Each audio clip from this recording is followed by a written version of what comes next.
how many brilliant moves have you played? When do you play your best chess? How many games have you won by castling in the endgame? How many opponents have you played from New Zealand? And most importantly of all, how many Botez gambits has Alexandra Botez played? Find the answers to all of these questions and many, many more at chess.com/insights. Our new tool that lets you dive deep into all of the fun and instructive data behind your chess. Try it today.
Hey everyone, and welcome back to the coverage of the World Rapid Championships coming to you from Warsaw, Poland. I am Jon Ludwig Hammer, and I'm joined with by Irina Krush, and we're going to be guiding you through this day. And we've got some exciting results from yesterday, Irina. Yeah, so we have 3 players in first place right now in the open section. Magnus Carlsen gave up 1 draw, but then he won the rest of his games to get to 4.5 out of 5. And Jan Krzysztof Duda and Jobava played yesterday at a perfect score of 4 points, but neither of them managed to get to 5 out of 5. They drew their game. So today we have a really interesting matchup of Badur Jobava against Magnus Carlsen. Those two have played a lot of interesting games over the years, and I think traditionally Jobava has been at least somewhat of a problematic opponent for Magnus. You know, hasn't always gone according to the ratings, and Jobava has pulled off some surprise results against him. And then we have Jan Nepomniachtchi against Jan Krzysztof Duda. So I think that is really a match of 2 heavyweights.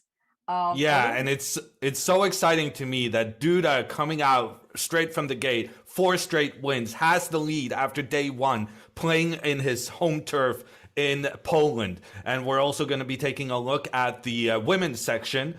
In the lead, 2 players with a perfect score. It's Gunina and Kosteniuk. They're going to be facing each other in the first round today. Only one can stay on perfect score, or it could be like it was in the open section, that the 2 guys on perfect score, the 2 girls like the 2 guys, might make a draw and be caught by all of those chasing, by Shali, Zagnitz, Buksa, and Bodnaruk, among those very close to the top dogs. Yeah, this is always a fascinating matchup between 2 top players on the Russian women's team. These guys have a long history, Alexandra and Valentina. I've looked up their history. It seems like Kosteniuk seems to do quite well in the classical games, but Gunina definitely gives her some problems in like the faster forms of the game. So I think it's a very close matchup. Yeah, and we're going to be following that matchup in particular when we're back just after the break.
And we're back with the fifth round of the Women's World Rapid Championship. It's Kosteniuk on the right with the black pieces playing against Valentina Gunina with the white pieces on the left. And we can see we have a Queen's Gambit of fitting opening for this matchup between two queens of chess.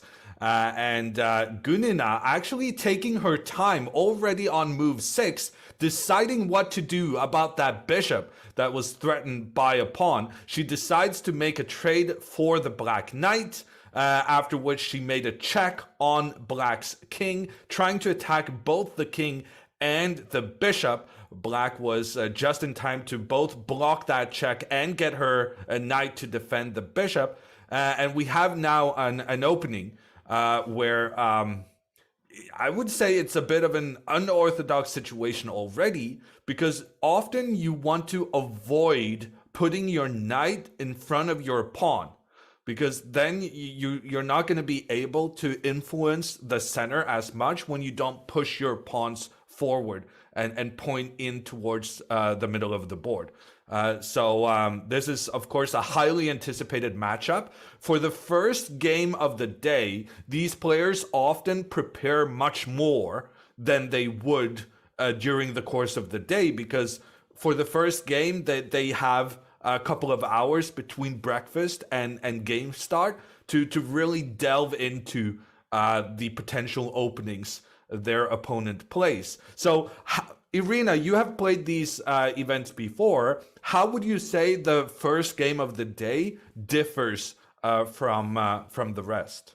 Yeah, the first game of the day is definitely unique because you know who you're playing ahead of time, and it's hard not to prepare yourself for that game. Even though it's a rapid game, people tend to kind of do less preparation for, rapid and blitz, but still, when you know your opponent, you just can't help yourself. And so you will prepare for it. Like I would prepare the evening before, like kind of like it's as if it's a serious game. And I would look up at what my opponent has been playing in the tournament already.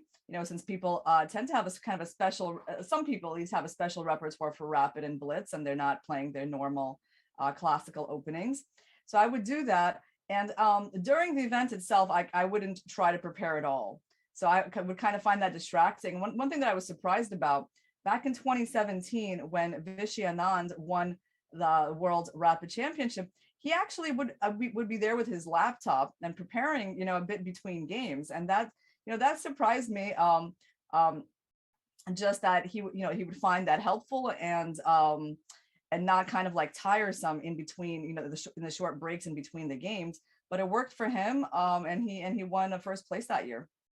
Wow. So here we see Gunina has stronger control of the middle of the board. The fact that she has moved one of her pawns from this B2 square to the C3 square, it means that this pawn is influencing the center by an extra amount. And after the trade between those pawns, you can see that black is missing a pawn on the D file, whereas white is missing a pawn on the B file. And that means if we just look at the central control and the pawns you have in the middle of the board, white definitely has an advantage there.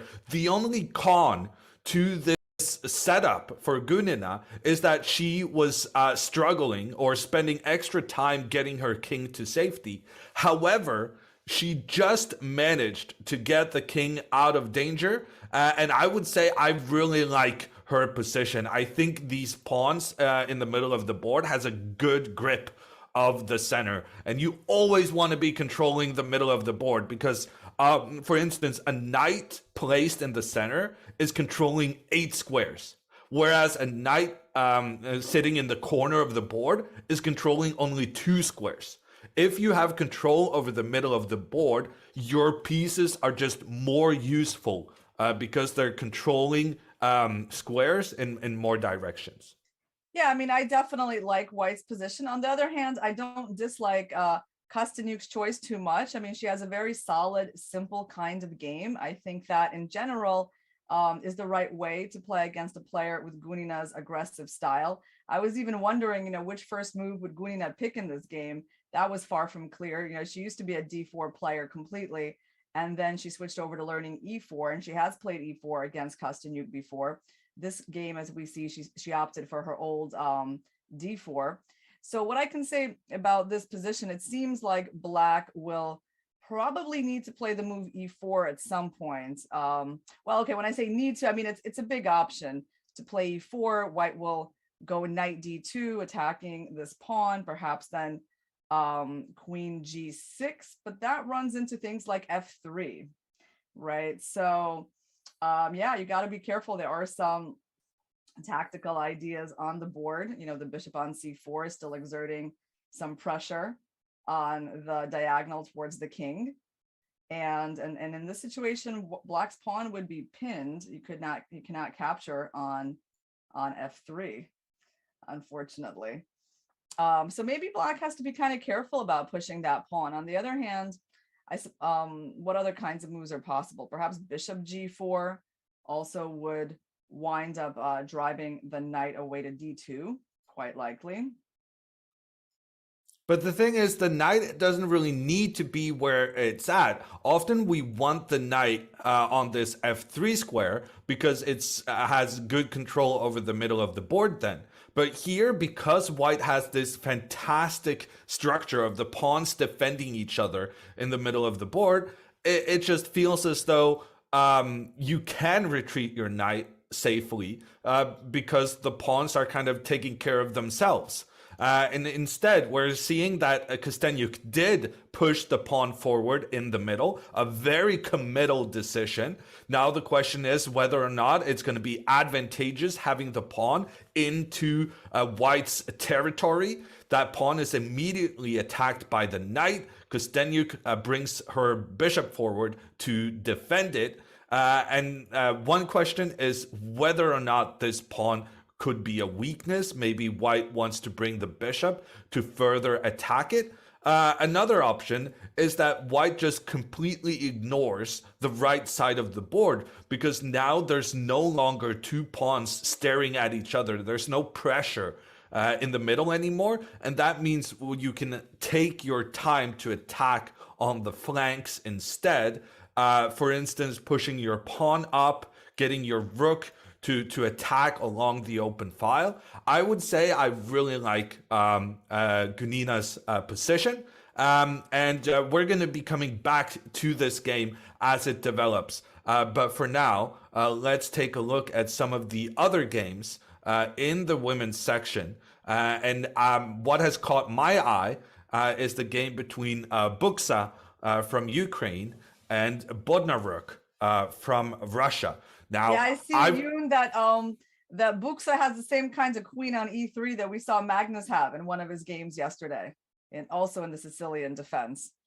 Yes, and in that Magnus game yesterday, we were talking about the importance of the D5 square, because it's a square where there are no black pawns that can attack a white piece residing there.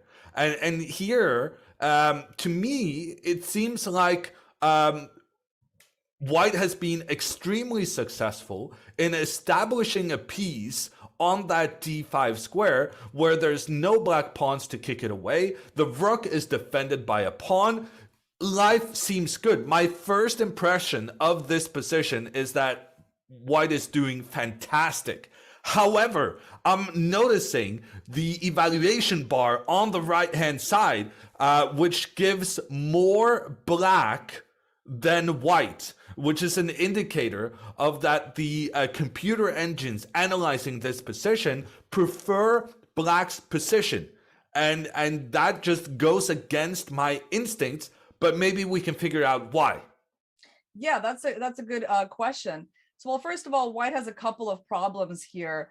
The A4 pawn is hanging, and White's development is far from perfect, right? That bishop on C1 closed up by the queen, the rook on A1 not developed. So, you know, if it was only about the control of the D5 square, White would be doing perfectly. But the other source of counterplay for Black in this position is the move F5, which I think is quite problematic. Like, for example, if White plays B3, which is just an obvious way to protect the A4 pawn, the move F5 is going to come, and counterplay is going to strike from the other side of the board.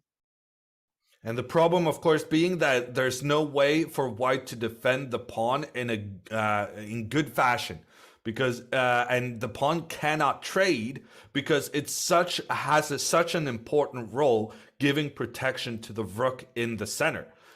So actually, my first instincts were completely wrong. It turns out Budnaruk, she knew what she was doing when she kind of lured the white rook into getting here in the middle of the board, because she understood that that rook was going to get into trouble as the queen attacks both towards the rook against the pawn protecting the rook, and not at least towards the pawn on the side of the board.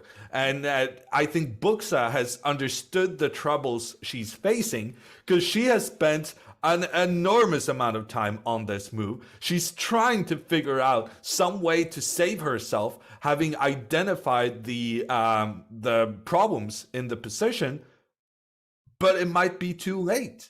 It might be that pawn on a4 and the pawn on e4, she might not be able to save them both. Yeah, it's been really good preparation by Bodnaruk. I mean, she has more than 15 minutes and she's already deep in the middle game, having made 16 moves with a great position as black. So I guess she prepared for this game.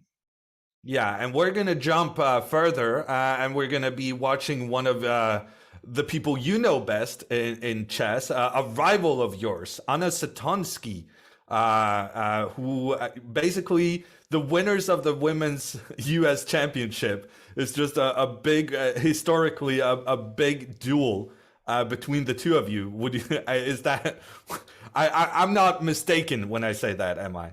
No, you're not mistaken. I mean, certainly for about a decade, you know, starting from around, well, Anna emigrated to the United States around 2000, 2002, 2003. That was that period. And yeah, even for more than a decade after that, I mean, for about 10 to 15 years, you know, we were really competing for the title at the US Women's Championships. So what's interesting about this game is, like, I definitely can feel that Anna prepared for this one as well, specifically because of the opening choices. So Katerina Lagno playing the King's Indian, that's not a surprise for anyone, but Anna playing the B4 line against the King's Indian is a bit of a surprise. I mean, it's a very critical kind of main line, and I don't believe it has featured in her repertoire before. So I think it is some specific preparation for Katerina. And let's take a look at the position that they currently have on the board. I mean, it's pretty standard so far for this line. Yeah, I mean, for this line is an important add-on because the King's Indian defense is one where basically white just pushes their pawns forward on the queen side, whereas black pushes their pawns on the king side. Now, white, being first to move, has gotten further forward with her pawns, but you just know that Lagno, the advantage to be attacking on the king's side is that that's where the kings are residing here. And if you break through with your attack on the king side, you might very well checkmate your opponent. Whereas if white breaks through on the queen side, you might win a pawn or something. So it's considered one of the most complicated openings in chess, a favorite of Kasparov himself. And Lagno, being 1 point behind the leaders, she knows she has to make that up. And she's trying desperately to win even with the black pieces. Yeah, so this is a very interesting moment. I really like the way Anna's opening has been going. I'm a little surprised by her attack on the rook with bishop b4. Like, I was just thinking that she would do the obvious bishop f1. And the knight on f4, even though kind of looking impressive on the king side, actually would have been getting in the way of black's attack and like pushing the pawn. So I thought she would like move her bishop back to f1 and then keep everything that that she's doing on the board right now for a little bit for later. But actually, we got to look at what just happened, because Satonsky made a huge mistake pushing her pawn forward on the queen side. This is definitely part of White's plan here. You try to just open up and you try to attack the root of Black's pawn structure. When your opponent has these pawns protecting them each other up the board, you want to be attacking the one furthest back, because that's the one that's not protected by other pawns. So her plan made a lot of sense, but it's well known in this variation that you got to be careful, because Black has this counter idea of attacking the bishop to push the bishop back so that the protection of the pawn on the side is lost. And this is actually precisely what happened. She was careless in pushing her pawn up, not paying attention to the opponent's counter ideas. And when the pawn came up, White could play the special move en passant, but then the Black Knight would still come into the game, attack the bishop, attack the pawn, and this would be a very favorable position for Black. So Satonsky rushing it too much with that pawn rush on the queen side. She was thinking, I'm the one who's better on that side of the board. I'm the one who's pushing. And she didn't consider that Black could try to play some defensive moves. And yeah, actually she did go for the en passant solution, but it has cost her that pawn on the side of the board, which Lagno now can capture. And I think Lagno now looking very good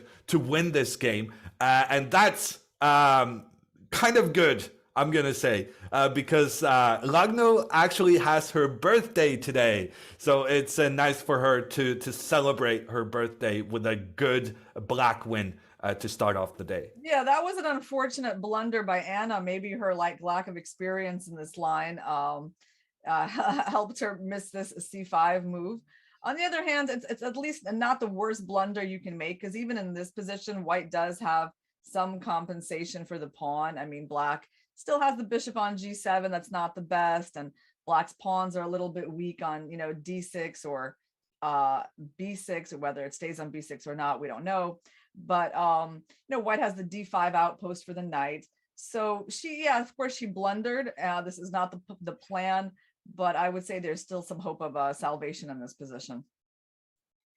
Okay, we're gonna take a quick turnaround back to the Gunina game. This is the only game that's featuring players with a perfect score so far. And this latest move from Gunina is incredible, and it's actually brilliant. Gunina playing her pawn one step forward. It looks very risky because you're opening up for the opponent's bishop against the queen and against the rook. Kosteniuk could have captured this pawn, winning a pawn while also creating that attack against the white pieces. However, Gunina, she had prepared rushing forward with her pawn in that case. And if the bishop retreats, she would have... But what about queen G6? I was a little trying to feel confused about what if Black would play queen G6 right here. What is White's answer? So if queen G6, the idea is that you're both threatening towards the pawn in the middle and threatening checkmate in towards the white king. However, after rook takes, there are some threats against the black position as well, because while you do get your win the pawn in the middle of the board, you've also opened up for the white rook and bishop to work together towards the black king. And as we can see from the evaluation bar on the left side, it's favoring White's position in this case, really showcasing how Gunina saw that she would be opening up for the opponent's bishop against the queen and rook, but she said what's more important is that I'm opening up for my rook against this row of black pieces. And Kosteniuk, she's chosen to step away with her queen instead. Gunina captures in the middle, opens up for her rook together with the bishop. The queen comes in, gives a check on white's king, which escapes into the corner. And actually, this is very similar to the line we were looking at earlier, with black having the option of capturing the pawn in the middle, but Gunina coming out on top in these complications. Yeah, I have to say, I love this f3 move. Very typical of Gunina. I mean, she's good at calculating. She's an aggressive player. Because when I was looking at this position, I was thinking, oh, bishop f5 prevents f3, right? But it turns out she did it anyway. And yeah, it's going to be a position where I think maybe the best the black will be able to get is some kind of position where they take on e4, they lose the f7 pawn. Let's say bishop takes f7, king h8. And oh wow, she didn't go for that. Well, okay, she played bishop g6. Let's see what she did. I mean, she's just letting white keep the center and all the advantages of her position. That is really a depressing turn of events for Kosteniuk. I mean, white can just play rook ae1, push the queen back. Oh yeah, I was gonna say she can also definitely push the queen back, but maybe she's gonna do it with her rook, so that she can get both her rooks working together on this F file, just emphasizing basically what has been the theme of the game after we saw this great move where Gunina seemingly opened up for her opponent's bishop, but instead she kind of showcased that it's all about the rooks on the F file. And indeed, this is what she has done. The rook coming up, forcing the queen back, getting ready for more pieces to join the attack. This is looking like a knockout victory for Gunina, in which case she will be on 5 out of 5 and have the sole lead of this world championship.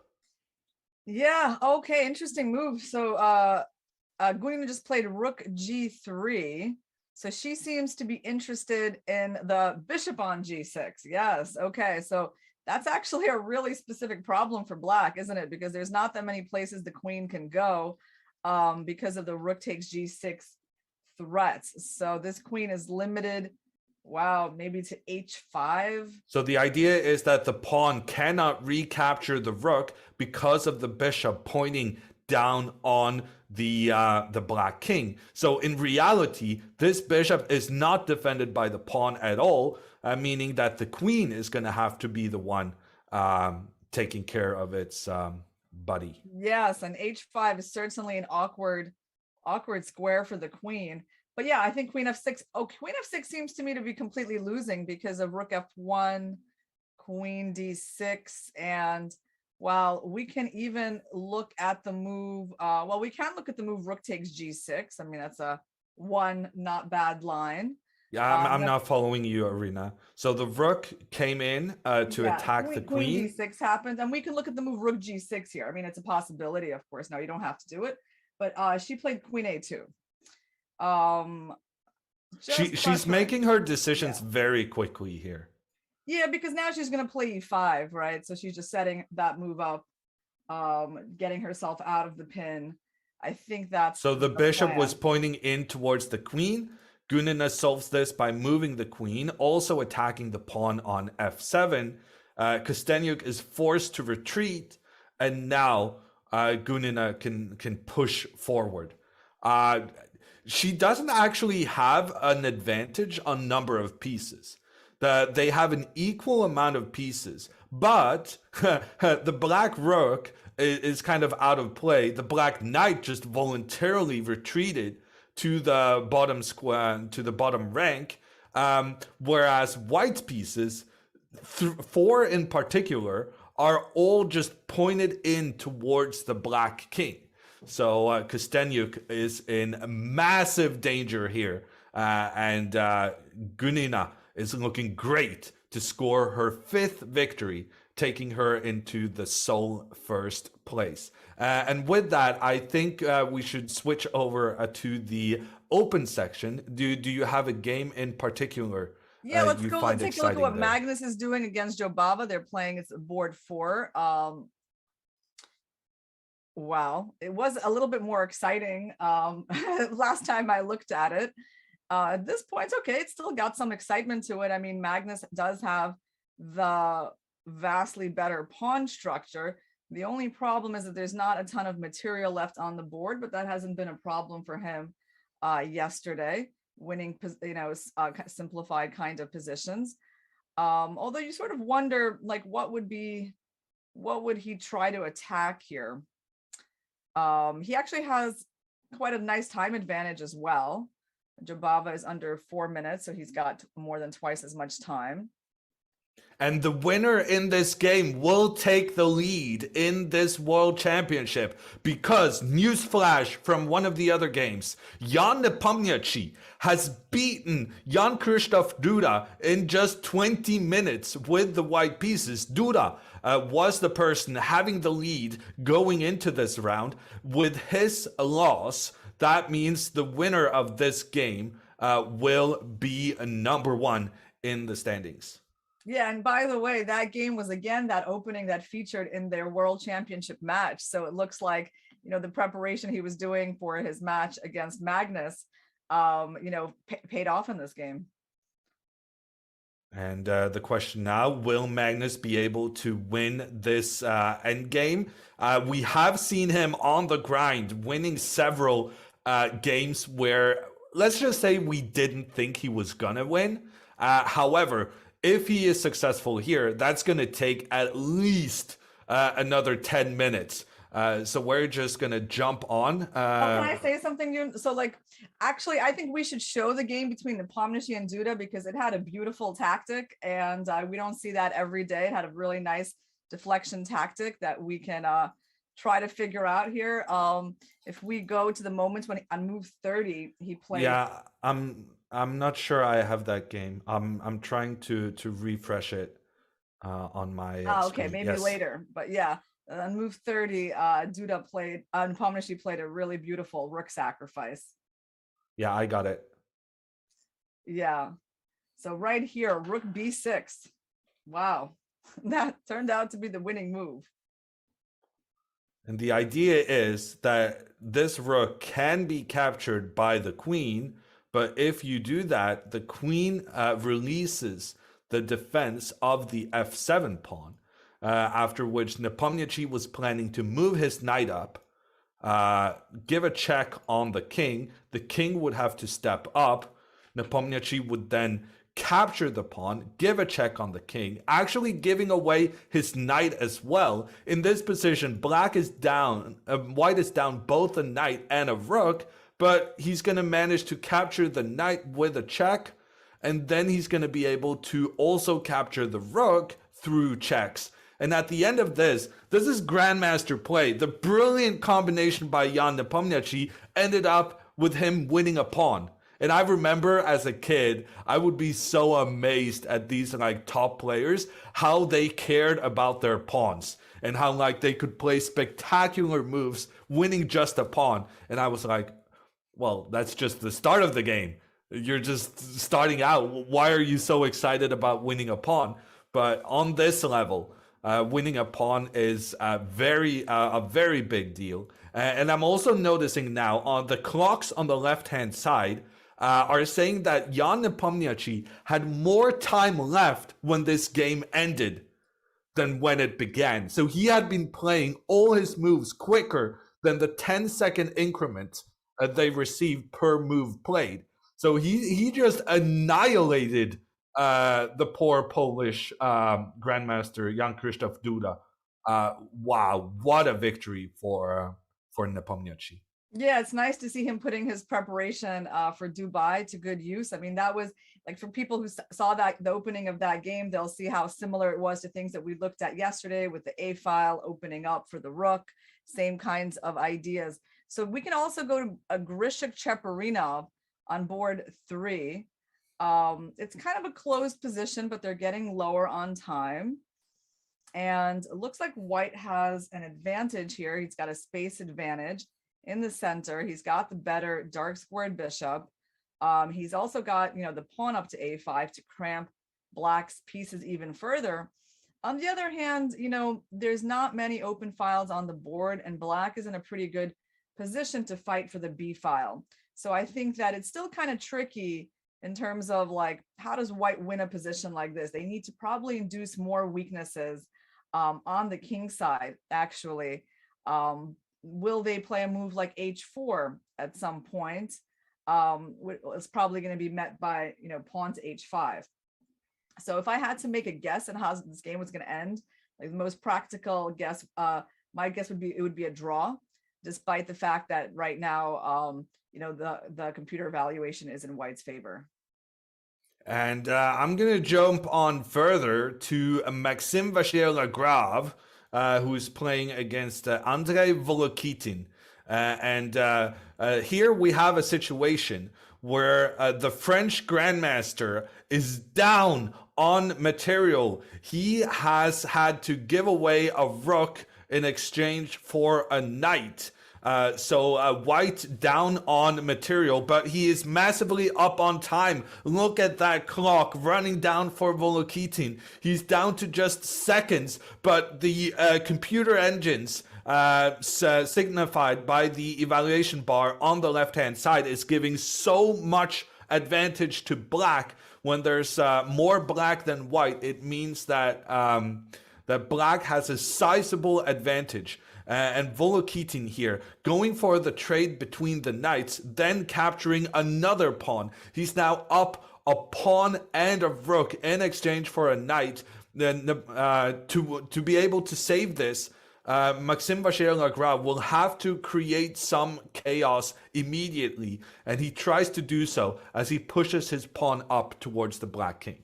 So I got the most exciting looking game here. This is Motlakov versus Report on board 5. And this is a position, where white has a queen and black has 2 pieces. And yet the eval bar is showing that it's equal. Black is about to take the rook. So he's going to have rook and bishop for the queen. So we can expect the move knight takes e1 to happen here. And after that, perhaps black will look into taking the d5 pawn. I don't see anything at first glance that would make me not want to take that pawn. It seems fairly safe. There's other moves, of course, as well. After you take the rook, you might consider playing like bishop g4, trying to go with your bishop to f3. But I guess the issue here is that black's bishops are very strong. White's knight on a4 for the moment, not so much. And white's king is pretty open. Yeah, a queen sacrifice from Rapport. I guess I'm not surprised. He's one of the most enigmatic players in this field. But when you give up a queen, especially in these quick time formats, that you got to play accurately all the way. So giving up the queen is not something you do lightly.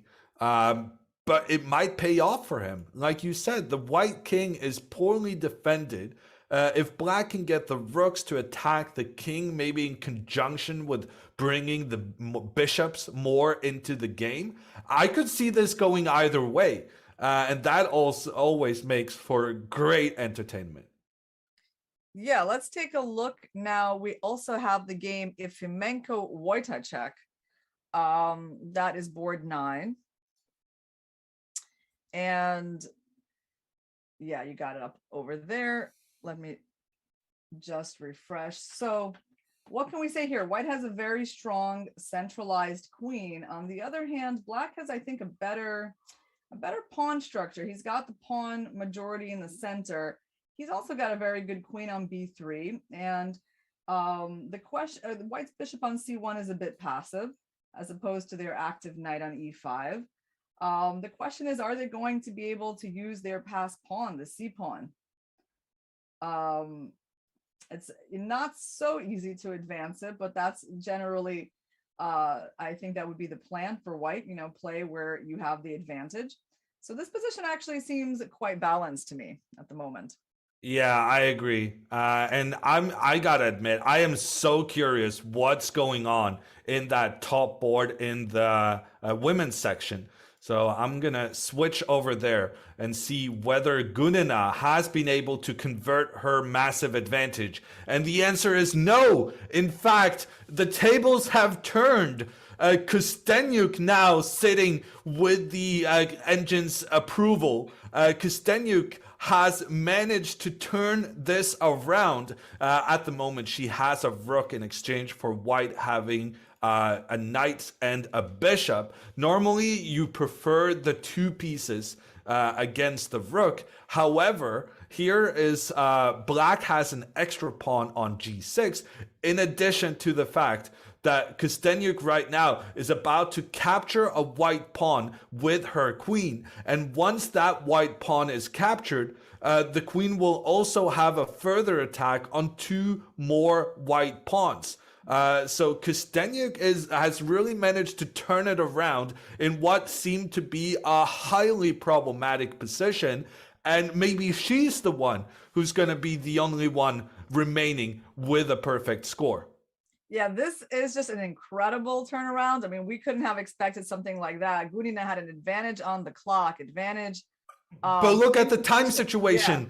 The time situation. Kosteniuk is down to just seconds on the clock. And instead of capturing that pawn on c3, she mistakenly goes for the trade of queens. After which she tries to bring her rook into the attack, but the rook is denied. Gunina, using her bishop to protect the knight, she manages to keep black's rook out of white's half of the board, and in doing so she also has the advantage of that knight and bishop versus a rook. We did say it initially that normally you prefer the knight and bishop. However, there were extenuating circumstances with the black queen being about to capture a host of pawns. However, that is no longer the case, and it's once again switched over. The pressure Kosteniuk has been under the entire game has caused her to make a big mistake,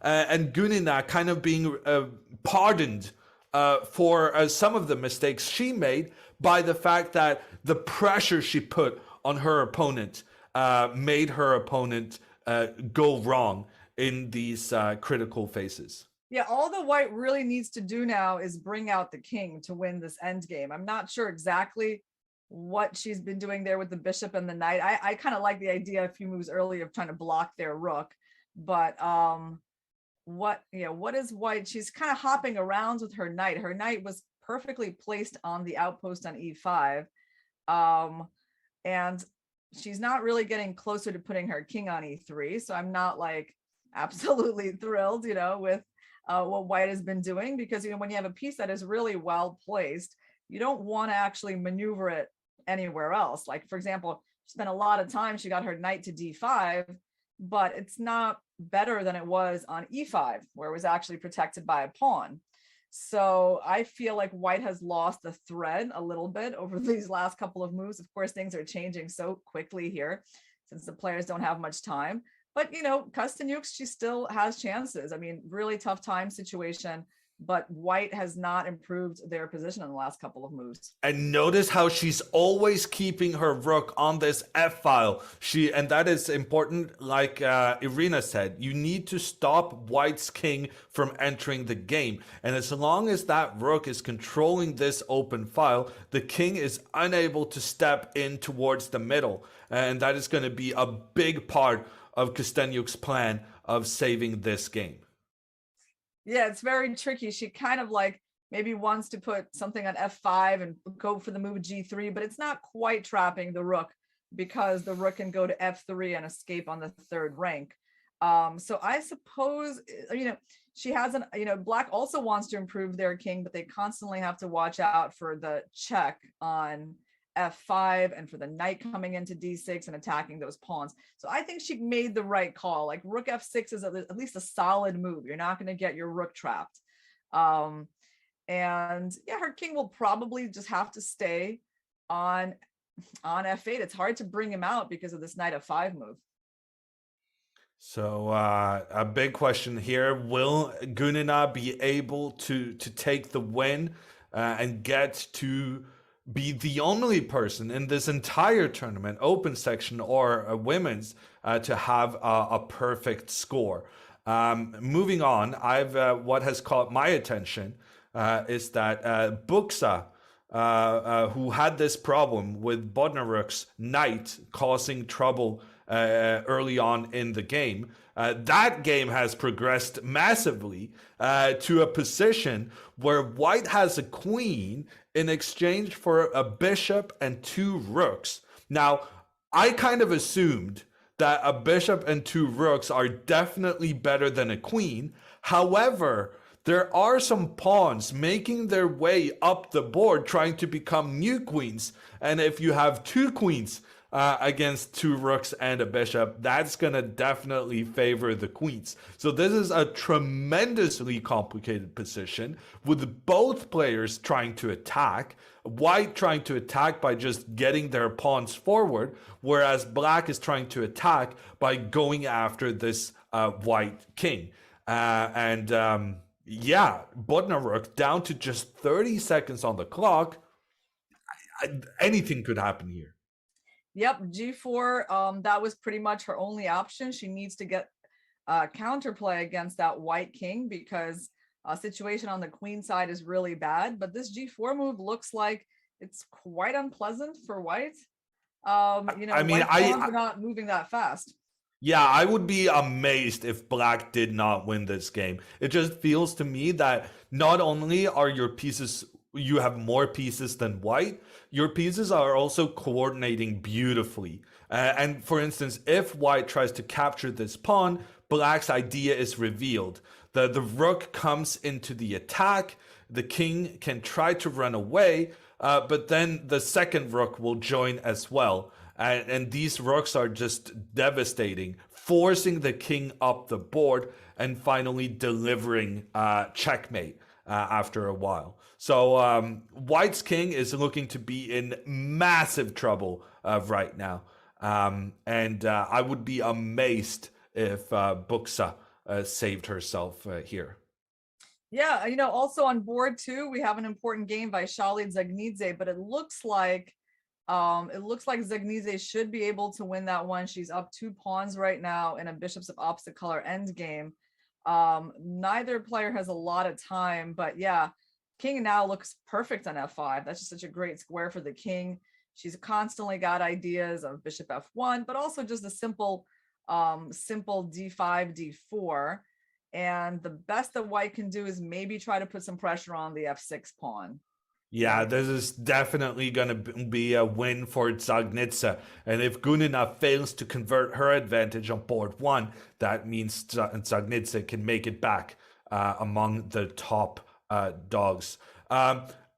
Moving back to this very exciting first board, there has been some developments. Kosteniuk is now offering white to capture a pawn on the side of the board, but if that pawn is captured, she will start coming into the middle and attacking white's pawns. And I think we're going to be seeing a pawn race in this game. And this is going to be a long one. And I'm going to say right now that I have no idea how this is going to end, because in pawn races, the time matters so much. And when you don't have time to calculate the race, anything could happen. So this is going to be a thrilling finish. And I'm just going to jump over to the open section to see if there's anything exciting happening there. Because frankly, I want to go back to that first board and see the finish between the 2 players on a perfect score. Yeah, and we also got Jobava and Carlsen. At the moment, actually, Jobava is actually up a pawn, but it seems like he's going to lose his pawn back pretty quickly. Yep. Nope, that hasn't happened yet. All right, so the situation has changed again on the board. Well, Magnus has a really active rook, really active bishop. I mean, there's this constant threat of checkmate on h2.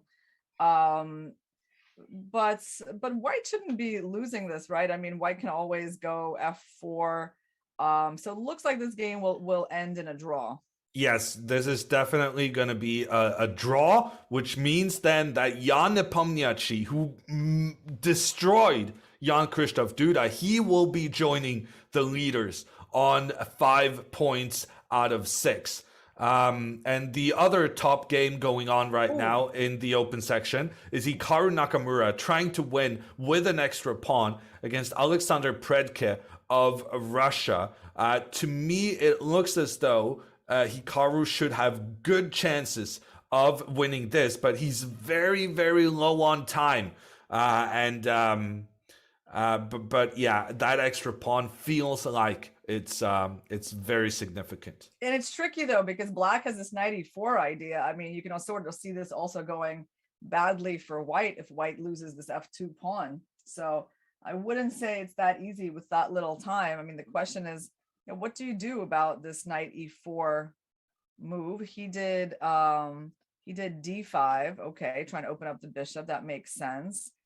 Hikaru tries to push his pawn forward in the middle, and the very important point here is that if black tries to get the knight attacking the bishop, I was thinking the bishop can retreat, and it looks as though the knight can eliminate that important pawn.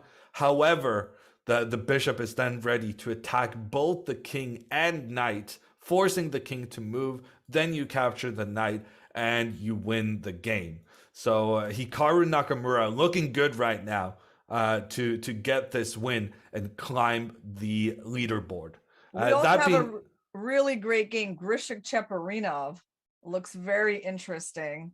Yeah, but that being said, I'm gonna switch over to the top board in the women's section, partly because there we have a camera, so it's a lot of fun to watch the players having to speed their moves over the board, but also because Kosteniuk once again has turned it around.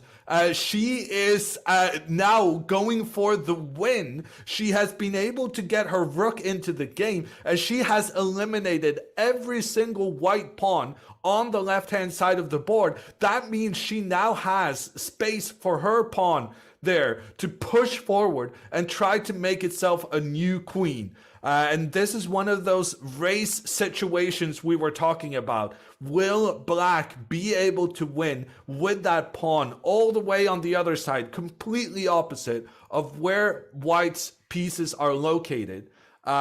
This is going to be a thrilling finish. And this really has been one of those games where everything is at stake. You know, both players know that winning this will give them amazing chances of just getting that world championship title. But that also comes with a lot of pressure, which often causes mistakes. Yeah, you know, this reminds me of a game they played in the Karen's Cup a couple of years ago. I mean, Valentina started out with just an amazing opening. Kosteniuk had to sacrifice her queen in desperation, but wound up winning that game, turning it around. And this is what we're seeing again. I mean, she's a great fighter. You know, she has had so much less time, and now the players are much closer in time. She's got Valentina almost the same level of time as she has, and at least her plan here is fairly simple, just pushing up the a pawn. At some point white's probably going to have to sack a piece for it if she but if you do a3, there is knight c2, right? So yes, so there were tricky things. Yeah, just keeping on moving with the pawn does allow this double attack from white's knight. So Kosteniuk has to be careful. She's switching her rook over from the left side to the right side, trying to distract white by making threats over here so that white cannot move the pieces closer to the black pawn, which is the big problem in this situation. Can I make a prediction here, Yoon? I'm going to predict this game is going to end in a draw. And wow. The reason is my guess for how it's going to end is like white will sacrifice probably the bishop for the pawn, the a pawn, and then they'll have like a king on f3, a knight on f5. They'll try to eliminate all the pawns on the king side, and it's going to peter out. Like, just because she doesn't, Kosteniuk she really doesn't have much time for the accuracy, right? So the evaluation here, I don't know. To me, it's just not as important as the fact that she doesn't have so much time. And like white already sees the plan of using the bishop, although Okay, she's surprising me a little bit by going with her king. I didn't know why she had to go with the king towards the pawn. Yeah, that's a big decision. The bishop is a long-range piece, so the bishop was taking care of the problem of the pawn. As Irina said, if you just keep your king on the king side, protecting your pawns, and then can try making an attack with your knight, that may be your best chance of survival. But instead, Gunina is trying to get all her pieces over to the left side, trying to eliminate this scary black pawn. But the pawn can be used as a distraction. I think Kosteniuk is now headed over for the right-hand side of the board, and she's saying, well, be my guest, take your time trying to get at my one pawn on the left side. In the meantime, I'm going to take both your pawns on the opposite side, after which I'm going to have these pawns on the right side advancing. And one thing is, if you thought stopping my one pawn was difficult, wait until you try stopping two of my pawns. I really don't like what white has done and letting that king come to f4. I mean, we see now how just terrible the king is on d2 and how amazing the king is on f4. So yeah, there's a chance now she might lose like all of her king side pawns as well. I mean, she's trying to eliminate this pawn on a3, and it is a bit tricky to defend, but there's rook g3, I guess. Yeah, just holds it for now, attack the h3 pawn as a bonus. And yeah, this has not, now I take back everything I said, because I definitely don't think we're in draw range at the moment. I mean, it looks very, I mean, like black has made huge progress and white is just totally foundering here. And for the first time in the game, Gunina is down on the clock. But she's trying to hold on. She has successfully stopped this dangerous black pawn on the left side. That pawn has been stopped in its tracks with both the knight and bishop as taking control there. But now with the attack on the bishop, the pawn, right? Yeah, the pawn is moving forward, becoming a new queen. She cannot both protect her bishop and stop the pawn from queening. Gunina is going to have to resign what initially looked like an amazing game from her. And she just, takes her hand out, resigns the game. What a game, with both players having the chance to win at multiple occasions. And in the end, it's Kosteniuk coming victorious out from that epic struggle. Well, she had to bring her fighting qualities to that game, but she got a lot of help from Gunina, who had just like the most amazing position you can ever want. So shall we go and take a look at what's going on in the open? Magnus drew. Lots of games are over, but we got, oh, this one's interesting. Well, Korobov seems to be beating Abdusattorov handily. This is board 10. Oh, he's already beaten him, so that game is over.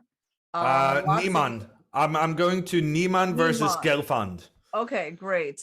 Gelfand has an extra pawn, and that is no slouch of a pawn. That's a pawn that's one square away from becoming a new queen. However, Niemann's bishop is ready to capture the pawn should it become a new queen. So Gelfand is going to have to work some magic to get that pawn into becoming a new queen. And I think he's figured it out. Gelfand getting ready to maneuver his knight so that the knight can come in for a checkmate against the black king. And it seems to me there's nothing Niemann can do about it. The young American with the black pieces, he has 1 minute left on the clock, but a minute isn't going to help you here, because no matter for how long you think, you're just not going to find a defense.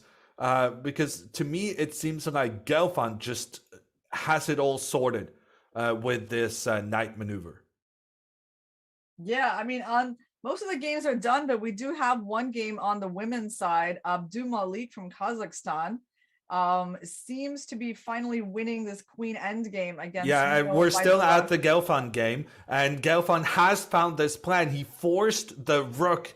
With the rook moving forward, he forced the king back into the corner, and now the knight is going to finish off with a checkmate. And there's nothing Niemann can do about it, because if he moves his bishop to protect against that checkmate, well, then the bishop's main task of stopping white from getting a new queen is abandoned. So I think this is time for resignation. The old veteran Gelfand, who played against Anand for the World Championship title back in 2011, 2012, he is going to show that experience can still deal with up-and-coming youngsters, and he has won this game. Well, I wanted to update you on a result I think you will be interested in, Yoon. And this was this fascinating game that we had seen between Buksa and Bodnaruk on the top boards of the women's section, where Bodnaruk had the two rooks and the bishop against the queen. And we thought Black was going to win, but that's not what happened. In the end, the queen prevailed, and Buksa got the win. Wow, what a turnaround. It's just so difficult dealing with the opponent's queen when you're low on time. And Buksa, even if she was objectively in trouble, you're always going to have chances to swindle the opponent and get away with it when your opponent is low on time, having to deal with the queen being able to step in every direction. So with that in mind, this fifth round for the women's and the sixth round for the men has come to an end. We're going to take a break and be back with more of the action from the World Rapid Championship in Poland.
Don't miss a very special puzzle speedrun edition of Chess Played Quick.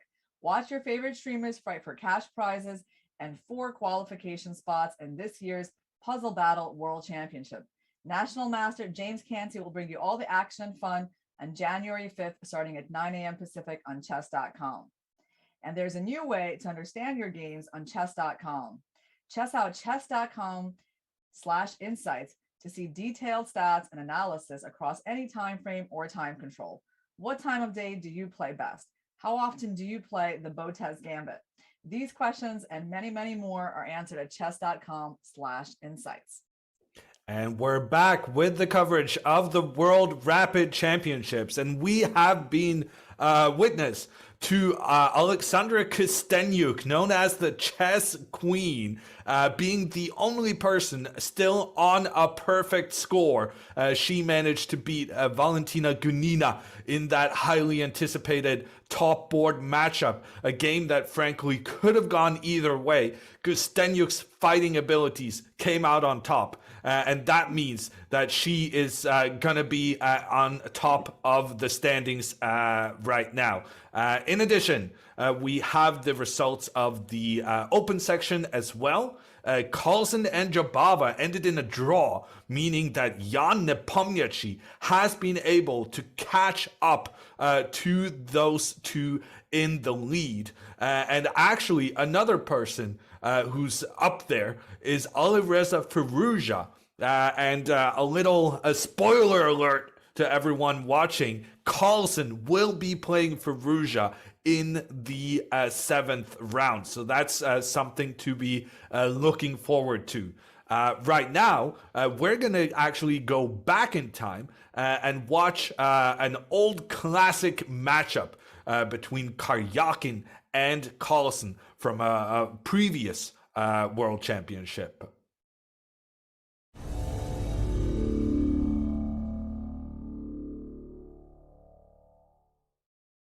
Kosteniuk versus Hikaru. We begin 29 rounds.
And we're back with the World Rapid Championship. I am Jon Ludwig Hammer. I'm joined by Irina Krush.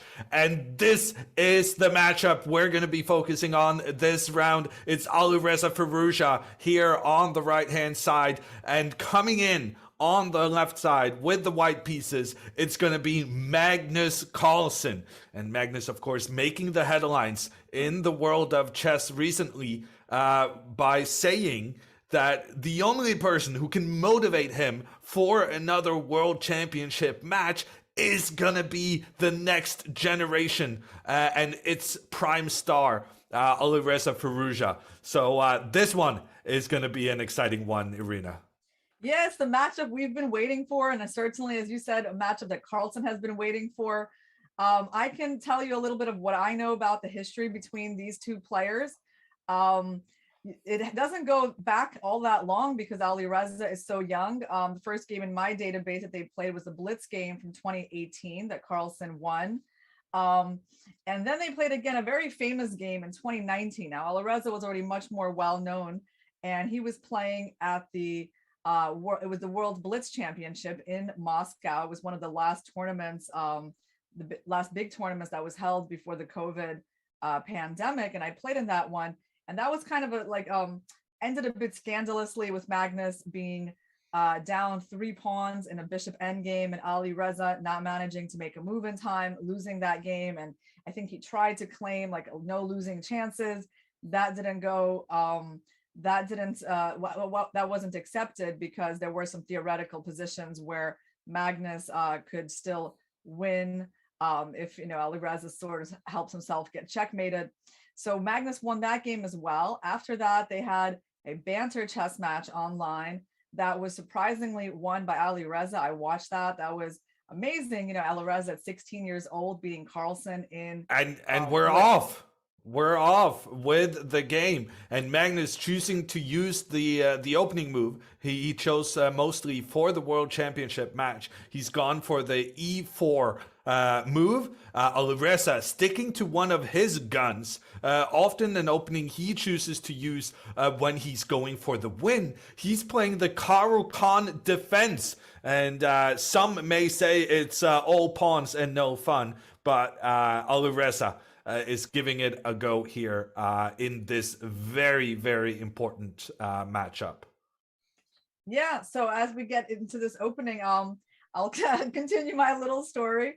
It seems to me that, Magnus does quite well against Alireza in classical chess. He beat him in their most recent game in September in Norway chess. And that was an end game. So generally, he's been doing quite well against him, but of course, in the faster time controls, it seems like Alireza's chances have been better.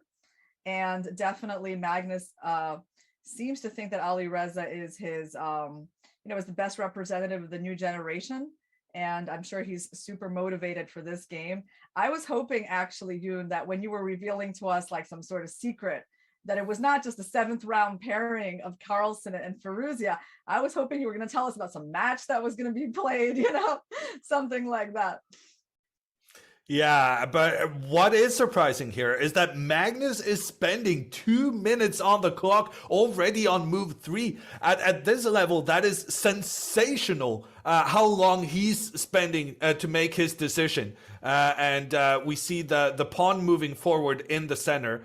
Getting his bishop out is Alireza. And then Magnus plays a pretty uncommon move as he pushes his pawn forward to challenge in towards the middle very early on. Magnus is trying to take his young opponent out of book, by which we mean out of his prepared opening.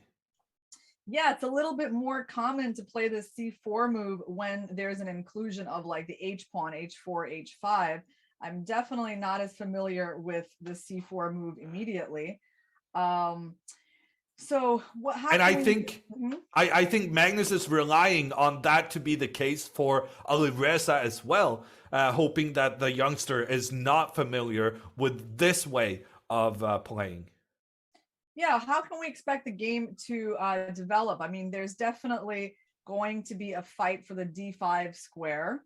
right? As black will try to put the knight there. On the other hand, white has a space advantage, and white will try to avoid the trade of pieces. And did he just play his pawn to h3? Yeah, interesting. So he obviously doesn't want well, I interpret this as like maybe he doesn't want the move bishop g4 to happen. He doesn't want there to be that kind of piece trade on the board. Yes, very, I think completely correct. The pawn is taking control of the square g4, which it seems like the queen was already controlling there. But Magnus's idea is that he wants to get his knight out without the bishop being able to put pressure in towards the knight and in towards the queen. So a very like slow, strategic move there from Magnus. He's kind of saying that I'm playing in a very unorthodox fashion because I'm just, you know, trying to get you out of your normal patterns. Yeah, it's interesting. I've studied some of these positions, and it would be nice. I can tell you it's not going to happen this way, but white would love to have a pawn on a5. You know, like if white could have a pawn on a5, black would have a pawn on a6. This would be actually very helpful strategy against restricting the knight on d7, right? So like basically increasing white's space advantage, but that's going to be hard to do in this position because every time white plays a4, black will just immediately answer with a5, and that pawn will never get that far. So Alireza played bishop g6, clearing the f5 square for the knight. So I guess, you know, one knight will try to occupy d5. The other one might try to go to f5, but white always has this g4 idea. So we'll see. In knight f5, g4, knight h4, black can do. Black will have that square for his knight. I'm actually curious. Do you? I'm thinking one of Alireza's plans right now could be to move that bishop. Like we saw this idea earlier, right? With Magnus trying to stop the bishop from pointing in towards the queen and towards the knight. Could Alireza be trying to do that once again?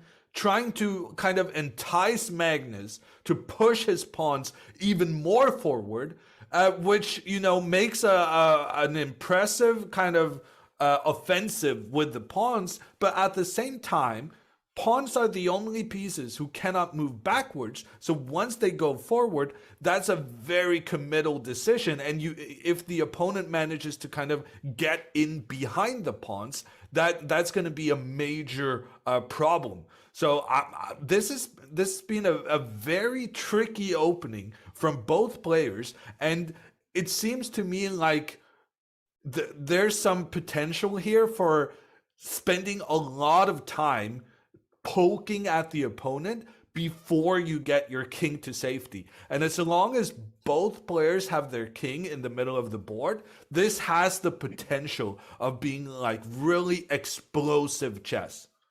I completely agree. I think this bishop h5 idea that you came up with is very interesting. I mean, it's very provocative, right? That's the word to describe it. Like you're just provoking white to seemingly gain a tempo by attacking that bishop. But then you're going to strike out with your pawn to h5. You're going to try to take advantage of white's pawn being kind of extended on g4 and white having trouble castling. So I think that is quite a big possibility. Carlsen played this solid move b3, just supporting the c4 pawn. That way, black basically is not going to be able to capture on c4. There's not much point anymore because white just replaces one pawn with the other. So Alireza, he played knight to f5.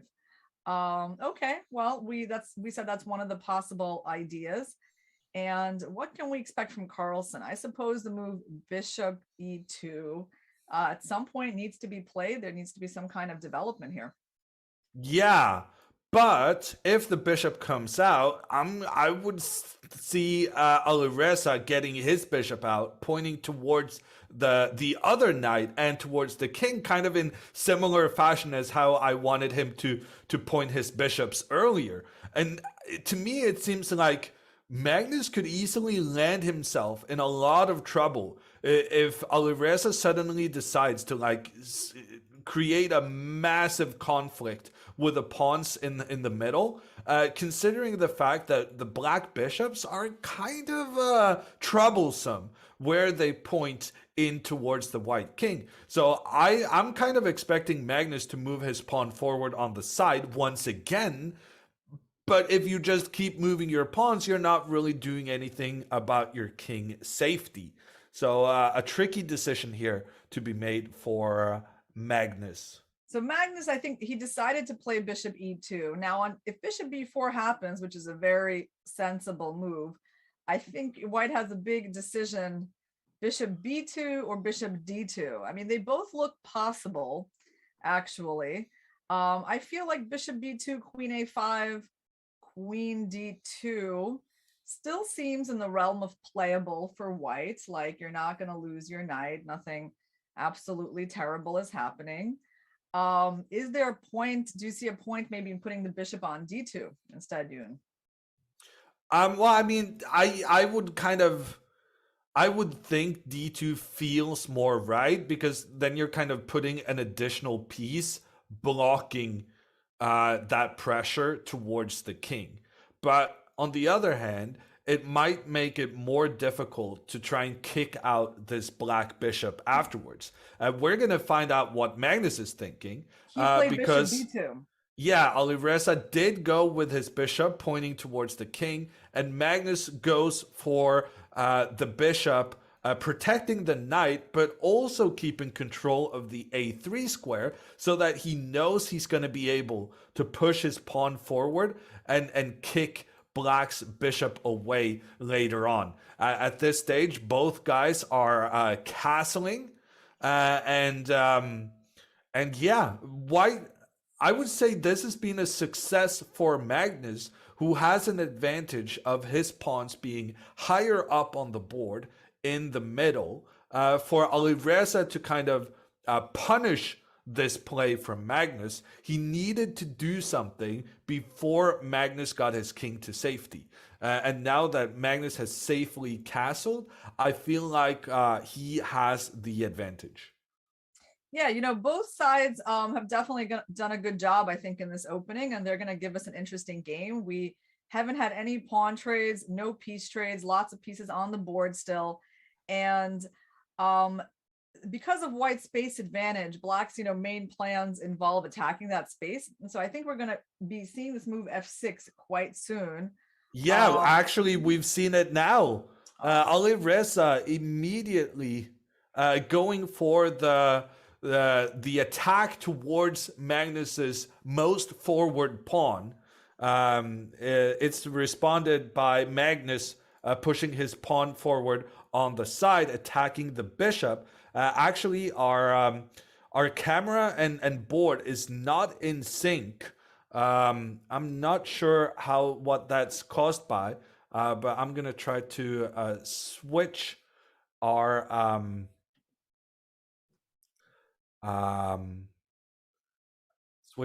feed to see if we can solve this. But yeah, Magnus attacking the black bishop.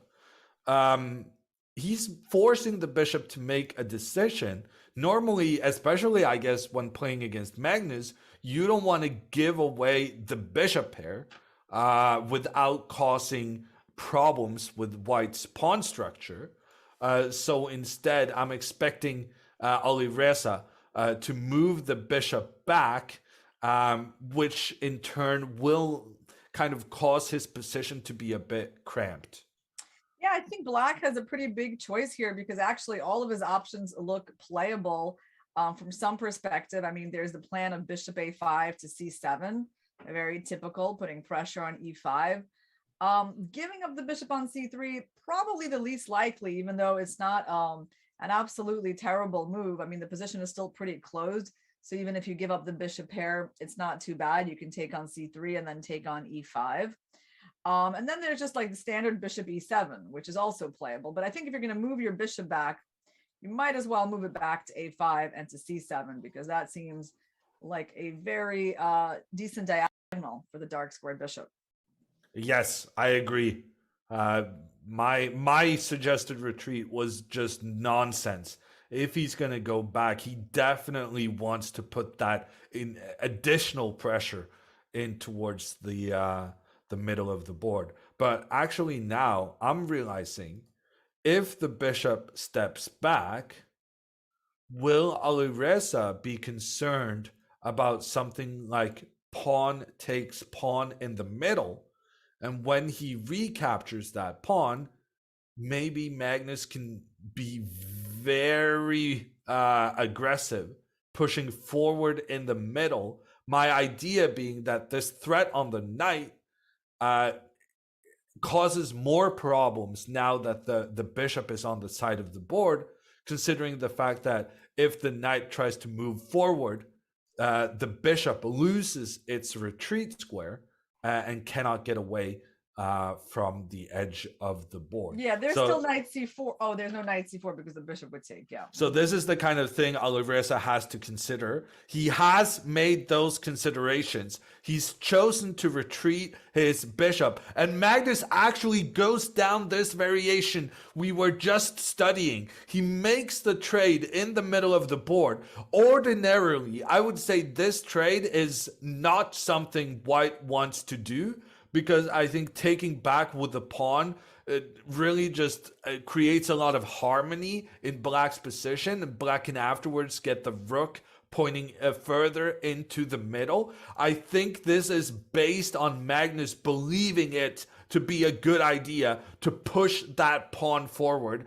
when he's now presented with the opportunity. Alireza has to make difficult considerations now, figuring out whether or not he can allow that pawn to step forward. If he decides it's not a viable option, he will have to recapture with his other pawn, which leaves some potential for Magnus to attack down the open file, or maybe for Magnus to infiltrate with his knight in the future.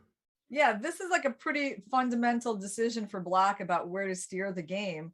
I think c takes d5 is the simple, solid move.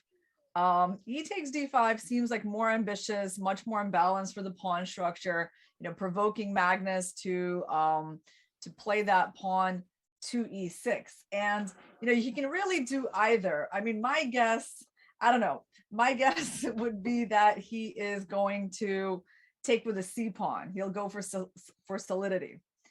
But notice how these difficult decisions is affecting Alireza's clock. Magnus actually now, with a significant time advantage, he's soon to be 4 minutes up on time, and you just know that can have a decisive effect on the game moving forward. Well, in that case, I'm even more likely to take with the c pawn, because if you're already down on the clock, you probably want it to be a little bit simpler. But, he's thinking, so he knows it's an important moment. And that's the thing about this rapid time control. In the Blitz, which we're going to be following, which is going to be hosted after the Rapid has finished, it's going to start in 2 days. Then you just got to trust your instinct and just move very quickly all the time. Whereas in this Rapid time control, you do have time to kind of sit and spend a lot of time on a couple of decisions if you find them to be very crucial for the continuing course of the game.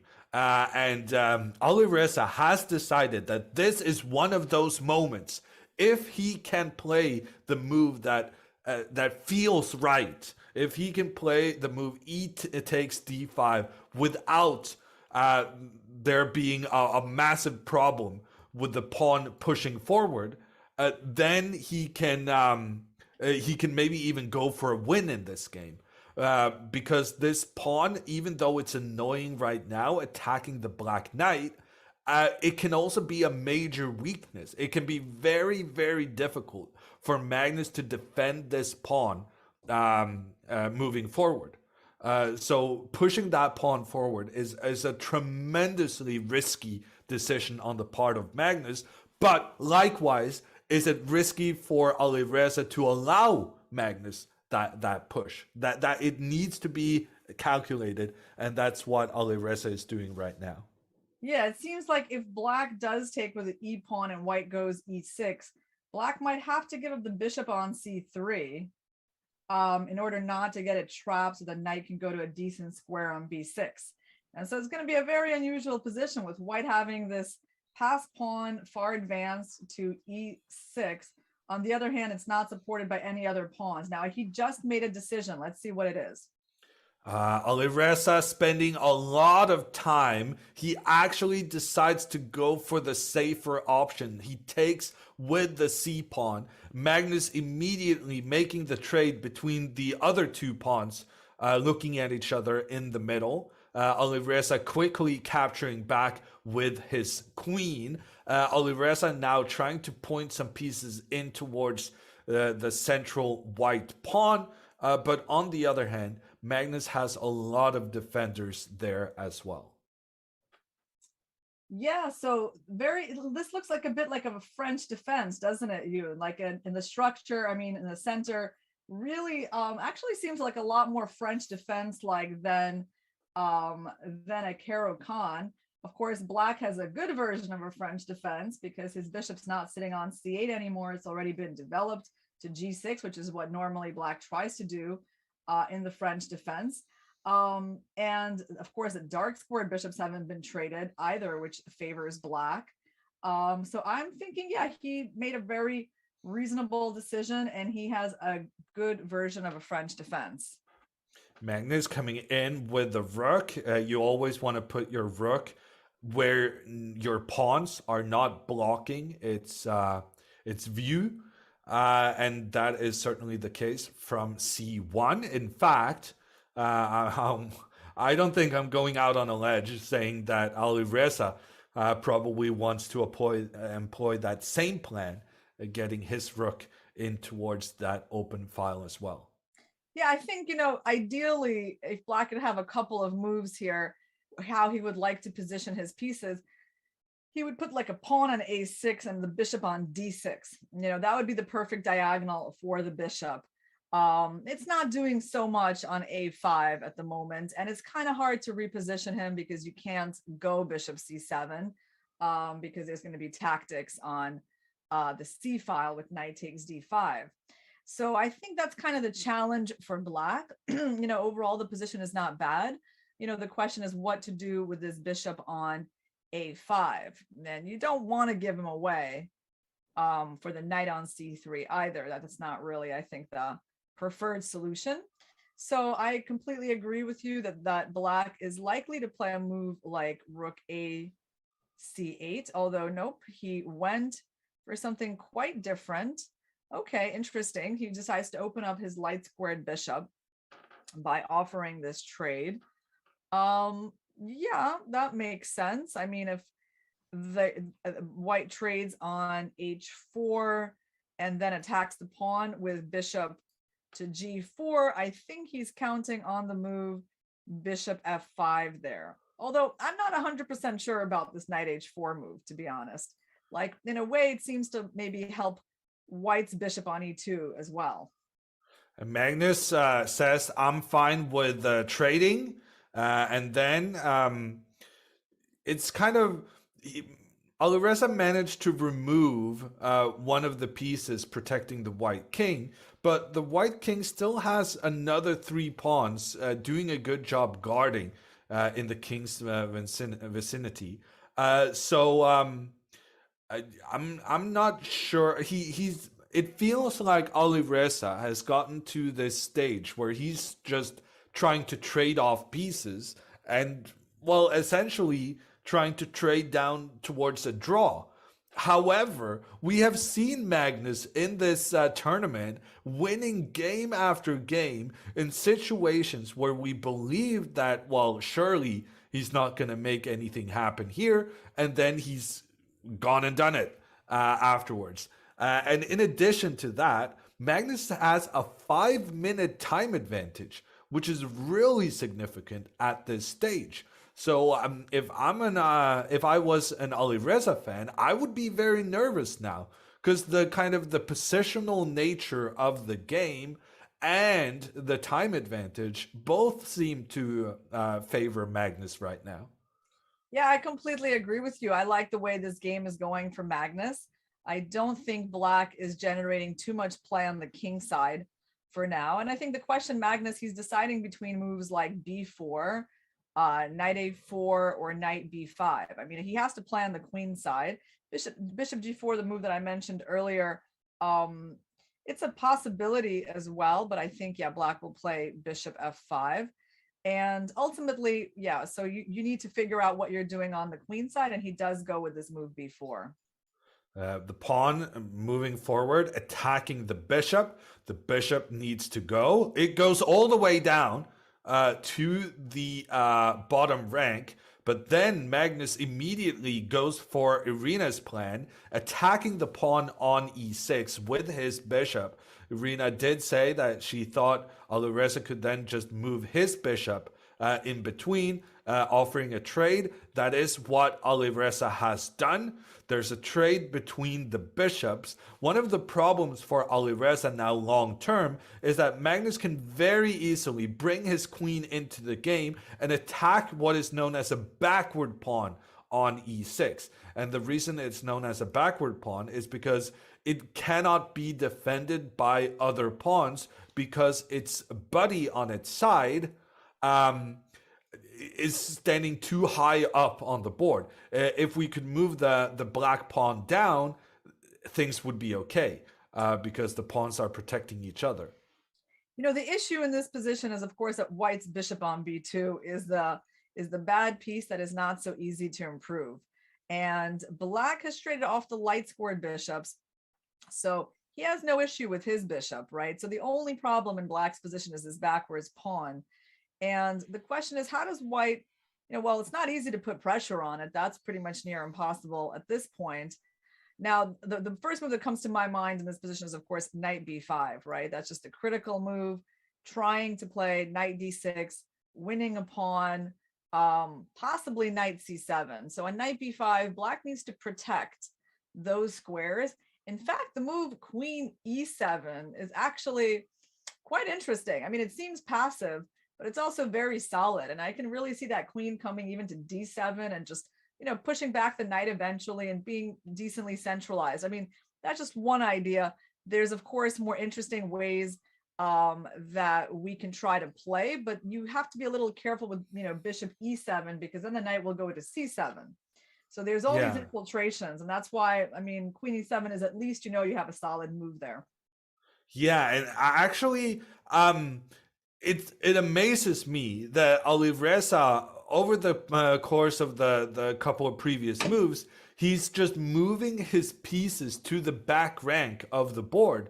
But as long as his pieces are doing a great job there, and in particular this knight being crucial in the defense of the e6 pawn, I guess I underestimated the importance of the trades that Alireza did accomplish, and in particular the trade of the light squared bishops, meaning that Magnus's only remaining bishop is this guy that's just standing, being blocked by his own pawns. So the white bishop is the massive problem in Magnus's position, and it might be such a big problem that all of the other good things he has going on, like control on the open file, pressure towards the backward black pawn, they might actually be pretty much of equal value. But here we see Magnus doing some maneuvering as well. He's trying to find a good location for his knight, and I really like this maneuver from Magnus because right now he's attacking the rook. The rook will have to step back, and then Magnus might actually continue moving forward and get his knight up into this very good square in the middle of the board, where it just makes such a big difference how that knight is placed. And yes, it's time consuming getting it there, but it feels like a good decision on Magnus's Well, we got some big developments in this game, because I think Alireza did something quite surprising, which is that he moved his rook to g5, not the f7 square that seemed a lot more natural. And Magnus quickly replied with f4. So why he provoked this pawn to move forward and helping Magnus get more space is a little bit of a mystery to me. Because yeah, now the knight is coming to g4 and it just seems kind of awkward for this rook. I mean, I of course he has these threats of queen takes h3, but after knight g4 to e5, seems like it's going to be. Did he give up the? He didn't give up the exchange, did he? Or is that on? It's not on the board yet, or are you just examining this exchange sacrifice? I'm not sure what you're talking about. The pawn is threatening the rook, so the rook has to move. Yeah, yeah. And Alireza trying to decide where to move the rook. He chooses to go forward. So now he has his rook and queen deep into White's position. Magnus immediately moving his king forward, deciding that actually the king is going to be an important piece here, trying to attack the rook and also giving some extra protection around the king side. Magnus, he was just now threatening to win the game with queen f2. Actually, there was a big threat there. So Magnus now wants to play queen f2, threatening the rook. The problem is the rook cannot move after the queen arrives, because then the queen will point in towards the black queen. And as a result of that, seeing that threat, Alireza chooses to move his rook back. But then, he has been forced back. His plan of being aggressive has failed. And now the engines on the left-hand side with the evaluation bar is really pointing in White's direction. There's a serious amount more white than black, indicating that White has the advantage here. In addition, we can see the time advantage for Magnus is still at 5 minutes. Alireza down to under 2 minutes on the clock. He's going to be in trouble not only on the board, but on time. Yeah, this game has progressed wonderfully for Magnus. And I have to say, when I saw this move rook g5, I just felt like, that's not a move Magnus would have played. So I feel like Alireza's relative lack of experience kind of showed in that move, because basically he just wound up losing a bunch of time and getting his pieces more awkwardly placed, helping White play a fairly useful move f4. And now when you look at Black's position, you can really see the lack of harmony. The rook on g6 can't move at all. He hasn't done anything for his rook on a8. Now his queen has been forced to retreat. So I mean, he's still holding things together. White has to figure out how to break through, but it's pretty clear that White has made big progress. Now we can start thinking about what are White's ideas for breaking through in this position. Well, I mean, we know, by the way, Black wants to go bishop c7, right? That's pretty obvious. That's maybe one of the points even of his move queen d8, is to help the bishop transfer over to this diagonal that we've talked about before.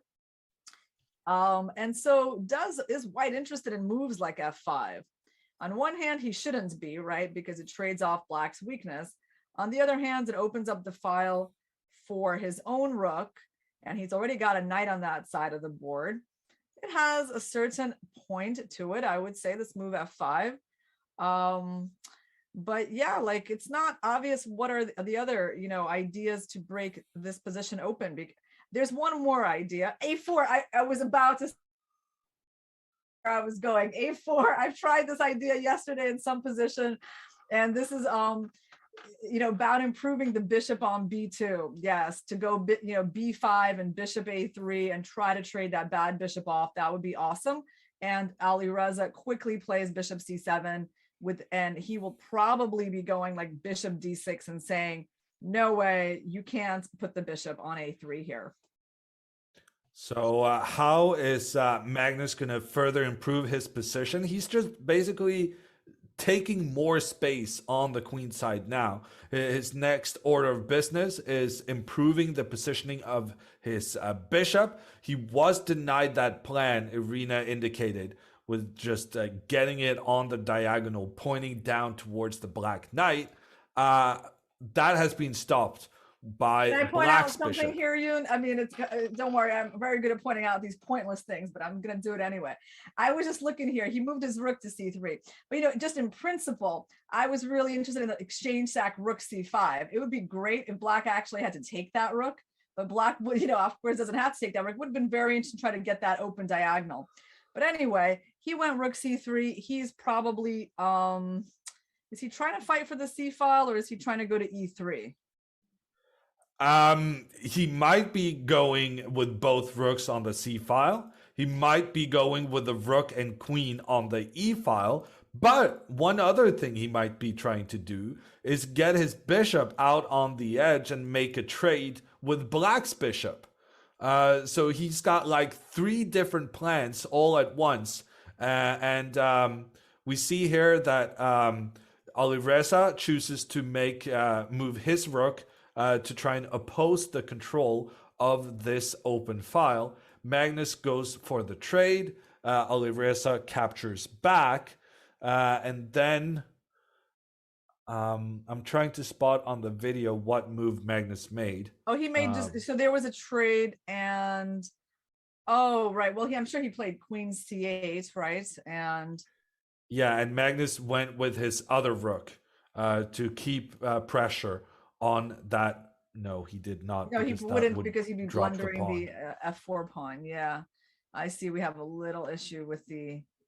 So Magnus, I think, played the pawn forward to give protection to that pawn. Yeah, I was thinking about that move. Afterwards, he went with the rook over to regain control of the open file. The only thing he has to watch out for in these positions is just in general, there's going to be some idea of h5, h4. So that's the one minus of this g3 move, is that there could be this undermining idea down the line.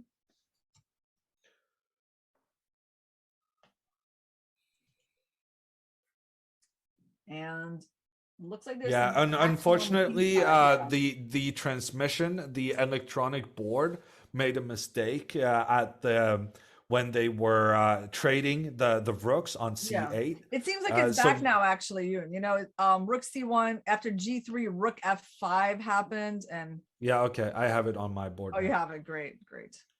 So Alireza is pushing his pawns forward on the right side of the board. He's trying to make some headway there, and frankly, I think he's succeeding. He's creating some awkwardness with his bishop pointing down towards the white king, and he's really trying to put pressure in towards Magnus's king, basically just making Magnus a bit nervous. And this is one of Alireza's skills that Magnus has praised a lot, is his ability to create trickiness, to create tactics in trying to defend positions. Yeah. And I have seen previously that Alireza has managed to win games where he had losing positions because he can be so tricky when creating attacks against the opponent's king. And that's precisely what he's trying to do here.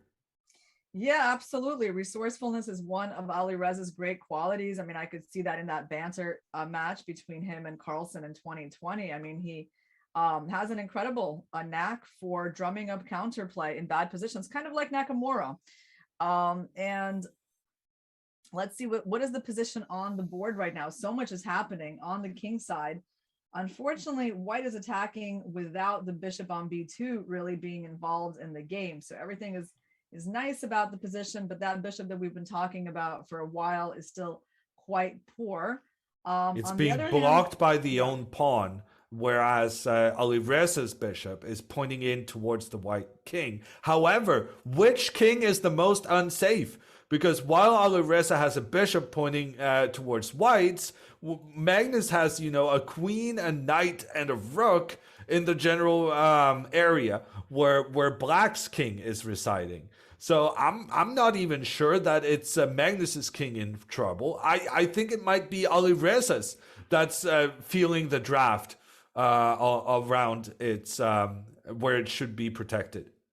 Yeah, I like how Magnus moved his king to g2 to a light square. Oh, And this might be the big breakthrough for Magnus. His knight moving, attacking the pawn on h6. And this pawn is very difficult to defend for Alireza. If he moves his rook, he will allow the knight to attack both the king and queen at the same time. If his king moves up, then his king will be forced back down by white's pawn. So he has no way of defending that pawn. He tries... he does try moving the king up. The pawn does step forward. The king has to hide, but Magnus manages to capture an important pawn. Then the rook can move, because now there's no more knight coming in with a double attack on king and queen. But as Magnus retreats his knight back from where it came, Magnus has successfully eliminated a black pawn. And it's not just any pawn. It's one of the most crucial defenders of the black king. Yep, Magnus has broken through on that side of the board, and he has a completely winning position now. Oh, and that bishop a3 move, it's so painful. You know, finally at the end, you know, when the position's already winning, he gets to improve his last piece, and now there's just nothing redeeming about Alireza's position anymore. Brilliant move here from Magnus. We've been wondering what he's going to do about this bishop being blocked by its own pawn. And he chooses just the right moment to come in, putting pressure on black's bishop, forcing the trade there. And when the trade happens, Magnus is going to be getting his queen pointing towards the black knight. But more importantly, when the bishop has moved, it means that the white knight can now safely step into the middle of the board next. Alireza trying to get his queen up into the attack, making some final threats towards the white king. Magnus now has to make the assessment of whether or not he can move his knight into this powerful position in the middle of the board. Magnus needs to make sure he's not going to lose that he's not going to allow the black queen to make a lot of tricky checks in doing so. Instead, Magnus first uses his rook to push the queen away. The queen steps over back to the right side of the board. Now Magnus gets his knight in to this amazing position. And just look at white's pieces. Even if Magnus wasn't up a pawn, he would be completely winning here because his pieces are just dominating black right now. Yeah, that knight is just amazing. There's like, you know, sometimes you're down a pawn, you have counterplay, but in this position, you not only are down a pawn, but you have like no threats whatsoever. Your king is very bad. The f6 pawn is super powerful. So I think Magnus is going to wrap this up really quickly. And Magnus coming with his queen, Alireza trying his best to stay alive. But black's pieces are just so passive in addition to white's placements just being so dominating. And I said it before, but I'm going to say it again. Even if Magnus didn't have this extra pawn on f6, he would have a winning position. Because the placement of white's pieces is just so superior to black's. Yeah, no, overall, I just like the way Magnus played this game. You know, if we look, we've been following it from the beginning, and I just felt like he always had it under control, always had like a little bit of a better idea of what to do, how to arrange his pieces. And then, you know, Alireza positionally made some mistakes, and Magnus was just merciless in exploiting that. And Magnus now taking his time. He can do that, of course, considering that he had a pretty massive time advantage the whole game. He steps with his rook over to the right side. Alireza trying to hide his king in the corner. I'm expecting Magnus to start trying to capture more black pawns in the very near future, moving his queen up. And getting rid of this g5 pawn. Magnus really taking his time. To watch out for, you cannot quite maybe go to g4 yet because the black queen would take the pawn on f6. So what did he just play? He played the queen to e3. He's going after that g5 pawn. This is the reason why he moved his rook earlier, so that the rook takes control of that protection duty of the pawn on f6. Alireza once again trying to move his queen up into an attacking position, trying to give checks on the white king. Maybe Magnus can just move his rook one step up. Yes, he does do that. He saw that Alireza wanted to use the c2 square for his queen, so he just says no. Yeah, he doesn't even give him like a sliver of counterplay. I mean, I'm sure taking on g5 was fine, and then you could block an f2, and it still looked completely winning, but Magnus doesn't even let him have that. Alireza now pushing his pawn forward. He realizes that if this pawn is going to be lost anyway, I might try to double the white pawns. And Magnus just says, I can take this pawn later. I'm not in a rush. And here Magnus moves in with his knight, giving a check on the king. The king moves away from the check. Magnus maneuvering his knight to a superior position. The knight was incredibly well placed on e5, but Magnus is saying, I want the queen there instead. And Alireza resigns the game. Magnus, just a dominating performance from him. It kind of looked like Alireza never stood a chance. It was a fairly equal position from the opening, but White always had that little edge, that little bit of an easier position to play. And the opening also gave Magnus a big time advantage. And being low on time, Alireza made some mistakes, which cost him dearly. In the end, it was a convincing victory for Magnus, who now actually takes the lead alone in the tournament because Badr Jabava and Jan Nepomniachtchi has made a draw. And those guys were the ones chasing Carlsen in the standings. So we do have, now we're ready to move on to some other games. We do have Korobov versus Grishuk on board 5. And this seems like an endgame that is really sharp. It looks like checkmate, if I'm going to be honest with you. The Black maybe Queen. you're a little further along than me. The Black Queen is entering into White's camp. The White King is in the corner. The White Queen has been assisting in trying to get the White Pawn forward, becoming a new queen. Let me tell you something, Jan. No, it's you. I'm not so bad at chess. I was actually looking at a different board. This is, I see the checkmate here. The one that I'm talking about, the sharp endgame, it was Volikitin Caruana. I just misspoke there, but that was the one that I was talking about. Yeah.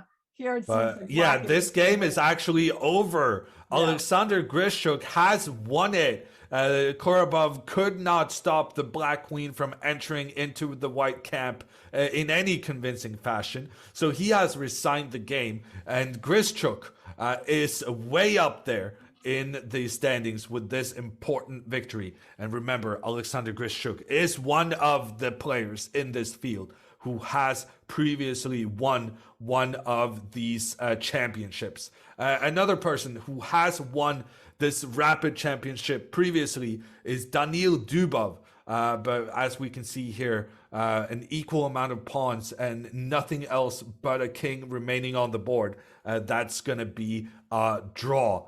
Moving on, we're going to go to Irina's. Caruana was actually, this one.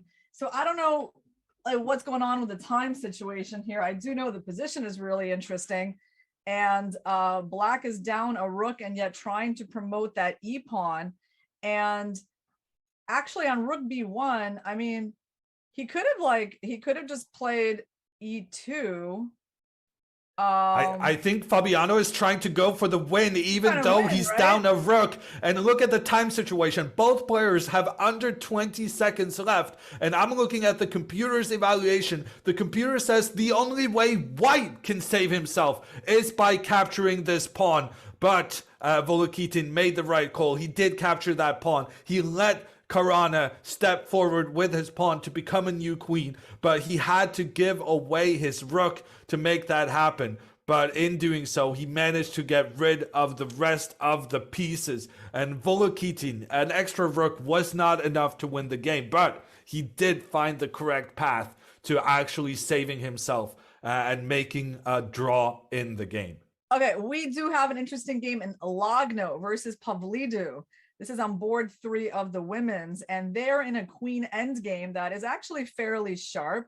3 pawns each. White has the pass pawns, so of course White has no losing chances except maybe getting the king checkmated. Black is threatening, by the way, g4 and queen h2, and White's king is a bit weak as well.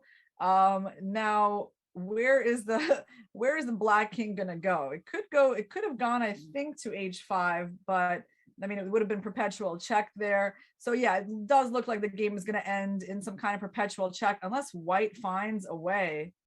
Lagno is very, very low on time. She only has 10 seconds left, and I would be very scared about the safety of this White king. I think she's making the right call going back and forth right now, giving checks on the Black king, because if she tries to win this, the White king is going to be in supreme amounts of danger. And with just 10 seconds on the clock, that is a risk that is not worth taking. But yes, the draw has been confirmed.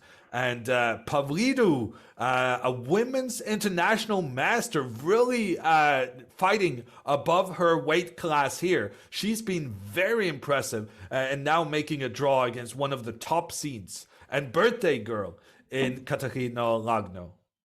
Well, if we want to see a game that is bound to take a long time, Yoon, this is the game Prokashyan versus Maria Muzichuk on board 6 of the women's. I mean, I don't think this game is going to end anytime in the next few moves. Black, we have a theoretical end game. Black is up a pawn. White has what looks like a defensible position, right? I mean, nothing has gone wrong. The pawn structure is very standard. So White should be making a draw, but it's not unheard of for Black to win endgames like this. And with this amount of time on the clock, anything can happen. The general rule is that the fewer pawns, the better your chances of making a draw.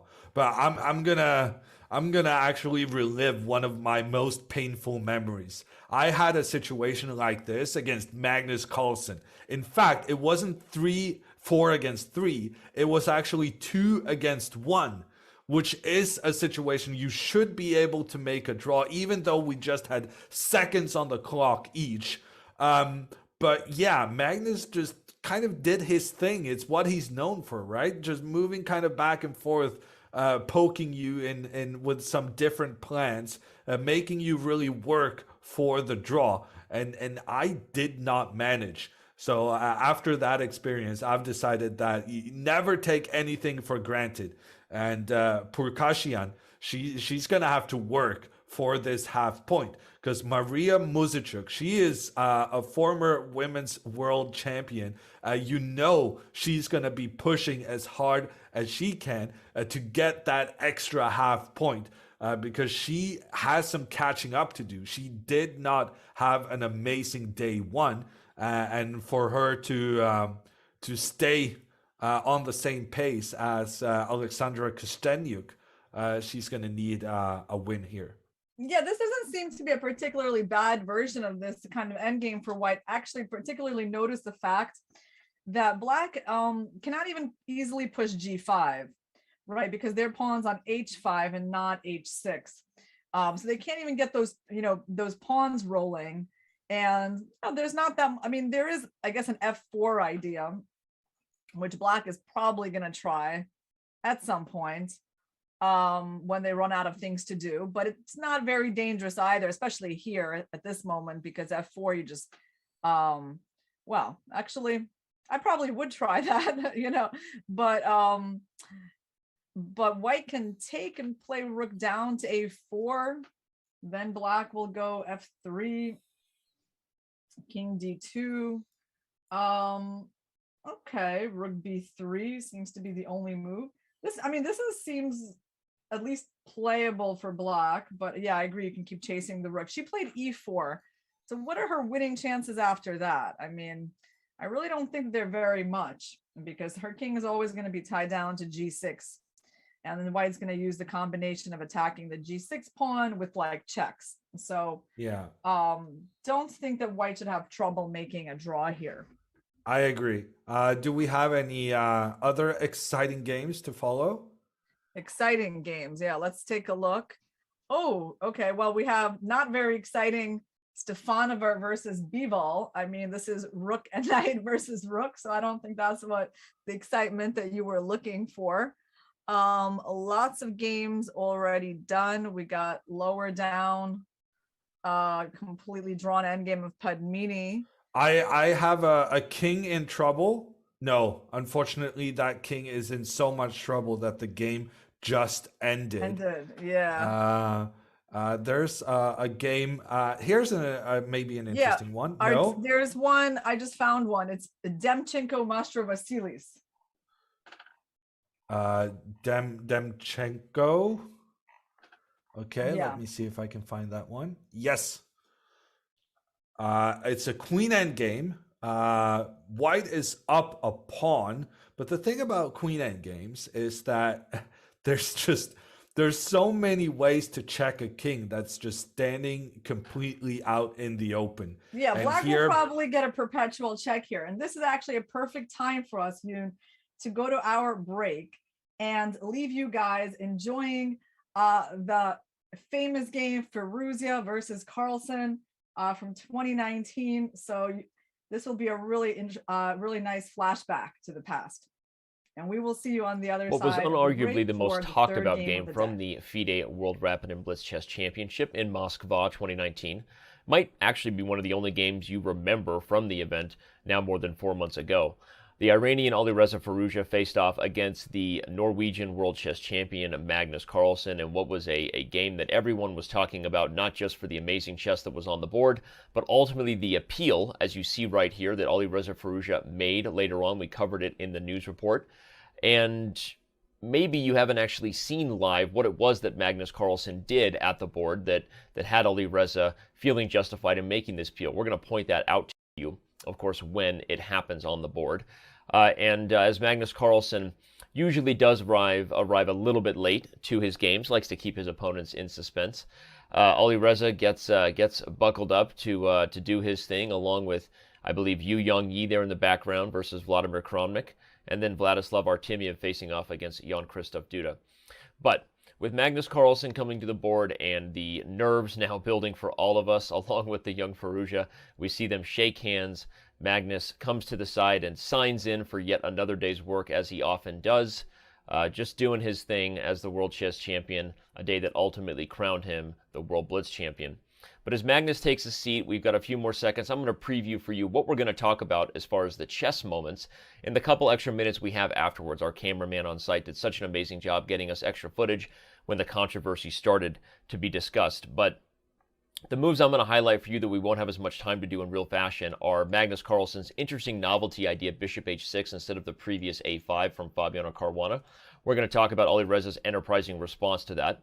And at some point, we're going to jump ahead and show that perhaps if Firouzja had played instead queen c1, but the move 19 bishop takes e6, he might have actually been winning and we may never have had any controversy.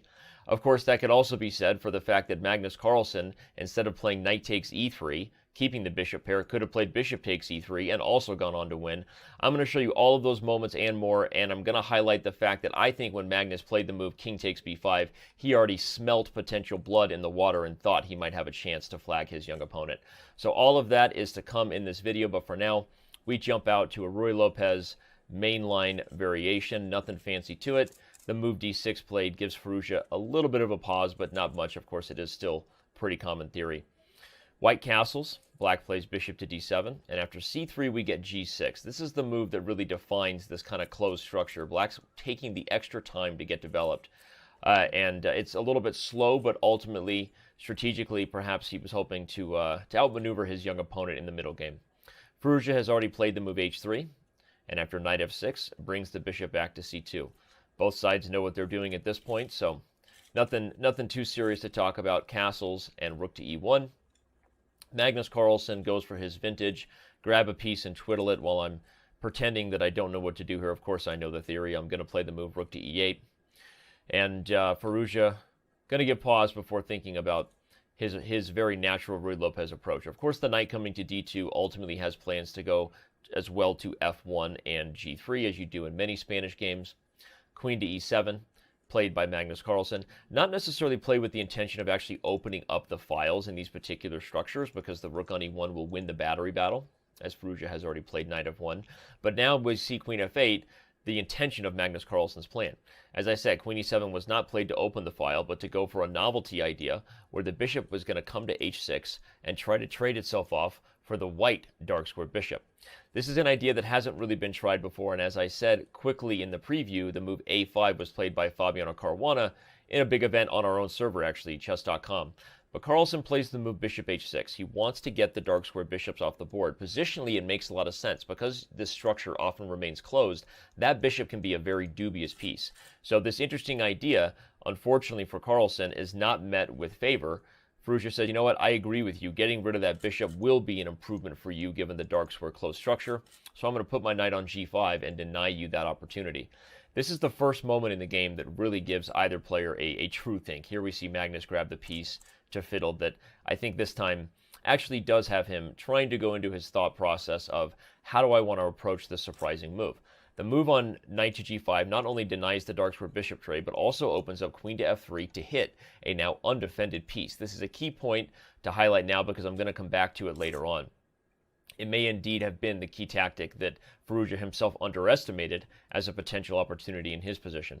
But Carlsen is stuck because the whole maneuver of queen f8, bishop h6 was designed for this trade to happen, and with that not being an option, it's unclear whether those pieces are ideally placed. Natural moves like bringing the rooks over in these positions can be very dangerous to the coming threats. Because of that, Carlsen, as you saw, just played the move knight to d8, an exclamation point move given by Grandmaster Dejan Boykov over in the chess.com news report, because it overprotects f7 and is already meaning, if you will, the move bishop b3 with an okay defensive setup. However, after the move knight to e6, blocking the attack of the f7 pawn and offering more trades over here, trying to force his diagonal open, is Magnus. Firouzja is still stubborn, doesn't want to trade dark square bishops. Plays h4 to reinforce his knight on g5 rather than settle on a trade or a retreating move that will give Magnus his goal. Rook to d8 now played. As I said, the natural maneuvers make a little more sense with the pieces in play. Bishop to e3 to reinforce the center. The move bishop to g7. Carlsen finally realizes he no longer has any real chances probably of getting this knight to blink, so why keep the bishop staring there? Note that trading would never be something in the favor, because where does this knight go? If it comes to h5, we simply trade and win a pawn. And of course, trading with the knight would have only allowed a fork of these two pieces. So, just to point out the obvious and why bishop g7 was played, and why after h5, Firouzja was already kind of feeling the love of his position. Carlsen brings the bishop back to h6, and this is the moment, as I highlighted earlier, where Firouzja could have struck gold. Instead of the move queen to c1, which he's about to play, the move bishop takes e6 was a brilliant one. After bishop takes queen f3, black's pieces are actually overloaded. If you defend the knight with the queen, I take here, and your bishop has been left behind by the queen. If you move the knight to safety, I trap your bishop.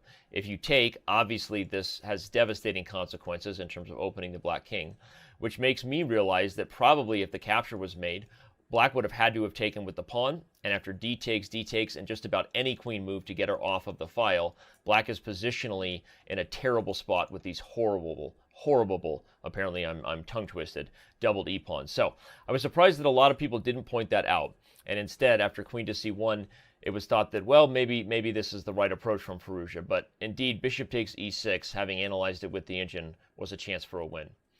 After the move knight to g4 was played, we've already seen the trade on e6 occur, and f takes e6, Firouzja going into a bit of a think before playing rook f1. Now, if I'm highlighting that Firouzja could have avoided the later controversy if he had found bishop takes e6, it's only fair to also highlight that Magnus Carlsen could have avoided the controversy if he hadn't played the move knight takes e3, which was bad. Bishop takes e3, I'm going to analyze real quick, because after f takes queen h6, a brilliant inchworm, queen to g5, followed by queen h4, would have actually led to a devastating attack against Firouzja, and I think the world champion would have made quick work of his young 16-year-old opponent. Unfortunately for Magnus, he actually was too biased to the bishop pair here and wanted to keep that bishop on the board, so as we've already seen, he traded with the knight, and after the move queen to e7, and the trade on g6, which has already occurred, we are now caught up to the live position where queen to d2 was met with e takes d4. C takes d4 is played, and it's understandable why Magnus might have preferred this position. He does have the bishop here. You're looking at dark square pressure and a potentially weak king on the dark squares.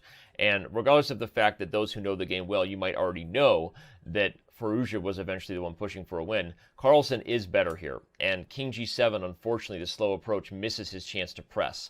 Queen g5 with the double attack on the dark squares, followed by bringing every piece to be traded on the f-file, actually would have greatly overwhelmed white and might have actually been another chance for Carlsen to be the clear victor instead of the controversial victor that we saw later on. But we continue here with trades in rook f8 before queen to c3 found by Firouzja, which is a bit of a shot there in the dark. You could see Magnus's kind of head nod, often something he says, body language, usually something he wears on his chest, and the piece fiddled there. I don't think he saw this idea, and I think he gets a little bit frustrated by the fact that it's clearly a double attack against the king and the pawn on c7. He settles on c6, which makes sense, and at this point I think black was still the one potentially a little bit better.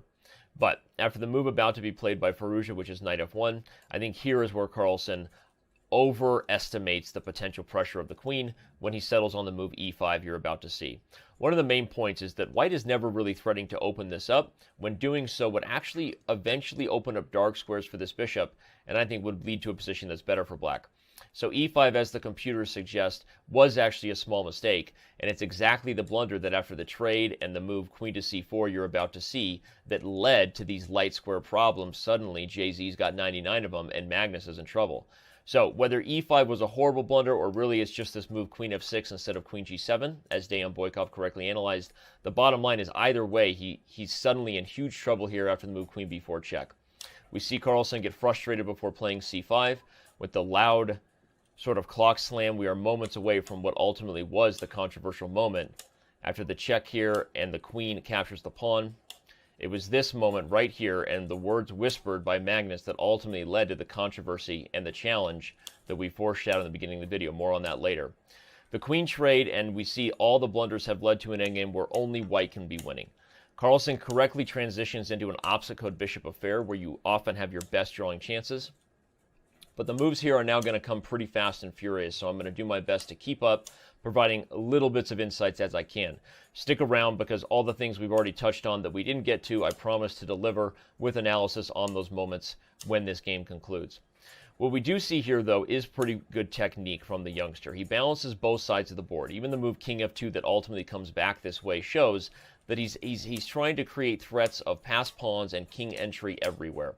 The king comes up, we play g4, that pawn being knocked over might be a little bit of a foreshadowing of something to come, both in terms of the fact that it was knocked over and the politeness in which Firouzja showed to reset the pawn up before hitting the clock.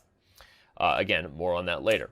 King to g6 shows that Carlsen is in big trouble. The b pawn combined with the king targeting things over here ultimately leads to some bad news. And again, here we see the pawn being slipped from what I believe was a very nervous Firouzja's hands, understandably so.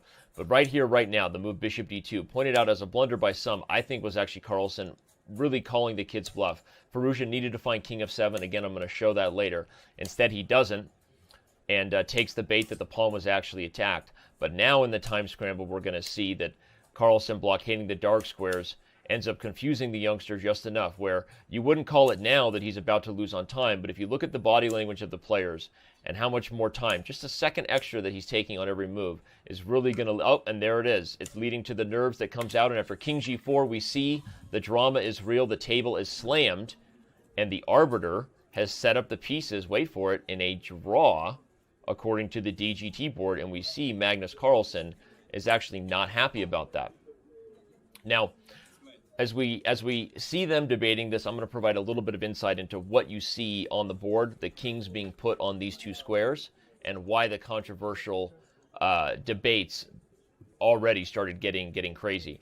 The kings being there represents a draw to the DGT board. That's what the arbiter was claiming. Magnus knows his rules, and his immediate sort of frustration with that ruling, we can see, is what led me to believe that he already knew he had a chance to flag Alireza as far back as perhaps this move.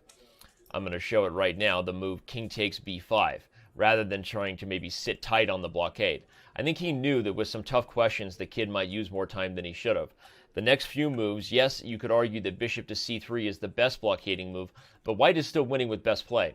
So I actually think this move bishop to d2, again, calling the kid's bluff, making him think his pawn is hanging when actually, after bishop d2, the move king f7 would be winning on the spot, sacrificing the bishop and going into a winning king and pawn ending.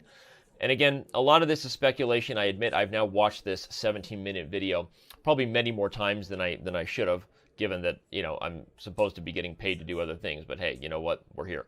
And I actually think that Carlsen knew very well that if this game led to a loss on time for Firouzja, that he wins in that call. Just because there's opposite code bishops on the board and no other mating material does not mean that according to the FIDE bylaws, black isn't winning. In fact, he's right.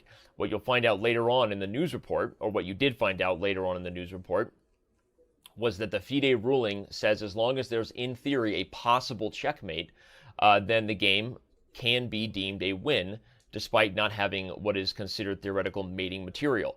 So, in the end, with much time, we see Firouzja is getting that explained to him right now. He actually did make the right call, meaning the arbiter, as I'm saying, with more time. Eventually makes the right call. Firouzja kind of laughs it off now, but later we know he was super frustrated. Now, what exactly was the chess moment that deeply frustrated Firouzja? That moment we saw earlier at about the 10-minute and 31-second mark, where Magnus Carlsen, I don't think, was whispering sweet nothings to Firouzja in terms of his frustration with the position, but actually maybe letting his feelings show about what he knew was happening. After the move queen f6 was played, and as I highlighted, e5 was really maybe the blunderous start to that plan. It was this combination that picks up the b7 pawn and ultimately the c5 pawn, this moment, that had Magnus very frustrated and saying whatever it was he did. That was later, of course, appealed to and overruled as if it is the case that your opponent is distracting you, which is what Firouzja tried to claim. He should have made that claim in the moment. How the arbiters would have ruled, no one really knows. People almost never make claims in the moment despite their opponent cursing under their breath, because frankly, Magnus Carlsen's a competitor and he was frustrated, and it's understandable that he may have been a little bit upset. Whether it's right to say something and say it out loud is another case, but either way, if you're frustrated about something your opponent is doing, you have to claim it in the moment, which of course Firouzja did not. Now, what I was saying about what I think Magnus Carlsen did back here, rather than settling on the passive blockade, but starting to sense his young opponent's nerves, playing the aggressive king takes b5, and then the aggressive maneuver of the bishop to d2. Again, looking at it, knowing that there was an opportunity to get your opponent to try to overthink it, I think Carlsen did just that, capitalized on the fact that Firouzja was unable to find king f7 with no time on his clock, and knew what he was doing to get the victory. Now, I want to show you some of the actual chess here, as a lot was being debated. In this particular position, with about a minute to go here, in this particular position, I want to show that Firouzja's best chance at a win was actually right here, instead of the move king to g4, but with the move g6. The point is the threat of g7 would force bishop to e5, and now king h6, followed by a sacrifice of the e-pawn, would have actually led to a win. What's funny to know is that the final position is actually a draw now if Carlsen has the right technique. The reason is that if you ever play g6 now, the bishop can come back to h6 and hold all the dark squares, and there's no way in. And if you try to bring the king in, the point is that the bishop can actually, I'm going to show it this way, if you try to bring the king in, either way, king f5 or king h5, the bishop can go to the diagonal just in time, and if you ever push, the bishop goes here, and if you ever try to lead with the king, the bishop goes back to d2. So, in the final position, Magnus Carlsen had actually held a draw, or depending on how you want to see it, Alireza Firouzja had missed a win. But regardless of that, the position is claimed a win for Magnus Carlsen because of the loss on time. Now again, that all happened because of Firouzja doing the right thing. I want to point that out. Whenever you make a move that knocks down a piece, you should set it up before you hit the clock. However, as many players who played over the board Blitz will attest to, that's not always the thing that's done. Many times people make move, they knock pieces over, and then they set them up on their opponent's clock. Highlighting that Firouzja did the right thing and that setting up this king before hitting the clock lost him the game only makes this defeat that much more of a nightmare, I guess you will, for Firouzja, and perhaps that much more of a reason why he will remember this battle in future Blitz affairs versus Magnus Carlsen. So hope you enjoyed this video. Again, we tried to highlight all the different crazy critical chess that happened, as well as the controversy. Give us a like, give us a share, and let us know if we brought you any new insights into a game that surely you had already seen, but now maybe you have a little bit more knowledge of what exactly was the moment that led to the controversial appeal from Firouzja, as well as what the chess was telling us on the board throughout that time scramble. So thanks for tuning in, and more from the chess.com Blitz archives coming your way soon. You can click on either of the videos in front of you if you're really into these types of videos, and we'll see you around on chess.com.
Welcome back to this coverage of the World Rapid Championship.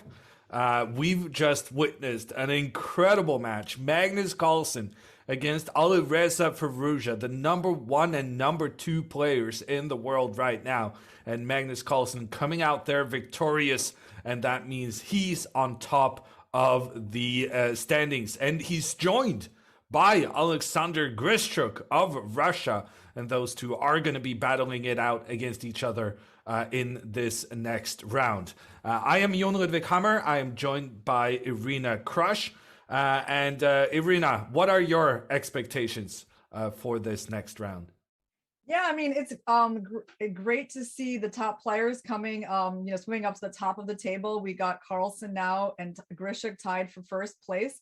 Duda, who had a tough loss to Nepomniachtchi this morning, he came back with a win, and he bounced back to a tie for second place with 5.5 points out of 7. There's a lot of people there, including the veteran Boris Gelfand, actually Sergei Movsesyan. Also, you can definitely consider him a player from the older generation. Then we got Jan Nepomniachtchi, Fedoseev, and Badur Jababa rounding out the group that is just half a point behind the leaders. Hikaru Nakamura and Fabiano Caruana are points behind, as well as Anish Giri and Richard Rapport.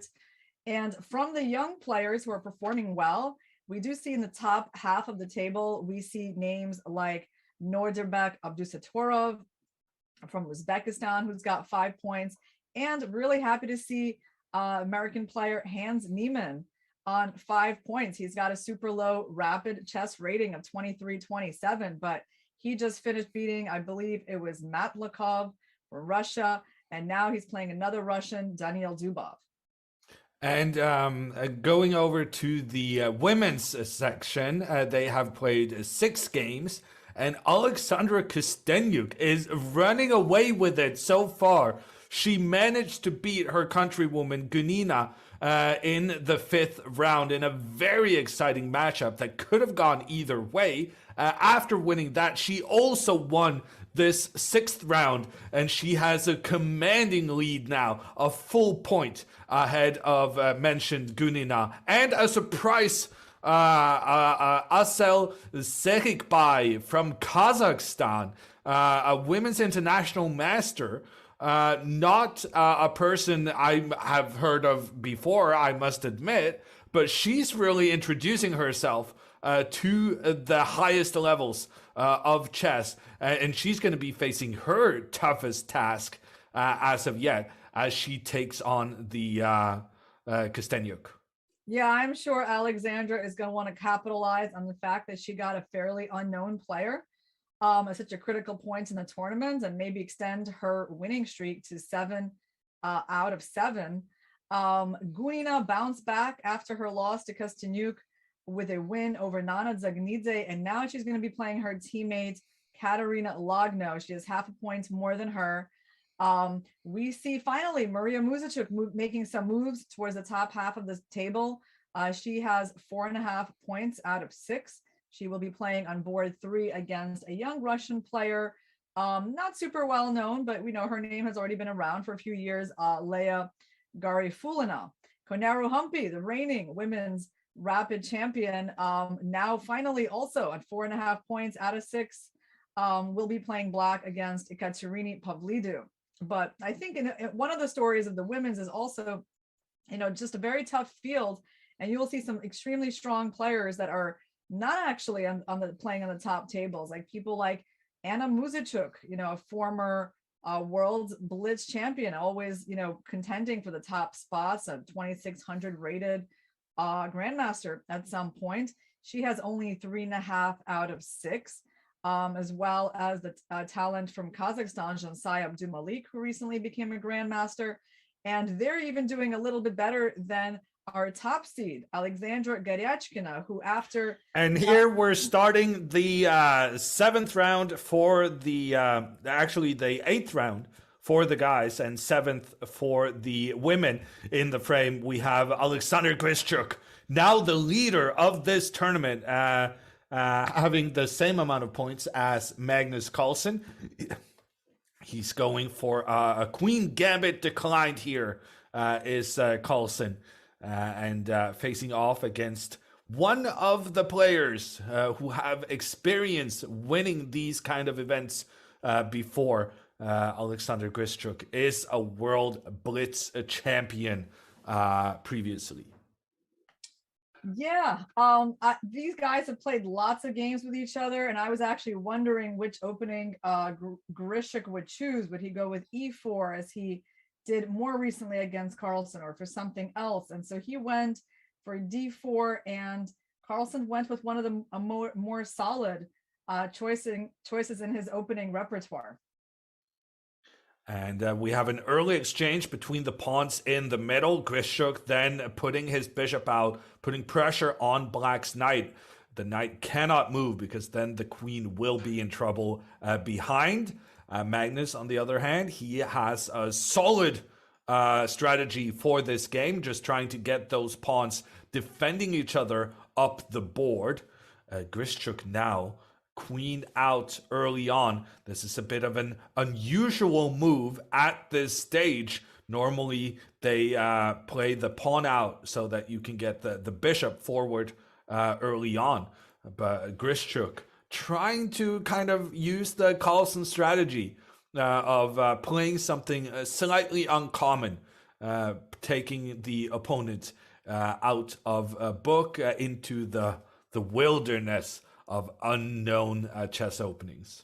Exactly. It seems like he's kind of provoking Carlsen to play the move g6, because that's a fairly standard move in positions like this. I mean, you'd love to get the bishop out to f5. I just realized there's a little bit of a tactic that, you know, the move g6 opens up. White could capture on f6 and play the move knight takes d5, which looks quite uncomfortable for Black. It's still, of course, not over. I think that the tactics, because there's queen d4 and a knight c7. Well, knight c7 is uncomfortable. Yeah, that might just end the fun for Black. Yeah, because you cannot go. Oh wow, you can actually go to the d file. That's right, because there's bishop b4, so it doesn't end the fun for Black, and bishop b4 would win.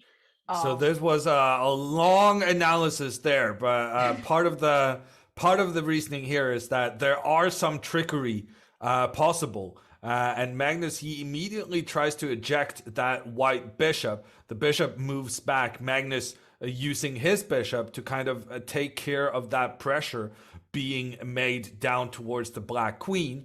The pawn moves in front of the king, opening up for White's bishop. Magnus gets castled, and with that we have caught up with the game. Grischuk getting his bishop out, and Magnus, interestingly, moving his pieces backwards. Magnus here offering the exchange between the bishops. And is this a blunder by Magnus? Can we not use that same idea that Irina was mentioning earlier? What if Grischuk now makes the trade between the bishops and then tries to exploit the fact that the bishop on c8 is undefended? He can capture this pawn in the middle. If Magnus then captures back, Grischuk can capture the bishop. This sequence of events has led to White being up by a pawn, but I suspect Magnus in that case would sacrifice his rook in the corner in order to get his queen out into an attacking position. I think it's not obvious from just looking at this move, but I think retreating the knight to the bottom square is actually a rook sacrifice for Magnus. And Grischuk is going to have to take his time thinking about this, trying to figure out whether Magnus is in his preparation or whether Magnus has just blundered. Having the computer to analyze with us, we know that this is probably part of Carlsen's preparation and that he's willing to give up a rook in order to get his queen out on the offensive. And Grischuk wisely makes the decision not to go for these complicated tactics. He chooses just to retreat his bishop, and that sees Carlsen moving his knight back up. Well, let me chime in here a little bit, and tell you what I know about this position. First of all, I've played this position as white for a long time, since I was a child, because d4 is the opening move I opened with the most often. And I've never seen the maneuver that Carlsen has played. It's actually something quite new to me. I mean, the idea of it is very thematic, but the knight loves this d6 square in these Carlsbad structures. That's the name of the pawn structure that we have right now. And it used to be that, having the pawn in h6 was considered not so good for black, but Carlsen put it there with the idea of the knight being free to move. And he just maneuvered the knight there before playing the rook to e8. Yeah, I've never actually seen this before. Are you familiar with this? Knight e8. I'm familiar with the knight e8 plan, but normally I thought you wanted to make the trade between the bishops. So if you'll excuse my kind of staying in the past, I was expecting Magnus to continue this insistence on the trade between the bishops, because I thought that was considered kind of like the way to play. And then if the trade is made, you still get your knight into the middle, but you also make the desired trade. However, Magnus has chosen to get his knight up first. And the question now is whether or not Magnus has too many pieces on the board. That kind of his pieces are prone to standing in each other's way. Because white kind of has more space as he moves his pawns up the board. Yeah, I think for white, it definitely made sense to try to walk away from the bishop trade. White doesn't really want to simplify the position too much. Then he made another big decision. He put his knight over to e2 instead of f3. And I think, yeah, white was definitely thinking about this plan of pawn f3, pawn e4, which is the typical Botvinnik plan, named after world champion Mikhail Botvinnik, who, created this plan very effectively of advancing in the center using the extra pawn. And Magnus just stopped it, right, with the move bishop f8. So there is because no now he's opened up for his rook, pointing towards the pawn on e3, so that if Grischuk tries to achieve this plan of moving the pawns forward, Magnus will just be able to capture one of those pawns before it gets to where it wants to go. Yeah, so what plans is white gonna do here? So he can try something like the rook ae1 possibly, or yes. So I think the idea must be to give protection to this pawn so that you can complete this idea. So what I have seen in similar situations have been that you move the rook to the middle, move the knight back, and then you're ready to start pushing up in the middle. Instead, Grischuk, he's a very interesting chess thinker. And actually, I know, Magnus has told me that one of the persons he respects the most just for chess knowledge is Alexander Grischuk. And the decision he makes here to move his bishop a fourth time in the opening is shocking. But at the same time, there's a logic to it, because he's offering protection to his pawn. And when Magnus now moved his bishop out, Grischuk is ready to start pushing those pawns forward in the middle. So a very interesting start to this game. Yeah, I mean, it definitely seems like f3 is the move to think about here for white, preparing the e4 move. And Magnus, he played bishop e6 very quickly. Makes you think, well, so what does he want to do against f3? I guess he just wants to get his pieces out. But yeah, just letting white advance with e4. I mean, it seems like white will get a pretty nice game if that happens. I agree, which is why I'm surprised at Grischuk hesitating. Because it feels like it's very obvious what he wants to do, especially considering the move he just made, which was clearly directed at having this bishop protect its buddy. Well, I mean, there's probably nothing wild on the board like the move c5, right? Because we'd love to kind of answer the move f3 with c5. But white will take the pawn. Then I was thinking maybe black could go knight c4. Try to recapture on c5 if he would have that, just that one tempo. Yeah, so we're considering if f3, can we try to put the pressure in towards the middle? But as far as I'm concerned, that's a free pawn. Yeah, the knight goes to c4, and white will probably find. Worst case, I'm just going to take this guy. Yeah, you can take it. Yeah, and then how do you protect the c5 pawn? I'm going to move my rook into the middle, attack the queen. And then maybe play bishop d6. Moves, yeah. I'm just going to move my bishop in. The bishop protects the pawn. The pawn protects the bishop. What a perfect harmony.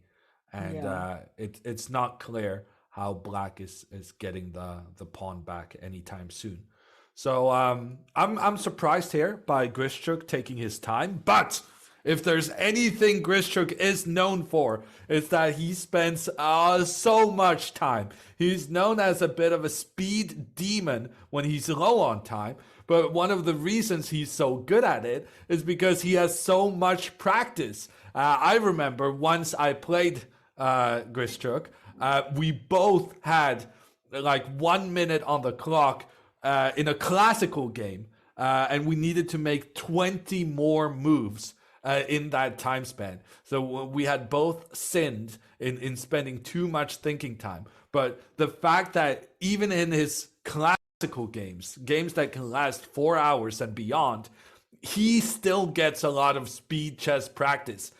Because he's just he gets into time trouble always.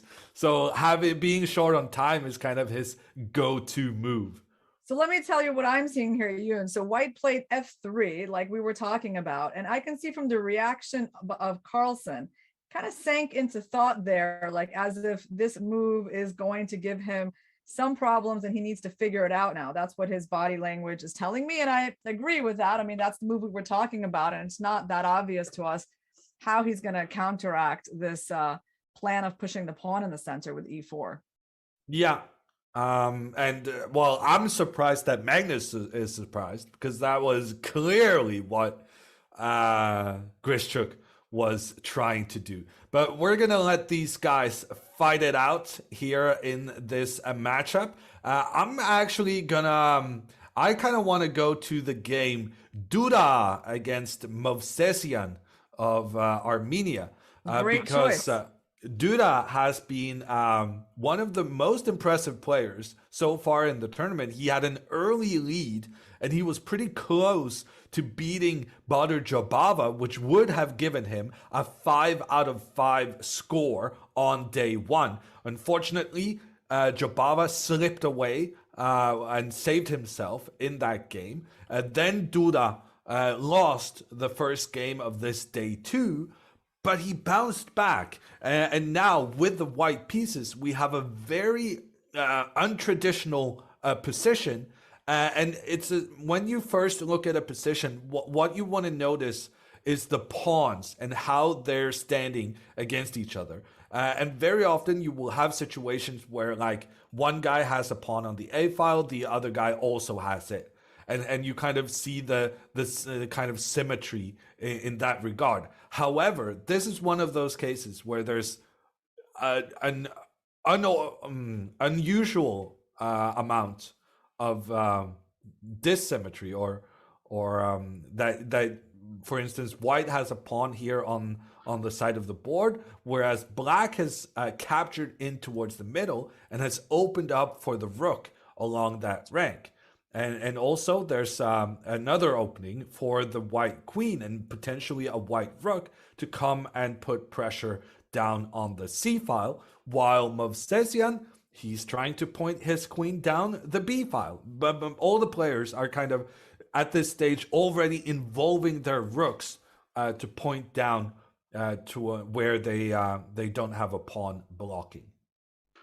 Yeah, I mean, this is definitely an interesting position where we're likely to either see opposite sides castling, or perhaps Black's king will just stay on e8 for a while, because it's pretty, there is danger in Black castling if White can play h4, h5. So the first thing to ask ourselves when we see our opponent make a move, that Queen b7 was just played, is why did my opponent do this?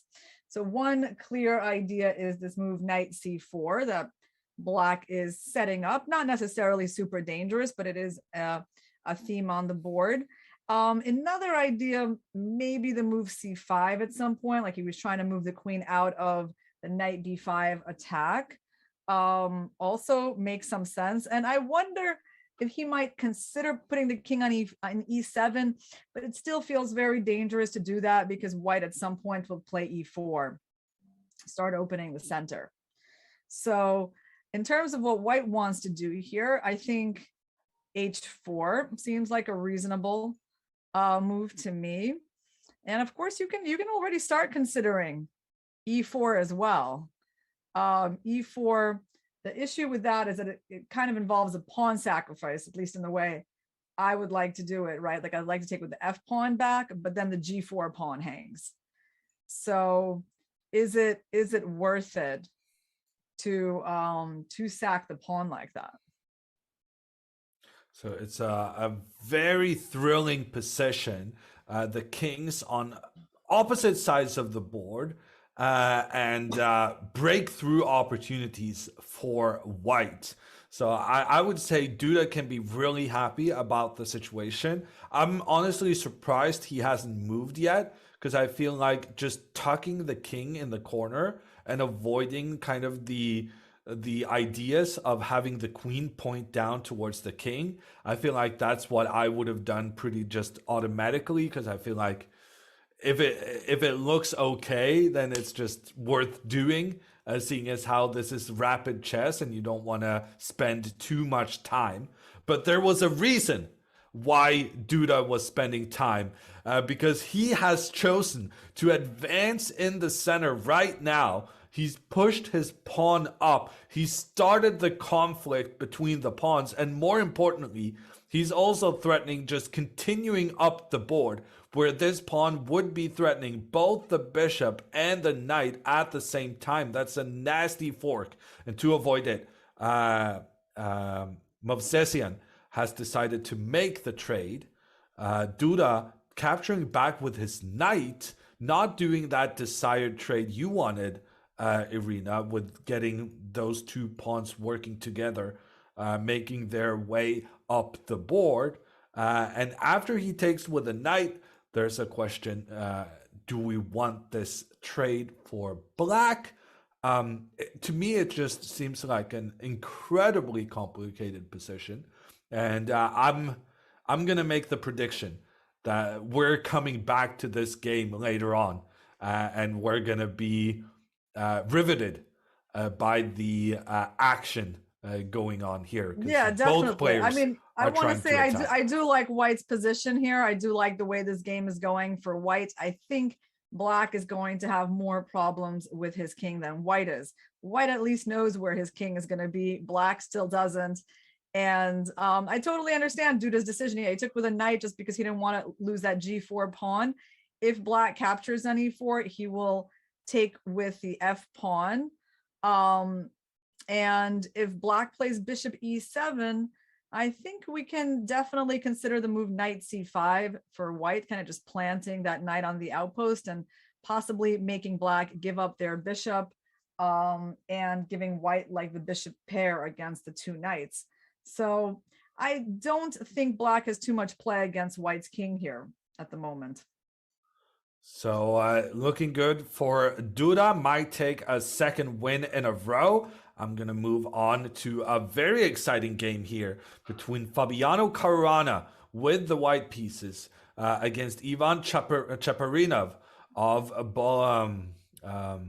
Bulgaria. And Fabiano has sacrificed a pawn in this opening. But on the other hand, The white pieces are much more involved in the game than their black counterparts. In particular, I'm noticing this knight and bishop still in their starting squares. They're not contributing in this moment. Yeah, so this looks like this was a Catalan, and is it black's turn to move here, Yoon? I would guess it's white's. Okay, well, the black, so white took on b5 and black took on c3. That's what just happened. Okay. Yeah, so black is going to have the queen side extra pawn. White has a stronger center. Really doesn't look bad for black at all. I mean, white doesn't have that much going on in the center, and black's pawns are getting undoubled right now. Yeah, so Fabiano has captured that pawn on b5. And if black were to capture back, then Fabiano will just capture with his knight, regaining the pawn he was down. But instead, there's a so-called Zug by Cheparinov, an in-between move where he captures the white knight. And even though white was threatening the black rook, the black attack on white's queen takes precedence. And so Fabiano now probably going to take back with his pawn, but then Cheparinov will remain up a pawn. And I've always had the opinion that many of these pawn sacrifices in the Catalan are really not that bad for black, and that you get excellent chances to win if you somehow manage to keep those pawns. Believe it or not, Caruana, he didn't like the look of this position, which probably seemed too simple for black. He sacrificed his queen. No way. Yeah. Oh my gosh. Fabiano Caruana trying to get himself a new queen. My logic reasoning, I thought was okay. I said, well, a rook is not worth as much as a queen, so you need to save the queen. But Fabiano says, no, I'm going to take the rook, because then, yes, I lost my queen, but I'm about to get a new one on this side. But the white pawn is stopped just in time. Cheparinov giving up his, both his knights, really, in order to stop the pawn from becoming a new queen. Caruana makes the trade and then captures the black knight. I'm gonna need to kind of count right now to understand what on earth just happened. Both players have two bishops, so it's a knight and rook for a queen. It looks good for black. It really doesn't look like a great opening result from Caruana. I mean, black has the two bishops. They're both fine. I mean, at some point, black will play c5. He just needs to, not blunder like queen b6, knight d7 fork or something like that. Oh, there's already been moves on the board. Yeah. Yeah, he made the trade between the bishop and the knight.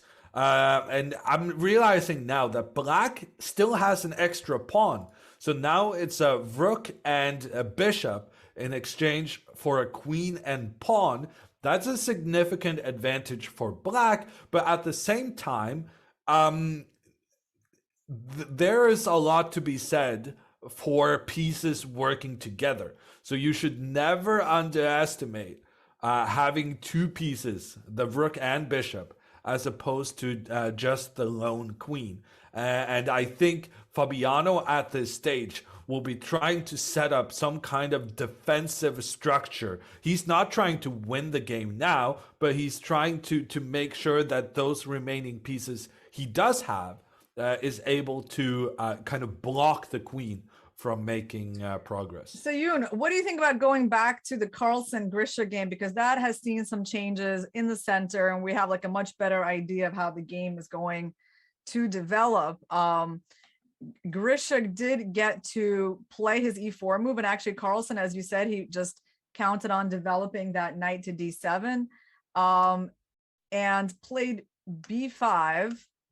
And now the white pawn is on e5. So it sort of seems like white is getting what they want with their plan, that space in the center. And Carlsen played knight c4, and that, I think that is our current position. So the plan here for white that stands out to me, I was going to say, well, he played b3, which is totally fine. That's not a bad idea to get rid of that knight. I see. Well, black wants to play for c5. Yeah, black really needs counterplay badly, because I was going to say, if black doesn't do anything and white goes bishop c1 and f4, f5, white is just going to, you know, roll with those pawns, and it's going to be very unpleasant for black. So black needs to find counterplay quickly. He's actually pretty well positioned to do so. So I do expect Carlsen somewhere to try to play c5. On the other hand, he has to be a little careful to not hang that b5 pawn, but his rook is really well positioned on c8 to support c5. So first, Magnus needs to deal with the knight being under attack. One of his options is moving the knight all the way out to the edge. The disadvantage of this move is that there's questions to be asked whether or not this knight is actually contributing in the game in the long run for black. But the advantage of the move is that it puts pressure on white's queen, forcing the queen to move, and then you can rush your pawns forward, trying to create that counter pressure in the center Irina was talking about. So Magnus actually opts to retreat. That's slightly surprising for me, but he has this idea of pushing his pawns forward on the left side of the board, and it's a very clear kind of I'm playing here, you're playing there sort of position, because white has been trying to push the pawns forward on the right side of the board, whereas Magnus is trying to push his pawns forward on the opposite flank. Yeah, I mean, definitely black is probably thinking about a move like b4. It just happened on the board. Yeah, b4 and c5. And it looks like this knight has to go all the way back to b1.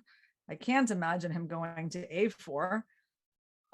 So I like where this is going for Magnus. He just kind of put his pieces in the right position so that even though it looked like white was getting everything they wanted with their central pawn advance, he is in time to get counterplay.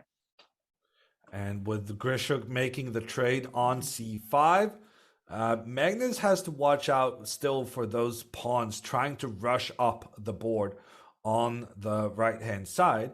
But maybe one of the ways he can deal with that is just maintaining his pressure in towards the middle with his knight. So I was thinking knight takes pawn. Maybe that's not a good idea. Maybe you need to have that guy pointing at the other white pawn and instead use this opportunity to get your bishop out and put a check on. Yeah, maybe white's bishop king. out and then maybe pawn d4 Yun, so to play knight d5, because he needs a plan to make that knight on b6 better. He can't possibly leave that knight there forever. So there is a certain idea of like at some point playing d4 and getting the d5 square and then maybe even the c3 square. That would be a total dream. But if he takes with a knight now on c5, then white just blockades with knight d4, and I don't like that as much for black. So it's still a very unbalanced position here. Chances for, I would say, both sides, but Grishuk in his normal style, being down on time. And Magnus does choose to use his bishop to recapture, and the king hides in the corner. Magnus, no, wait. Was this what happened? Bishop came? Yeah, bishop came. It says f6 was played. Is that really what was played? That Yes. would be slightly surprising, but okay, not, I guess, only surprising for me. For some reason, I was so into that move d4. But you know what? I just realized on d4, there was a bishop a6 idea. You know, there was... so what Magnus did was yeah. challenging in towards the middle of the board, challenging this white pawn, which cannot be protected in a good way, and it cannot escape either. but it can't trade with the black pawn. And we still have a lot of pieces for all the players. Notice how many pawns have been exchanged, but no pieces. They still have both their knights, both their bishops, both their rooks, and a queen.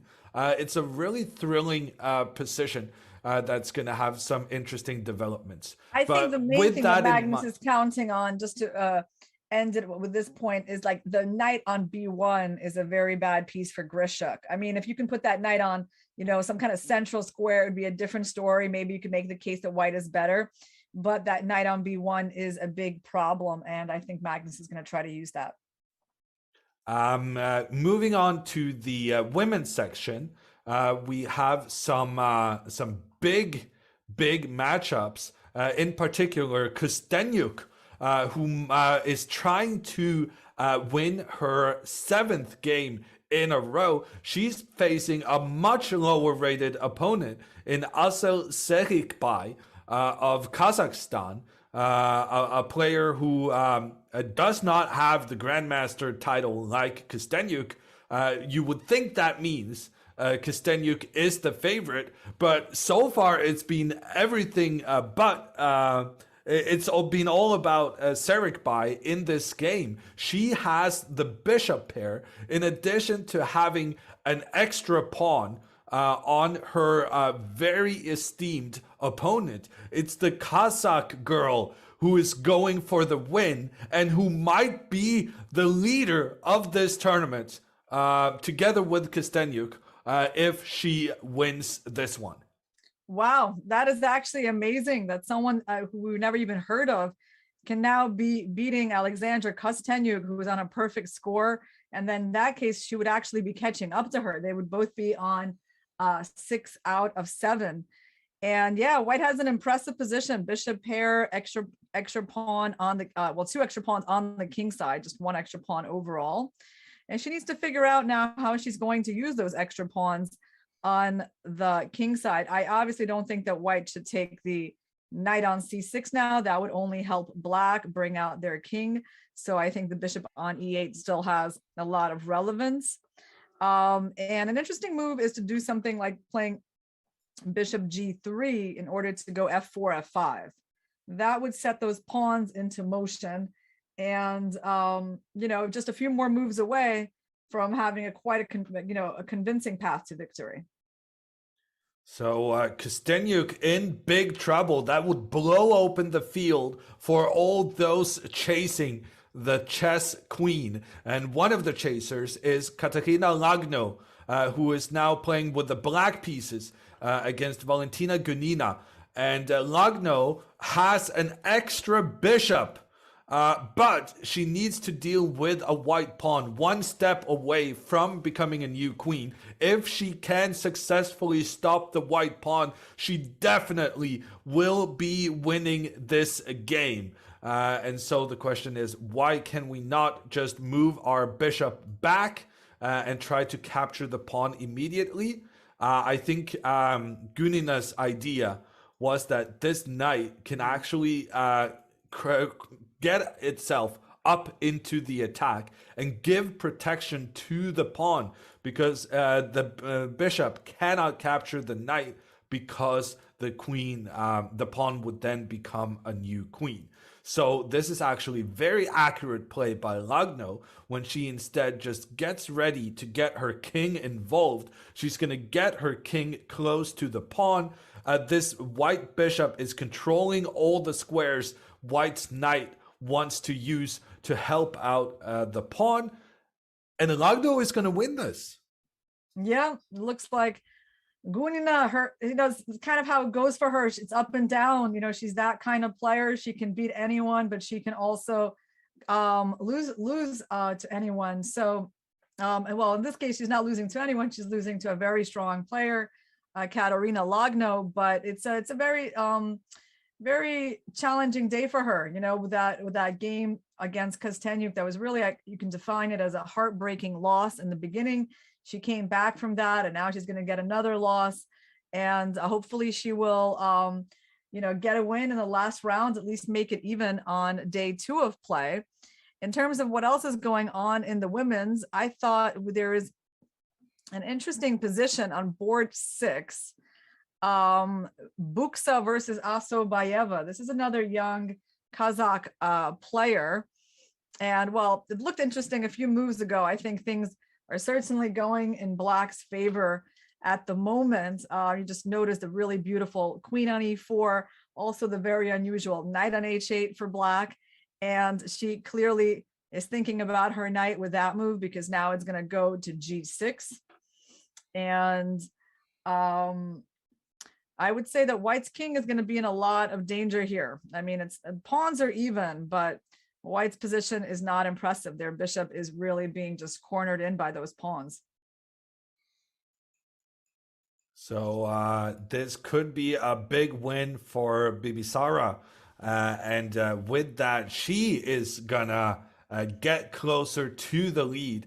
And I think every one of the players chasing Alexandra Kosteniuk, they are cheering for Asel Serikbay in this matchup. They really need some help stopping the chess queen in what has been a dominating performance so far. And they it looks still as though they will get the help they need. It looks as though Alexandra Kosteniuk will go down against Serikbay, which would be a big sensation, but also really making the women's section completely open with still 4 rounds to go.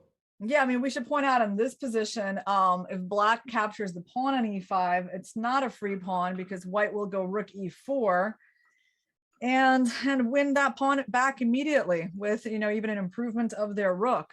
And also in this position, it would not surprise me at all if one day, we saw this tactic where White plays bishop f6, you know, sacrificing the bishop in order to promote the h pawn. I mean, that's a pretty typical idea. Of course, it's not exactly about to happen, but I'm sure, you know, both players have that typical tactic in mind. So big stuff going on there. We're gonna switch back over to the open section and our top board between Magnus Carlsen and Alexander Grischuk. And updating the board there, we can see that the queens have been exchanged off, and the evaluation bar is somewhat more white than Black on the left-hand side, indicating that Grischuk has the advantage according to the computers. However, I will say that it's Magnus Carlsen with the bishop pair. Oh no, I've dropped the ball on this. Magnus Carlsen has a rook less than his opponent. He's down in exchange. He's down in exchange, right? Yes. Magnus with 1 rook less, but in return he has an extra bishop. That explains why the computers favor White in what I thought looked like a pretty exciting position for Black, considering the activity of the pieces.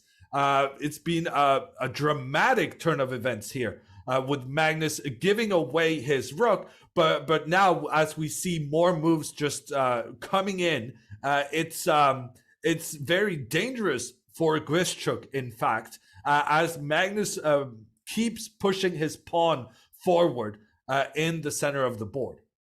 Yeah, I mean, the only question is, does Magnus want to take that knight on c4? Maybe not yet. I was thinking he's chosen not to do it. He's moved his bishop to attack the white rook.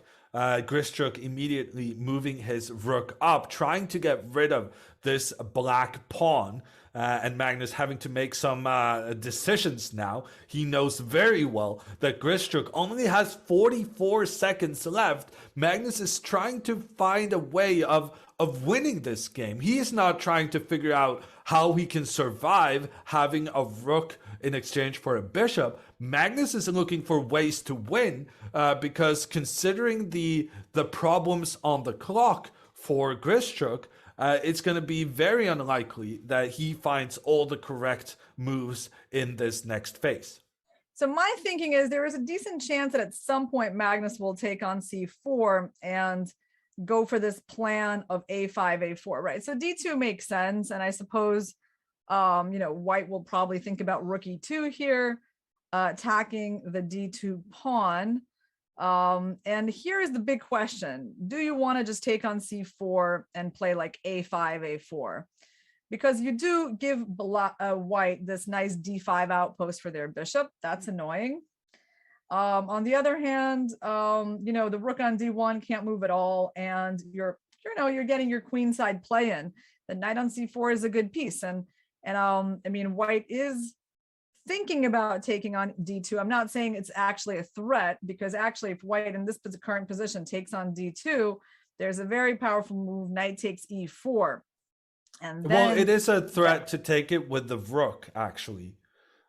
So Magnus needs to he needs to trade bishop for knight in order to protect the crown jewel of his position, the pawn on d2. So what Irina was saying was, if the knight were to capture this pawn next move, that would not work in white's favor, considering that there are some sneaky stuff happening with the bishops on the side of the board. However, going into the position we have now on the board, he did take on c4. Yes, so he needed to stop the Grischuk from using his rook to capture this pawn, because even though that loses a rook for a bishop, after the resulting trades, white would be up a pawn. So Magnus, by virtue of not wanting to be down a pawn, he had to make this trade, bishop for knight, but in return, he now also pushes the pawn forward on the side. I mean, I rather like black's chances here in this position. I mean, white really doesn't have much time, but I cannot say white is hopeless, right? Like, white has his plan of king f1 or f2 to e2. Yeah, but Grischuk now is coming with his king towards the middle of the board. Magnus just keeps on pushing on the side. Grischuk continuing to get that king closer to the center. But Magnus having these pawns, being so low on time as Grischuk is right now, that's just a nightmare having to deal with. Yeah, and black has this plan exactly of a5, of a3 and b3, kind of getting rid of the a2 pawn and just counting on the a pawn to win. Yeah, so, and I realized now that Magnus already actually he has taken earlier the bishop. in this exchange, he did take the white bishop before he started rushing his pawn down the board. I was kind of just trying to stick with the video feed, since it makes no sense talking about a position that's different than the one we can clearly see on the video being the case. And now we see Magnus continuing his push forward. It looks like he went b3, Yoon.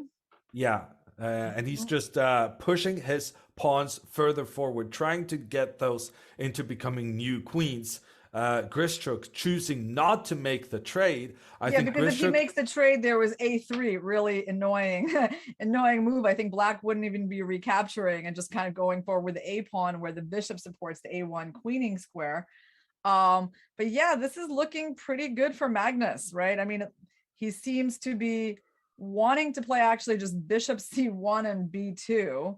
Obviously there's the a3 pawn hanging as well. C5, okay, good try. Yeah, so Magnus using his bishop, trying to remove that last white pawn on the left-hand side, but Grischuk is also trying to remove pawns, opening up for his rook against the edge pawn for Magnus.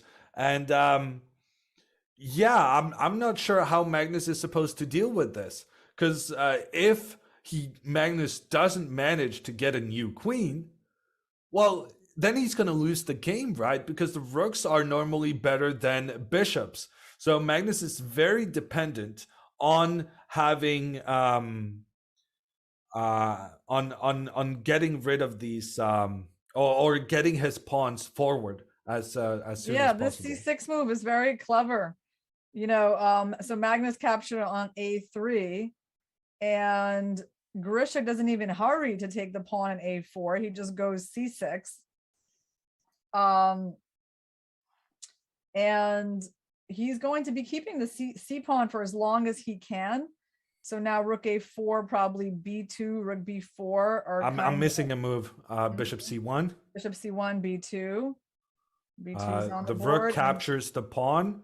Magnus tries to get a new queen, but the white rook is in time to stop it. The one white rook stopping the one pawn, the other rook stopping the other pawn. But will Grischuk manage to keep his pawn trying to become a new queen alive? Yeah, so Magnus has this very unusually placed bishop. On one hand, strong, on the other hand, unable to move at all. And looks like white has things under control, right? I mean, like the king can go to e2, and maybe at some point the rook will come out to f1, and the king can trade places with the rook. We would love to put the king on d1 instead of having the rook there. I mean, the rook, it's a real misutilization of such a strong piece. So that's going to be the plan for Grischuk. And Magnus is now- trying to eliminate the white pawn. He's Yeah. using his rook to attack it. The pawn steps forward. The Magnus tries to get rid of the white pawn. Grischuk realizes that having to deal with both of black's pawns is going to be a very big trouble in the long run. Grischuk sacrifices his rook against one of the pawns. Magnus captures back with his bishop. Grischuk then getting rid of the other pawn, threatening the bishop, but also threatening to go up into the attack. If Magnus now were to save his bishop, Grischuk would win the game by pushing his rook up, giving a check, and after the check, he's ready to get a new queen because the rook protects the queen. So instead, going back to where we were, Magnus has instead chosen to give up on his bishop. And in this situation, Magnus just gets rid of that scary white pawn, and we have a situation where all the pawns are on the same side of the board. It's a 3v2 situation, and as we were talking about earlier, with that 4v3 earlier, it is a draw. In a rook endgame, an extra pawn is not sufficient because, well, you cannot get the pawns forward without them being exchanged off. Yeah, so this game is ending in a draw, but I gotta tell you, there's another game that's probably gonna end in a draw, Yoon, and that is the Sarigbai Kosteniuk game. Amazing. Wow. Yeah, Alexandra, you can't count her out. I think that's the lesson we learned from that hopeless position she had against Gunina this morning. I mean, she has managed to get herself into drawing territory. Reminds me a little bit of the game Magnus had against Gagunashvili. But of course, Kosteniuk has a much better version of that. Her knight is like in the center of the board, not getting trapped. And looks like a pretty easy draw for Alexandra. They're now both even on time, so really big comeback from her. And Duda has won his game against Movsisyan. That was an interesting game that we had talked about in the beginning, where we were there was an imbalance in the king's position. And they're now discussing their game with Movsisyan. And while they are discussing, we also have a confirmed result. Kosteniuk has survived her very precarious situation against Asel Sekekbai. And that means that Kosteniuk will then remain on top of the standings. Another game still going on is the game between Natalia Buksa and Bibisara Asayobayeva. Wow, And this is so fascinating. I mean, like, how is this equal? Oh, she has... It's definitely not equal. It's an extra 4 pawns for black. Yeah. So that means it's going to be a win. And that's the confirmed result right there. Buksa having a great start to this tournament. She now loses 2 in a row. And that's going to be, that's so rough to come back from in such a, once you start losing, it's so easy to drag that result with you into the next one. Because when you play 4 games in a day, managing to reset is one of the most difficult skill sets required for this event.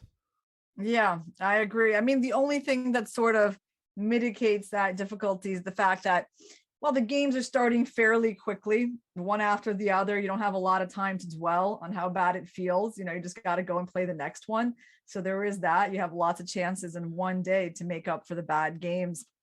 And another game that's just finishing, it's Magnus Carlsen making the draw with a pawn down in a rook endgame. We can see the final position here. His king, he's actually given away another pawn, Magnus, but his king is blocking the progress for these pawns.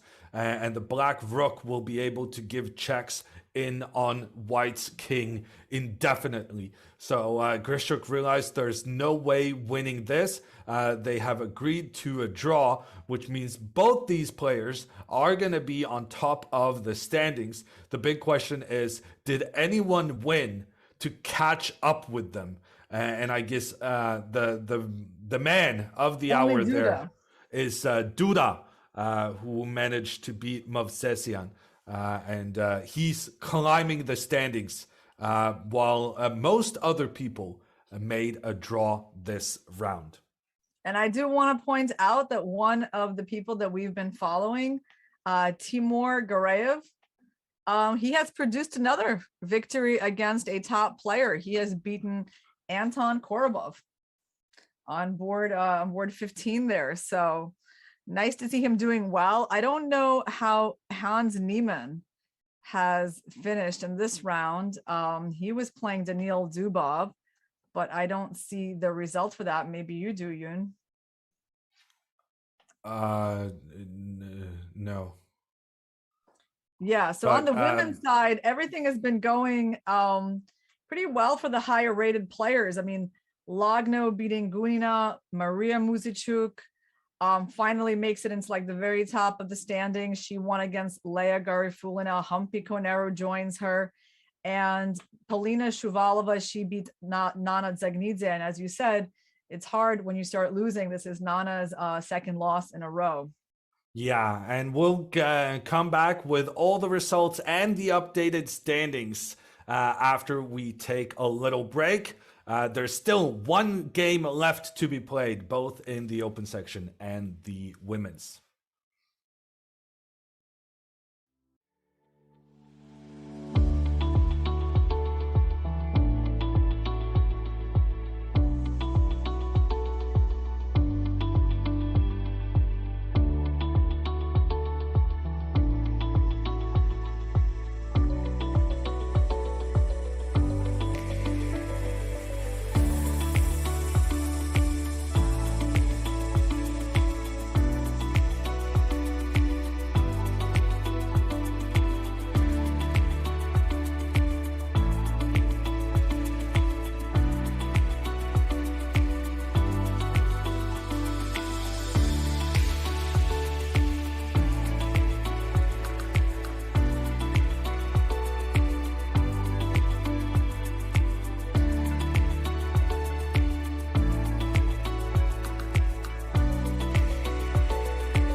Before we go to the last round of the day, we have a replay for you from an old game, Magnus Carlsen versus Fabiano Caruana from the World Blitz Championship in 2010. Hope you enjoy this, guys, and we'll see you in a few minutes.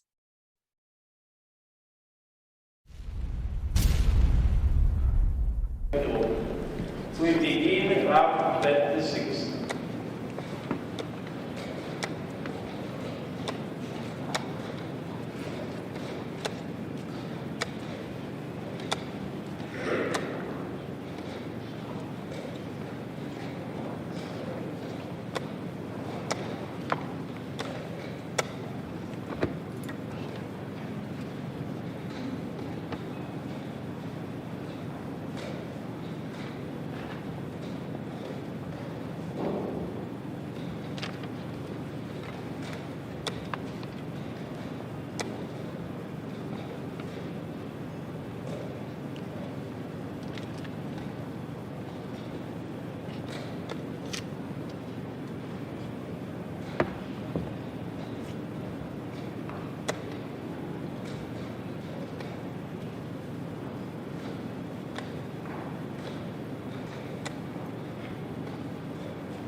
Hey everyone, welcome back to the World Rapid Championships. I am Jon Ludvig Hammer. I'm joined by Irina Krush, and we have had some action today, and that has resulted in the following standings. It's Jan Krzysztof Duda, the hometown hero, in the lead so far, with 6.5 points out of 8. He lost the first game today, but he's come back in great fashion, and he's sharing that lead together with Alexander Grischuk and Magnus Carlsen. They are being chased, though, by a pack of strong players. The first and foremost among them, Jan Nepomniachtchi, the man who lost this month to Magnus Carlsen in the World Championship match. He's going to want to avenge himself. And the pairings for this round is Carlsen facing off against Duda, and Nakamura playing Fedoseev, one of the other highlights of the round. In the women's section, it's Alexandra Kosteniuk, who maintains her lead after saving a very difficult position against Asel Serikbay of Kazakhstan, the biggest surprise of the women's section so far. And in that group, Kosteniuk is going to try to hold her own and hold the lead in the tournament. She's facing off against Maria Muzichuk of Ukraine in this round. And with that, we are ready to join the players. Here we see actually Magnus Carlsen arriving at the board with the white pieces, needing a win here if he is to have a sole lead before the third and final day tomorrow. Yeah, well, we have Badur Jabava. He is still at the top of the standings as he was yesterday. He's playing on board 2 against Alexander Grischuk. And Timur Gareev from the United States is also on 6 points. He has beaten grandmasters Matlakov and Korobov back-to-back in the last 2 rounds. We saw that scintillating game that he had against Caruana yesterday, where he totally had Caruana on the back foot defending. And now he's playing one of the best players in the world, Jan Nepomniachtchi, on board 3. So I'm really excited for him. I hope we can take a look at his game and see if there's going to be some more fire on the board from him. And here's Duda, and then the clocks start. Magnus is used to being the one late, but I'm sure some of you noticed that when the arbiter wanted to start Magnus's games, Magnus said, no, don't start the clock. I want to wait for Duda to arrive. So Magnus showing some nice sportsmanship there. Kind of fair, I think, considering he is often the one late at the scene. But we got to move to the moves being played, because we have a huge surprise already on move 2 out of this opening. Magnus Carlsen has gone for his e4 opening, but the problem is that Duda has played a very unusual, in unusual fashion of this Sicilian defense, because he moved his King's Knight out early on, which is uncommon for play by Black. Oh, wow. So he played Knight F6 on move 2. Yeah, that's not a line that's super popular. I think I've seen some Norwegian players try that. Is that true, Yoon? I believe some Swedish players have played this. Brandelius or something. Someone. Exactly. We are not the same. Sweden and Norway, not the same thing. Yes, they owned us for a very long time, but we're past that. We're our own country now. We have our own money. I remembered approximately correctly. Yeah. And actually, someone actually played that against Magnus himself. That's what I remember too, some years back. So and look at this play. Magnus, very early on, just pretty randomly, if you ask me, starts pushing forward the pawn on the edge of the board. This has been a very risky strategy from Jan Krzysztof Duda, playing an opening that has a dubious reputation. Yes. Yeah, and Magnus, pushing the H pawn early, that has really become such a fashion in so many openings these days. I mean, it's a very multi-purpose move. I suppose that at some point he'll probably push that pawn even further. Queen c7, how should we interpret that? Is that trying to play the move f6? Perhaps white should just go queen d2 here. If I had to guess a move, that would be my guess. It looks like a very normal move, queen d2, prepare queenside castling, and protecting the bishop on f4. But Magnus has begun to think. Yeah, I definitely agree with you there. Moving the queen forward seems like the obvious thing to do, and it is what Magnus elects to do after having a short think. Duda now will be doing a fianchetto, I think, on the queen side. No, instead he chooses to go with his pawn one step forward on the right hand side. The idea of this move is to control the square g5 so that Magnus is unable to move his knight there.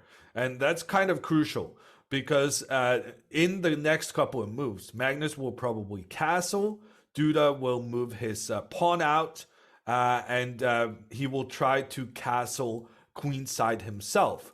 This is Black's idea here, that the king belongs on the left side of the board. However, it's very important that you stop white from moving the knight up to attack the pawn on f7 once you castle. So Duda is playing a move here that he really didn't need to play for another 3-4 moves, but a move that is a part of his general strategy in this opening. And Magnus, he just gets his bishop out. Yeah, I mean, I agree with you that there's like really no way Black is going to be castling short here. It's so dangerous. So that plan that you showed, Duda has just begun it with b6. I mean, I still like White's position. I think, at some point we should expect to see White's pawn on h5, kind of nicely fixing Black's pawns on the dark squares. Magnus has first decided to improve his light squared bishop. Yeah, just because he would have been a bit passive staying somewhere on e2. So this makes sense to me. And now I guess just castles queenside. I mean, both sides will be going that way. But Magnus or is he? It suddenly dawned on me that the person who's kind of controlling the center of the board might want to try and attack the opponent's king.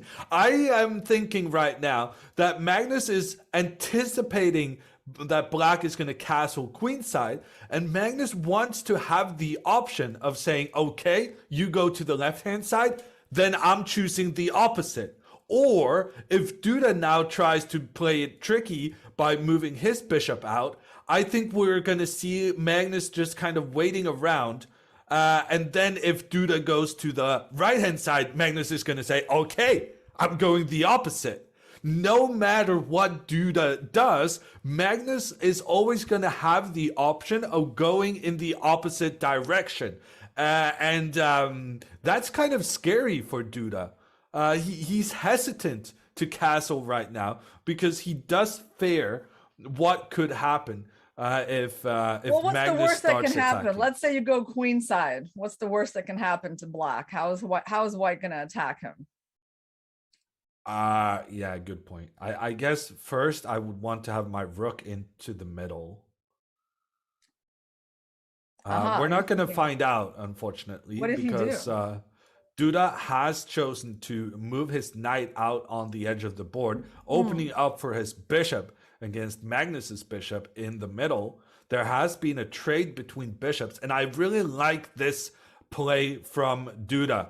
I think the knight is actually brilliantly placed on b7 because he's supporting his idea of moving his pawn forward afterwards. One of Magnus's main kind of strategies here is to prevent black from getting that pawn forward by just having all the pieces coordinating against the d6 square. However, Duda is now kind of using that same strategy, and he will be able to push that pawn forward. Yeah, I still love Magnus's position. I have to tell you, like, I'm not sure. I almost prefer the way Gagunashvili played against Magnus than the way, Duda is playing against Magnus. Actually, my favorite in terms of who I've seen play like the opening that I really like, I liked the way Firouzja played the opening. I liked what he got there. But here, I mean, I feel like Magnus, it's just a comfortable game. And you're right, like black could try to play for, d6 at some point. But I can see some scenarios where like white even does simple things like moving the queen to e2, playing pawn to g4. You'll control the f5 square. Just such easy play for white that it's hard to see like where black is really going to, find that equality. And queen c6, I mean, okay, you're threatening what? Queen a4. It's not really a threat. Okay, so I would say, oh yeah, it's not a threat. It's not even a threat. Yeah. There's pressure down from white's queen. Yeah, no, I don't know. I feel like, yeah, maybe you're right. Maybe this is. I did think it was a very dubious way of playing for Duda, because why are you taking such enormous risks against Magnus, right? Yeah. If you're going to take risks against someone and play like a really tricky opening, it should probably be a game you're expecting to win. Mm-hmm. While here he's actively causing chaos in a game where if it's a draw, that would be a great result for him with black against Magnus. Yeah, I mean, he obviously like played to surprise Magnus, but I just feel like the nature of the position that he's in, like, I don't feel like Magnus is going to be uncomfortable in this, right? There's nothing that unclear. Like black's knight on b7. Well, it's a little bit worse than a bishop would be on b7, right? And like white's already castled, black has not castled. White's got space actually in the center on the king side, even with the h pawn. He's got the rook positioned on the open file. Yeah, no, I just really, really like white's position. And I think like, Duda is looking very confident, but I think it's a more like bluffing. Okay, well, keeping that in mind, we're gonna move on to some of the other games we have in this final round of day 2.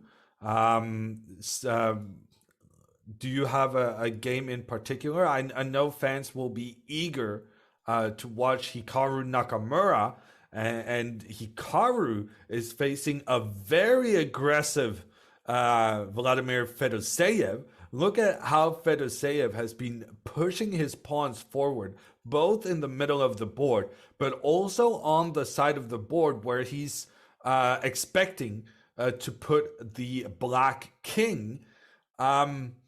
Is this aggressive play going to pay off for the Russian player? Yeah, well, it's going to be a little tricky for him to castle, of course, now that the white rook is open on h1. He's got the bishop pair. He's thinking about playing d4. That move should happen shortly. So the question is for whites. Yeah, I mean, well, white will probably play something like knight f3, although he has to worry about g4. So maybe it's not going to be knight f3. Maybe it's going to be knight e2. And the question here for black is go d4 or not. I would say, why not? I mean, let's try it. Yeah, knight takes, for example, and then there will probably be some kind of a queenside castle. You really want to escape from the center when the center is that open.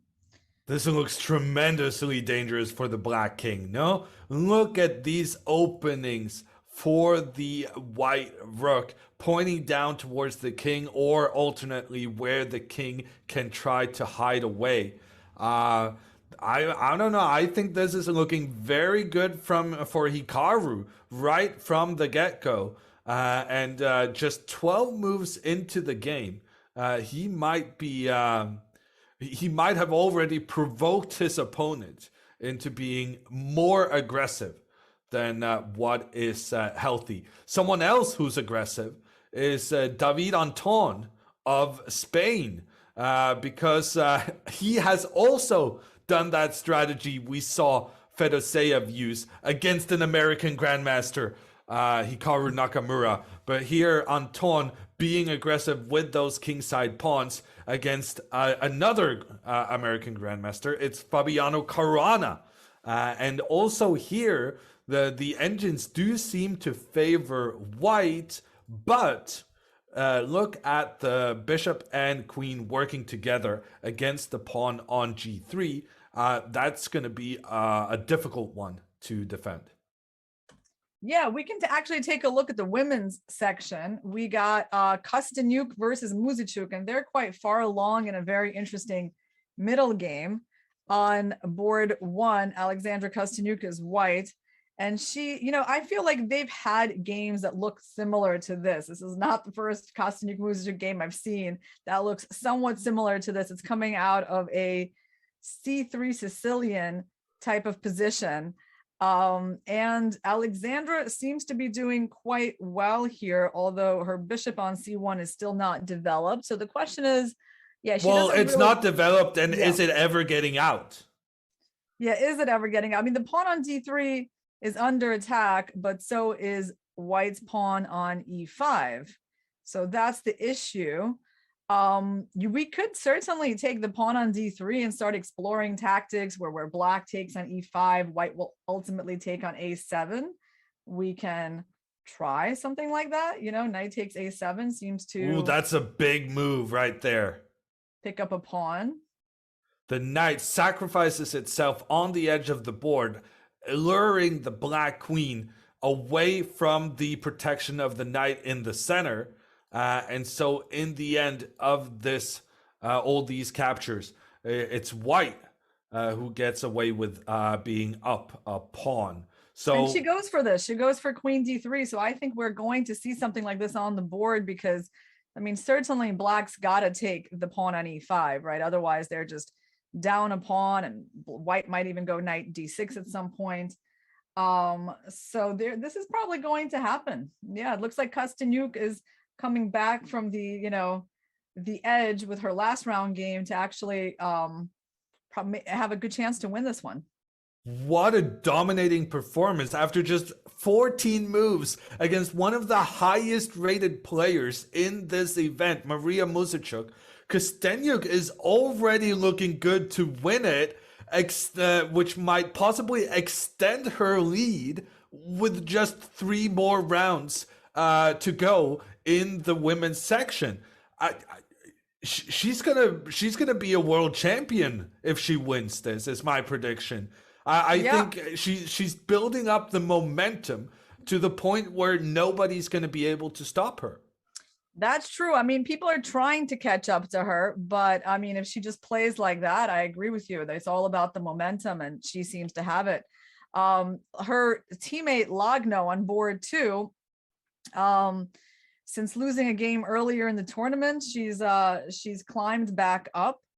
And she's playing the player that we were introduced to last round, Saragbai, Asel. And Lagno is white. This was it looks like kind of a French Tarrasch, but it's actually, it's not. It's not a French Tarrasch. It came out of a Sicilian.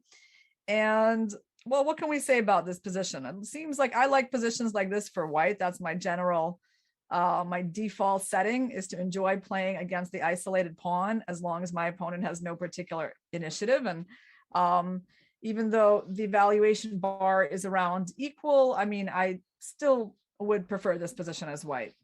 Yeah, me too. Those pawns, isolated pawns, it's pawns that cannot be defended by other pawns. They don't have any support mechanisms. And that means that black, in this case, will have to have their knight defending the pawn. That being said, that kind of illustrates why this latest move from Lagno is such a shocking one. She's voluntarily moving her pawn up the board to allow Black to exchange off what both Irina and I felt was a weakness in Black's camp. What do you think of this decision? Wow. So c4. Yeah, that is a surprising move. I mean, I guess she wants to make her bishop on f3 stronger. There's a certain point to it. I can see it. I mean, she's going for piece play. You know, she thinks she's better positioned for that. Like her queen is going to go to c2. Her rook is going to go to d1, another rook to b1. So she has that piece initiative. On the other hand, Black will probably wind up retreating their knight to c5 at some point, having a nice little outpost there. I mean, yeah, c4, it's a little bit of a surprising move, but she is just deciding that changing the nature of the game is to her advantage. And I can see the point of it. Yeah, trying to open up for those bishops, pointing in towards the Black queen side. I guess what I'm shocked by the most is the fact that she spent so little time in making that decision. I feel like if I was gonna exchange off what I consider to be my opponent's biggest weakness, I would be agonizing over it. But she did what she felt was right. She pushed that pawn forward. Okay, let's go. Let's go to the board I've been wanting to go to. It's the Gareev game. Gareev Nepomniachtchi. I mean, Gareev seems to have another decent position. He's up a pawn against Jan Nepomniachtchi. And again, he's so good at getting these unusual positions. I mean, maybe he was helped by his opponent in this game. I don't know. It was like some kind of an English opening / Grunfeld. Yeah, quite unusual. Yeah, I was struggling to find it, but here we are. It should be loading now. Yep, it's on the board. And well, what can we say here? We have another bishop sitting on c1, undeveloped. On the other hand, White has a really good queen on c4, a good rook. Okay, Black does have, you know, that compensation based on the undeveloped bishop, but it seems like nothing really specific for Black. I gotta say, I'm always a fan of having an extra pawn, and this is no exception. What I will note, though, is how Nepomniachtchi is like the anti-Grischuk, his Russian teammate, who is known for spending tons of time in every situation.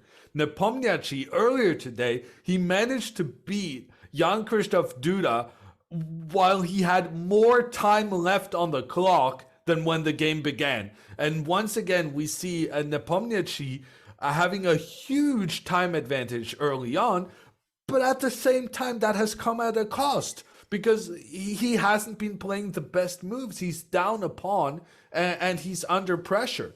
So that's the fascinating thing about Nepomniachtchi.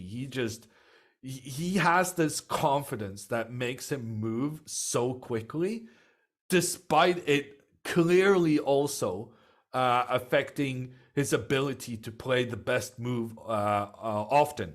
Because here you see he's down a pawn, he's under pressure. Clearly that no thinking strategy kind of works. It works half of the time, but the half it doesn't work. It causes a lot of problems.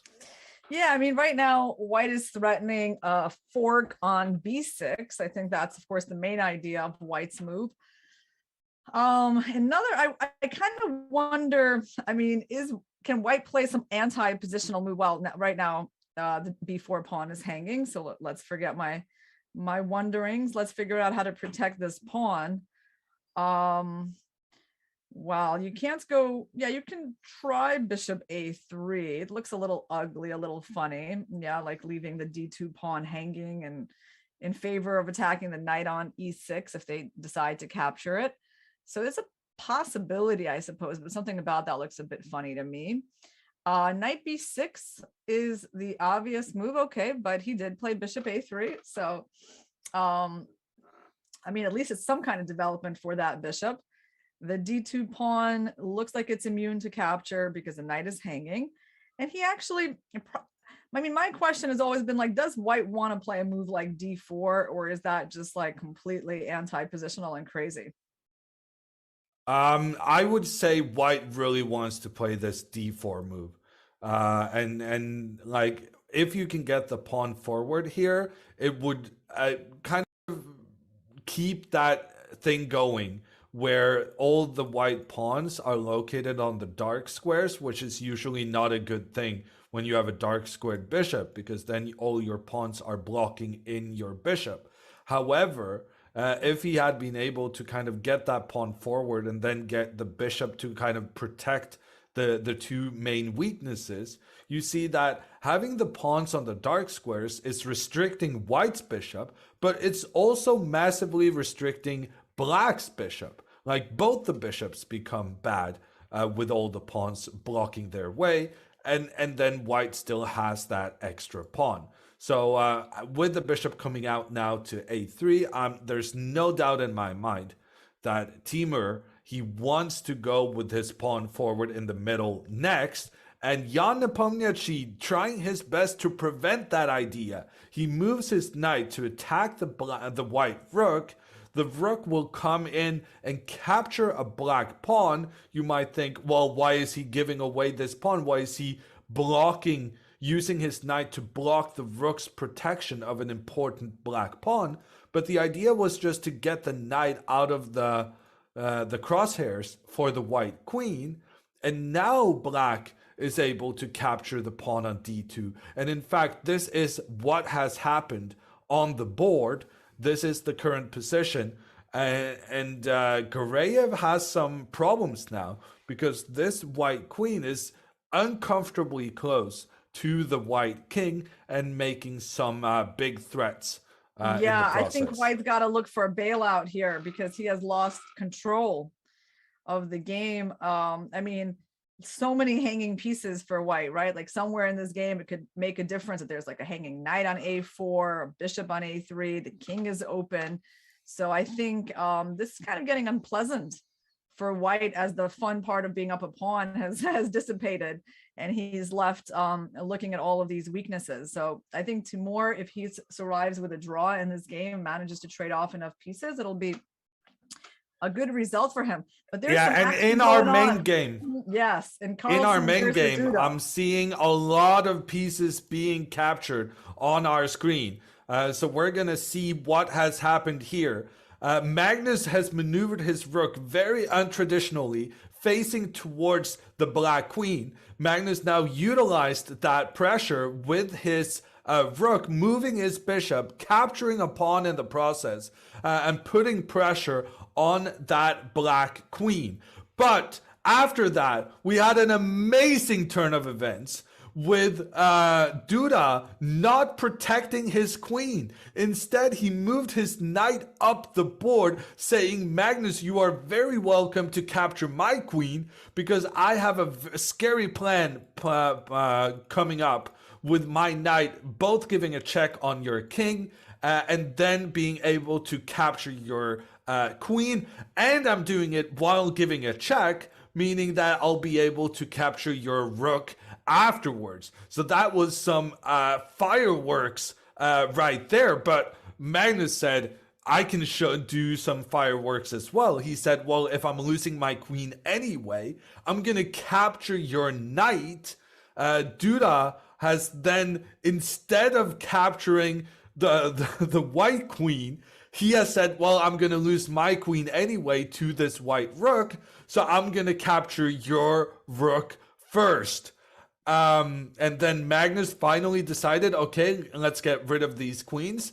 White takes the black queen, black takes the white queen. But after that, Magnus has that bishop that captured the pawn on the side of the board. Now that bishop is capturing another black pawn, attacking the rook in the process. The rook moves, the bishop gets out of dodge. There's a trade between the bishops. The black rook immediately moves to get rid of this white pawn. Magnus captures in the middle. The rook captures the white pawn.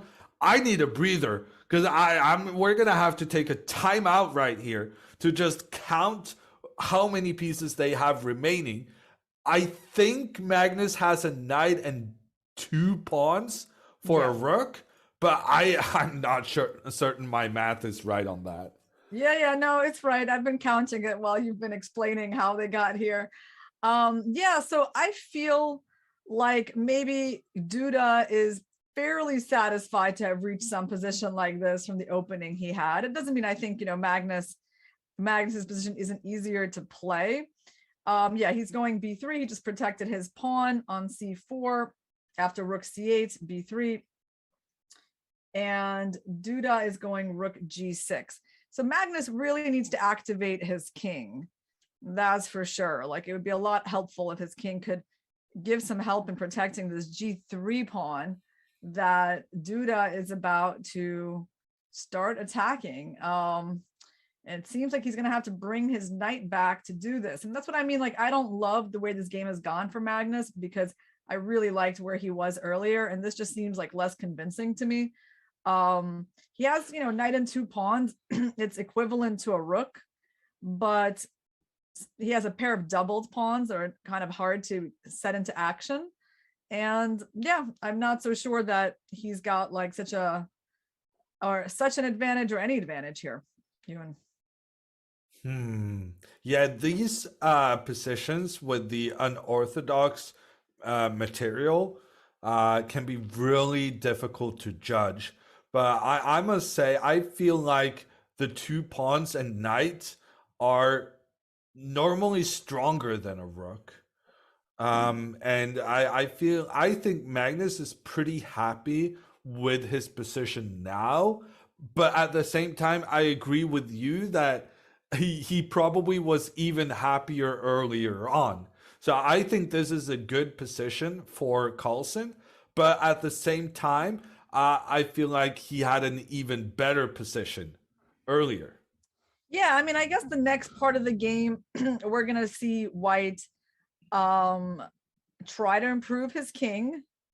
I would assume it's going towards a square like f3. After he does that, I mean, White's ultimate plan is try to move up the G and H pawns. And you know what I'm just realizing? I think there's a chance that Black might want to play f5. There's a chance for that. On the other hand, that move would weaken some squares in his position too. So just theoretically, if White gets the king to f2 and tries to like maneuver a knight over to like g1, f3, maybe get the knight to g5. I mean, but I think f5 is a move that Black will be thinking about because of the attractiveness of making these pawns harder to move. It's not a rush to play this move, but it's somewhere on the agenda. So it looks like there have been some moves played on the board. Let's see what the current position is. Yeah, Magnus is bringing his king into the game as Duda was trying to put pressure down towards the bottom pawn. This is often the strategy we use. This pawn is doing a great job of defending its buddies, but the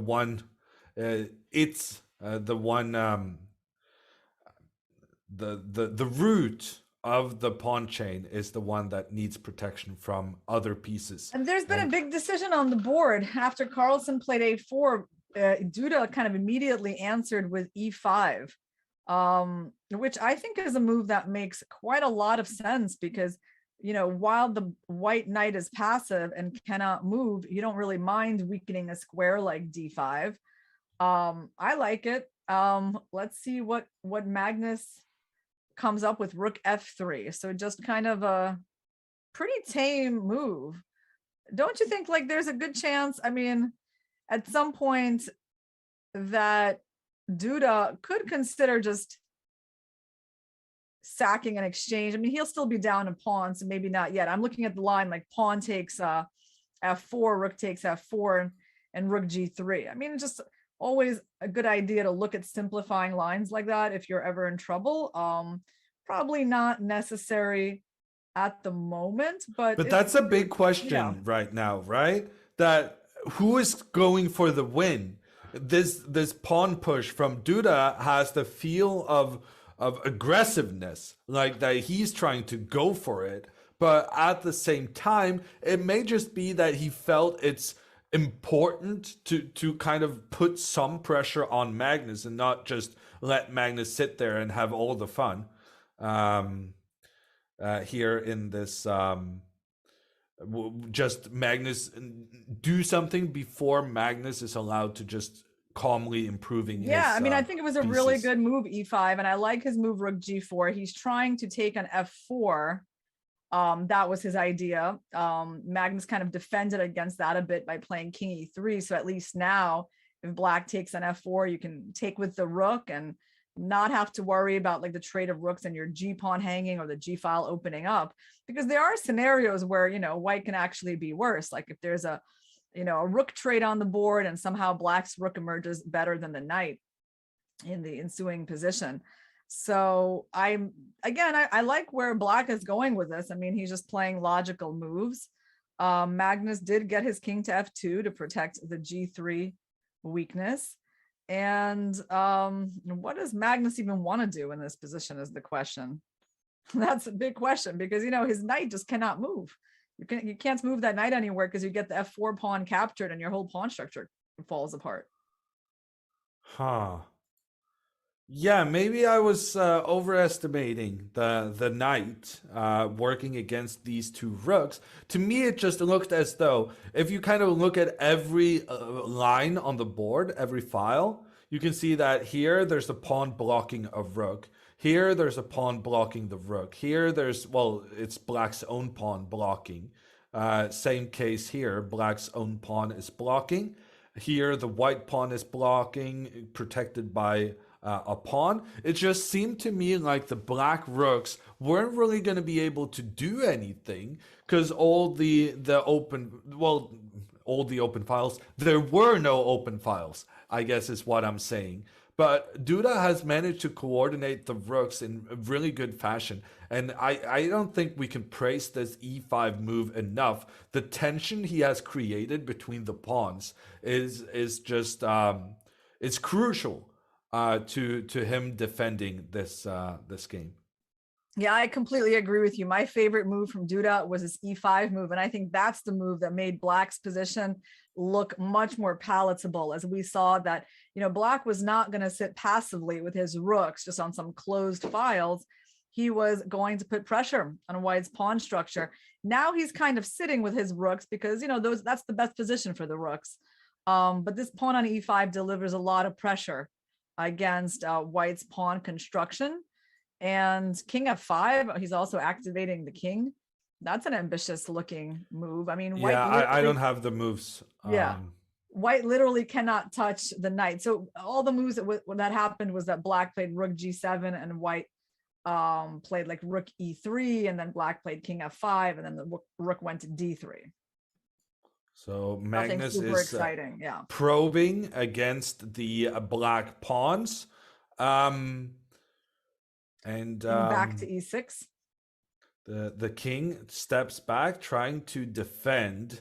But now the engines are saying there's a potential deflection for Magnus to push his pawn forward, trying to entice the king of moving away so that the rook can enter and start threats in towards the black position. But Magnus instead, he's trying to get his rook in on the left side flank. Magnus now gonna try to A5 attack maybe over somewhere there with his rook. Yeah, Magnus might be trying to play the move a5 and trying to create some weakness on the queen side to attack as well. So at some point he might also put his king on f3, and actually that's what he just does. I believe that's what I see in the video. Yeah, it's king f3. Nice move. Why not? Keep black's rooks tied down. So I like, okay, now I like what Magnus has been doing. I kind of, you know, he's put the king in the right place. Yes, the knight is guarding everything. And the point is that right now black's king is a little unfortunate because you cannot make the capture on f4 because of the check. right? So maybe, and at the same time, you can't move your king backwards because you'd lose your e5 pawn. So that's the issue that black is facing, because black was always counting on this move e takes f4, and now Magnus has taken that away from him. And Duda is getting pretty low on time. I'm predicting that he's going to be in trouble here. Yeah, you know, it's interesting thing about Magnus is that he uses any little advantage he can get. He's so unforgiving, you know, whether it's a time advantage, any sort of advantage on the board, he just really tries to squeeze the maximum out of it. So you get very scared when you see his opponents get less time against him. It's not a good idea. And black Duda, played a6. Yeah, he's trying to control squares on the queen side, basically saying, I want to stop your rook from doing anything over here. And Magnus says, okay, I understand what you're saying. I'll try to get my rook in somewhere else. I do not understand the plan here, though. Well, yes, yeah. I do understand. You go a5, yeah? Yes. So the idea Duda had was that if Magnus pushed this pawn on the side immediately, then black could push their pawn up, exploiting the fact that a capture here would be impossible, as the pawn then leaves its important job of defending the rook in the middle. So Magnus says, okay, I'll retreat the rook, then I'll go with my pawn up on the side. And the idea here is that if that pawn comes up on the side and it's captured, then Magnus will start having ways for his rook to infiltrate on the side of the board. However, now Duda is using one of your ideas, Irina, that he's moving his king back so that he can afterwards capture white's pawn and kind of force the knight out of its defensive positioning. Magnus tries to solve that by moving his pawn forward. He's forced a retreat there from Duda, and this could be the face of the game, which is just going to decide it in Magnus's favor, because Duda is now down. You get a feeling when the game is changing. You get a feeling when Magnus is like sinking his claws into the opponent. This is that moment, you know, where somehow black's plans have gone nowhere. Magnus is pushing him back. The files are all still closed, and he's got the time advantage. So I think now I'm feeling like Magnus is going to win. And Magnus moves his rook back up in the middle of the board. Duda moves his king up, abandoning his own pawn. Magnus captures that pawn. The black king comes up. But in the meantime, Magnus is feasting on pawns on this 6th rank. He's already taken 2 of them, and he's aiming in towards the last one. Magnus now has 3 pawns and a knight in return for a rook. That is a significant advantage for him. And in addition, the clock for Duda is running out. He tries to move his rook up, tries to get an exchange between the rooks.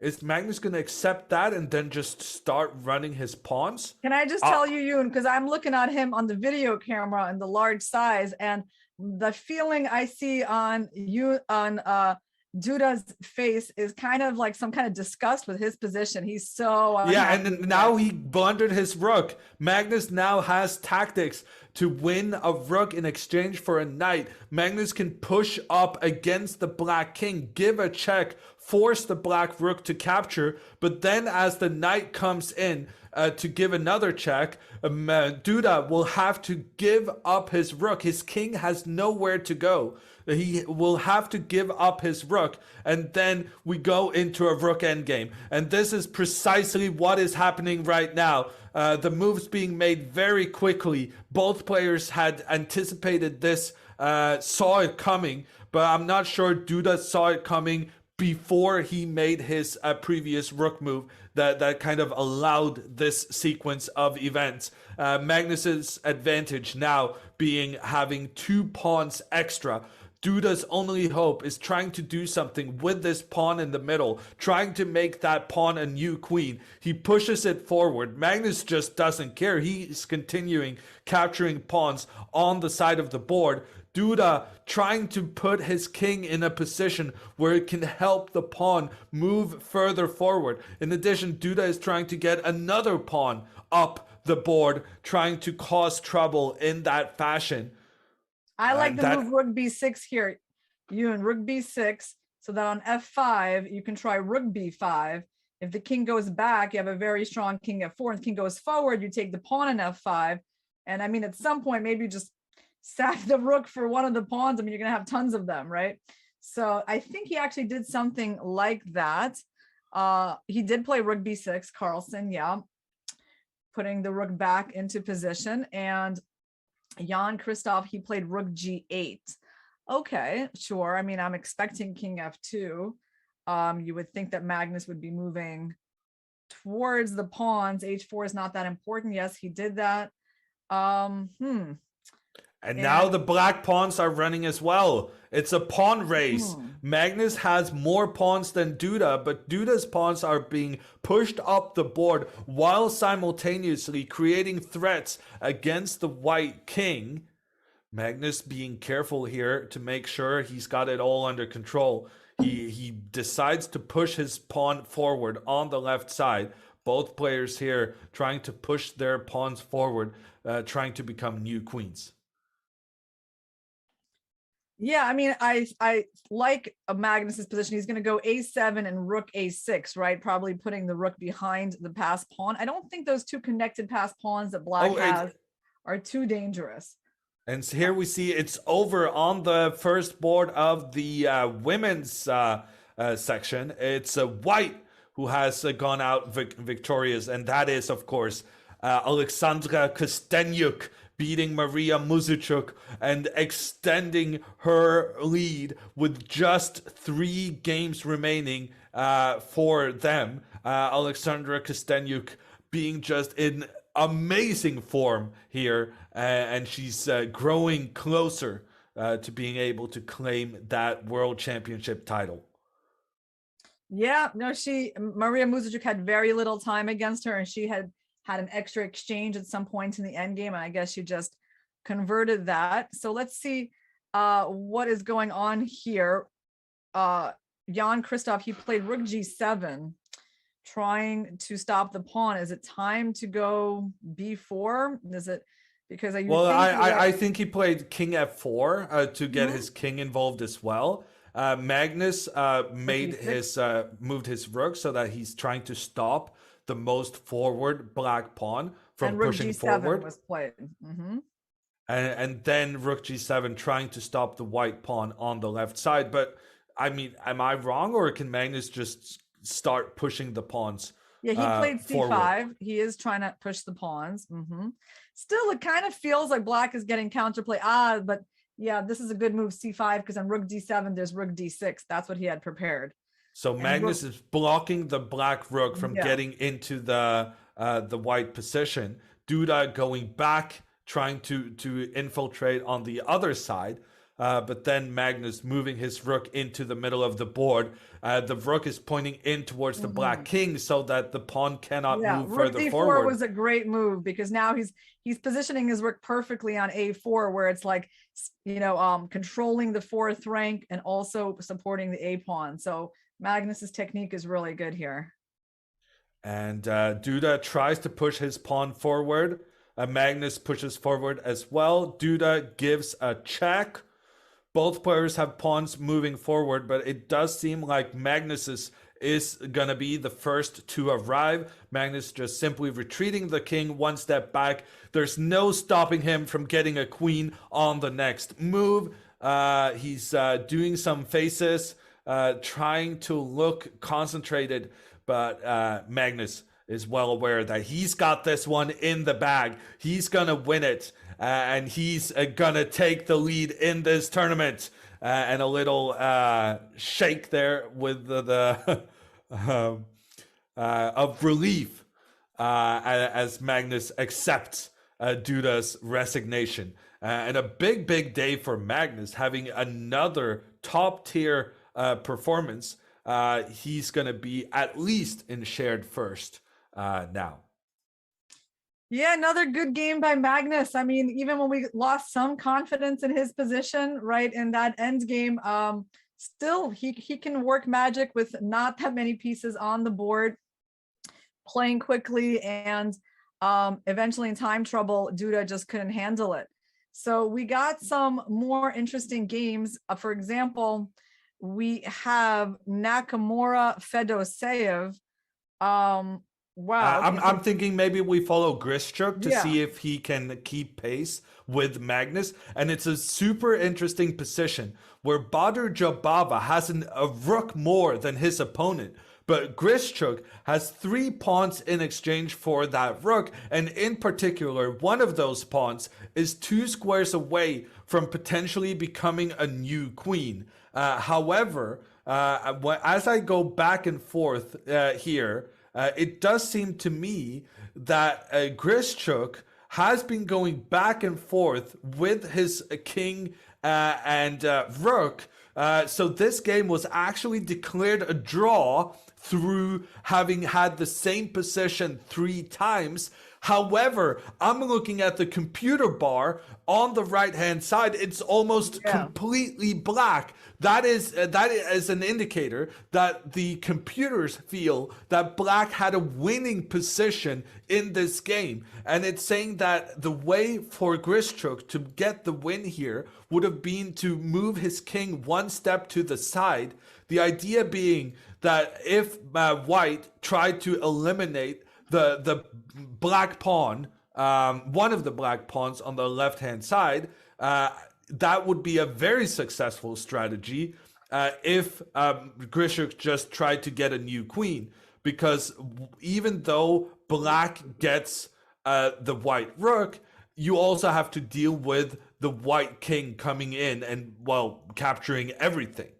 However, and this is why Grischuk couldn't manage to find that important variation.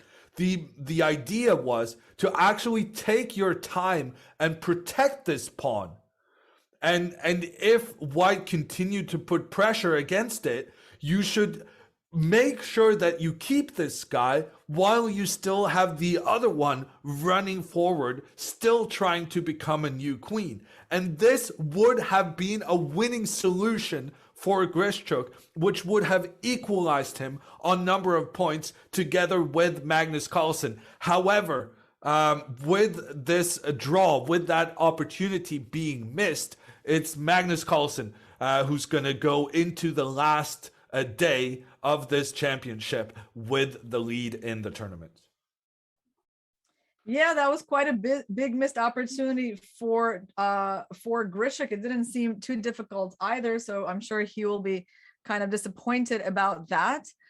In terms of the other big results of the day, Nakamura did wind up beating Feroseev, and Richard Report lost to Bassem Amin.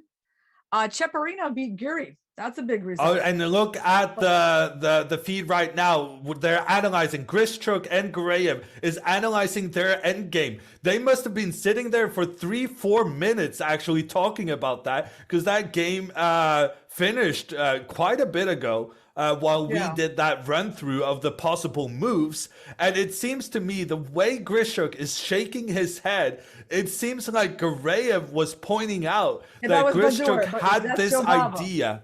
Oh, sorry, Jabava. Jabava was pointing out that there was this idea in the position that could have given Grischuk the win, and that would have put him on equal score with Magnus Carlsen at top of the table. But we're going to move on to some other exciting endgames. And here we have Alireza Firouzja trying to win with an extra pawn against Kirill Shevchenko. And the reason Alireza thinks that this might be doable is that the black king is unable to step over and help out and block this white pawn because the white rook is making sure that this king doesn't get to its defensive positioning. But can I share with you? There's also a game. Well, this one is going to be a draw, I think. Yeah, Shevchenko is going to be able to hold on. His king is not cut off by too much. But we also have Friedman versus Caruana not having a lot of time. This is board 13 from what I see right now. White has an extra pawn. Friedman is trying to win, I guess. I don't know how he's going to do that, though, because f4 is coming, isn't it? F4 F4 is going to block the coordination between White's extra pawn and the White bishop. The bishop will have to move out of the way. And then, can you capture that pawn? It's actually not so clear for Caruana. Because if he does capture it, White will try to get their rook into the corner, giving a checkmate on that black king. So it's a difficult decision to make. Caruana, with just seconds on the clock, has captured that pawn. We will see Friedman trying to get that checkmate. G5 is the way out. I think it works after rook e8. Yeah. So Caruana moving his pawn forward, making an escape route for his king. But he is going to land himself in a situation where that pawn could be captured. But just now I'm realizing that pawn is actually defended by the black rook. So that was very fortunate that the rook was standing there protecting that g5 pawn, because that's now going to enable black to steer this towards a draw. There's a fascinating game, Volokitin Alexenko, board 8, and they're in an end game with just a few pieces left. Alexenko has a knight, Volokitin has a bishop, 2 pawns for each side. Well, I mean, oh, black just captured a pawn, so white's defending, but now they're cutting off the knight. Yeah, I think this was very clever play by Volokitin, because he placed his bishop in such a way that black's knight couldn't get out, with the bishop controlling all of these squares. So in order to get the knight out, black had to push the pawn forward to a light square, and now Volokitin will exploit the fact that this pawn can be attacked with the bishop, and just having that continuous pressure on the black pawn should be sufficient to salvage this into a draw. Yeah, I mean, if black takes the pawn, you can even move your king to c2, right? And because that f5 pawn is yours, and you will take it at your leisure, and then you will certainly handle. Yeah, no, actually, king c2, I think, would be a decisive mistake on account of moving the knight forward. When the bishop captures the pawn, the knight will then have a double attack. So you need to be very careful about where you place your king. D2. Volokitin did take that appropriate care, and now the pawn cannot be saved. It needs to move forward, but the knight is blocking its path. And so the pawn is lost, and with just one pawn remaining, Volokitin will be able to set up a defensive formation. And every time this pawn tries to move forward, it will be captured by the white bishop. Well, this was a great round. So we got Carlsen at the top of the standings, and actually, Firouzja, I think, has been somehow successful in winning. I don't understand. I can't believe that. I don't understand how White managed to get his king up in such a good position. But with the king now controlling all of these squares needed for that white pawn, this is going to be a win for the youngster. Yes, his opponent basically an elementary defensive setup there, known as the frontal defense in rook endgames. He has messed it up, and Firouzja is going to get the win there. Wow, that is really, really surprising, actually, that he let the rook stay on f4, protecting the pawn kind of undisturbed, and then he still didn't try to use the king. Like, the whole point in this end game is to use the king to attack the rook, so that the king either gets to hurry back to the king side through f6, or makes the rook not protect the pawn anymore, so the king can't move forward. And then he just let the rook stay there and started checking the king while the pawn was protected. And so the king just got to a great square. I think he can be kind of dissatisfied with this endgame, because yeah, that was a little bit sad, but still it was seemed to be a draw for a while. And yeah, so even top grandmasters, Shevchenko here fielding a rating of 2655. You can be seriously good at chess, and you can even know the technique, but when you're sitting there having just seconds on the clock, your head sometimes just disconnects from your body, and you make these mistakes even though you know how it's supposed to be. Somehow you still manage to mess it up. So time trouble catches everyone, even the very, very best. Yeah.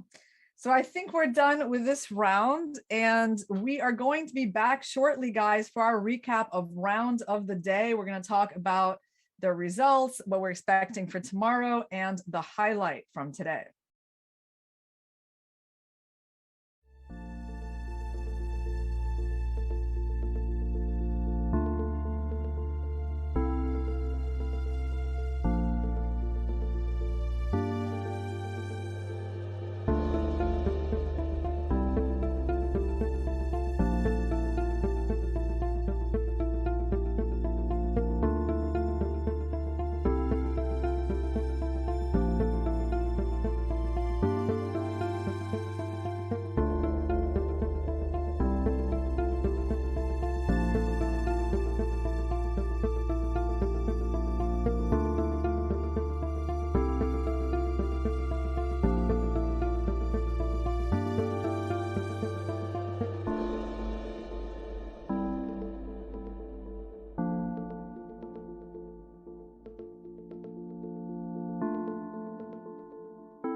Hey everyone, we're back with our coverage of the Rapid World Chess Championship. I'm Jon Ludwig Hammer. I'm joined by Irina Krush. This is the rapid recap, and today's best game is Magnus Carlsen playing against Alireza Firouzja in the most anticipated matchup of the day, the world number one against Alireza, who has climbed all the way to the number 2 spot. Magnus choosing to go with Bobby Fischer's favorite E4, and Alireza going for the Caro-Kann defense. Now, Magnus was very aggressive with his pawns early on, pushing them forward in the middle to put early pressure on Black's position. As the pieces got developed, we saw Alireza kind of maneuvering his bishop back so that he could make space for his knight, and when his knight got out, the bishop could join the party as well. And this was creating some threats in towards the white knight and the white king. Magnus defended, and very unusually, we saw the castled kings coming in somewhat later than normal after having had lots of central tension early on. Yeah, and now came one of the key moments in the game when Alireza made this very nice attack on white center with the move f6, and we could totally feel the counterplay that Black was getting by challenging the center. Magnus responded with the move a3, giving Black a big choice about where to go with his bishop. Alireza made the right choice with bishop a5, and Magnus captured on d5, putting Alireza into another long think, because now both pawn captures are possible.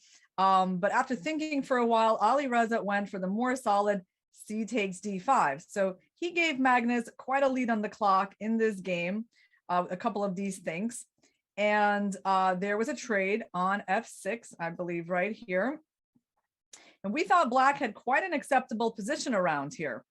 This looks like a French defense type of structure. Black's bishop is already developed on g6, where he usually aims to go in the French defense from c8 to g6. So overall, we thought Alireza was not doing badly, but there are some weaknesses in his pawn structure, like this e6 pawn. That's a big long-term weakness. And in the course of the game, Magnus manages to exploit that. So let's see what happens. Yeah, the rook came in on the open file. Alireza making a trade between the knights on the right-hand side, the queen recapturing. Magnus taking the opportunity to push Alireza back, and actually this bishop went all the way home, a bit of a surprise for me. And as Magnus tried to exert even more pressure on this e6 pawn, Alireza just said, okay, we'll make some trades and I'll remain with this pawn on e6. Magnus used his queen to try and attack it, but as the knight went back, similarly to how the bishop went back, you would think that this is the kind of situation where, well, clearly Alireza is being played off the board. He's just being forced back with his pieces. But at the same time, Magnus has this problem with his bishop, that his bishop is being blocked by his own pawns. So the computers actually feel that this is a completely equal position, and that Black actually has perfectly acceptable chances. However, I love Magnus's maneuver here. This was probably one of the best things in the game. This move, Magnus moving his knight instead of forwards, moving it backwards to d1 and maneuvering this knight to the key outpost square on e5. That's what you want to do when you're playing against a backwards pawn. You want to plant a knight in front of it. And I have to say, we did not notice this maneuver when we were looking at the game. We were thinking more about knight b5, but this knight move worked out great for Magnus.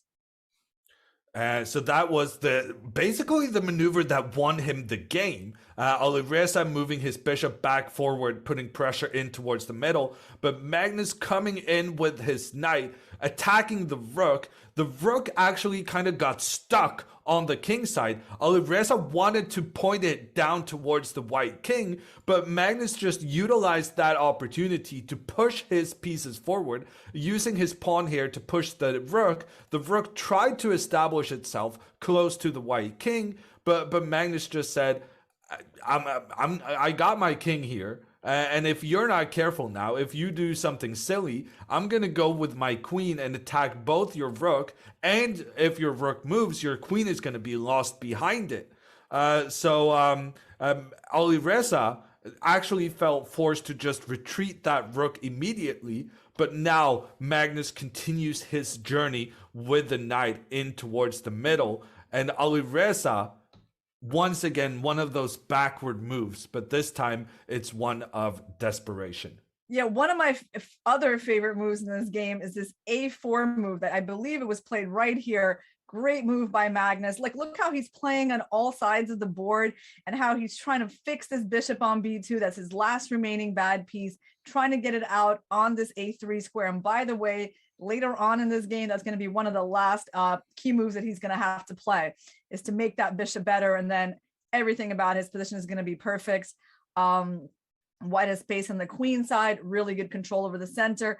And black's pieces just are lacking coordination here. I mean, you can see the rooks are disconnected. The knight is, everyone is just defending. But, other than the bishop on C7, there's not really any attacking pieces for black. And black has more weaknesses than white. So that's what's giving white the advantage in this position. Alireza did try to prevent that plan of the bishop going out to the side of the board. Magnus then using a different plan, trying to get his rooks pointing down on the c file. Alireza immediately challenging that area. The trade was made between the rooks, with Magnus then continuing with his knight in towards the center, putting pressure on black's rook. The rook had to move, and then Magnus actually kind of diverted his attention over to the left-hand side of the board, utilizing the fact that black's rook isn't really able to defend on that side, pressuring here down towards black's queen. The queen had to move, Magnus defending his pawns on that side.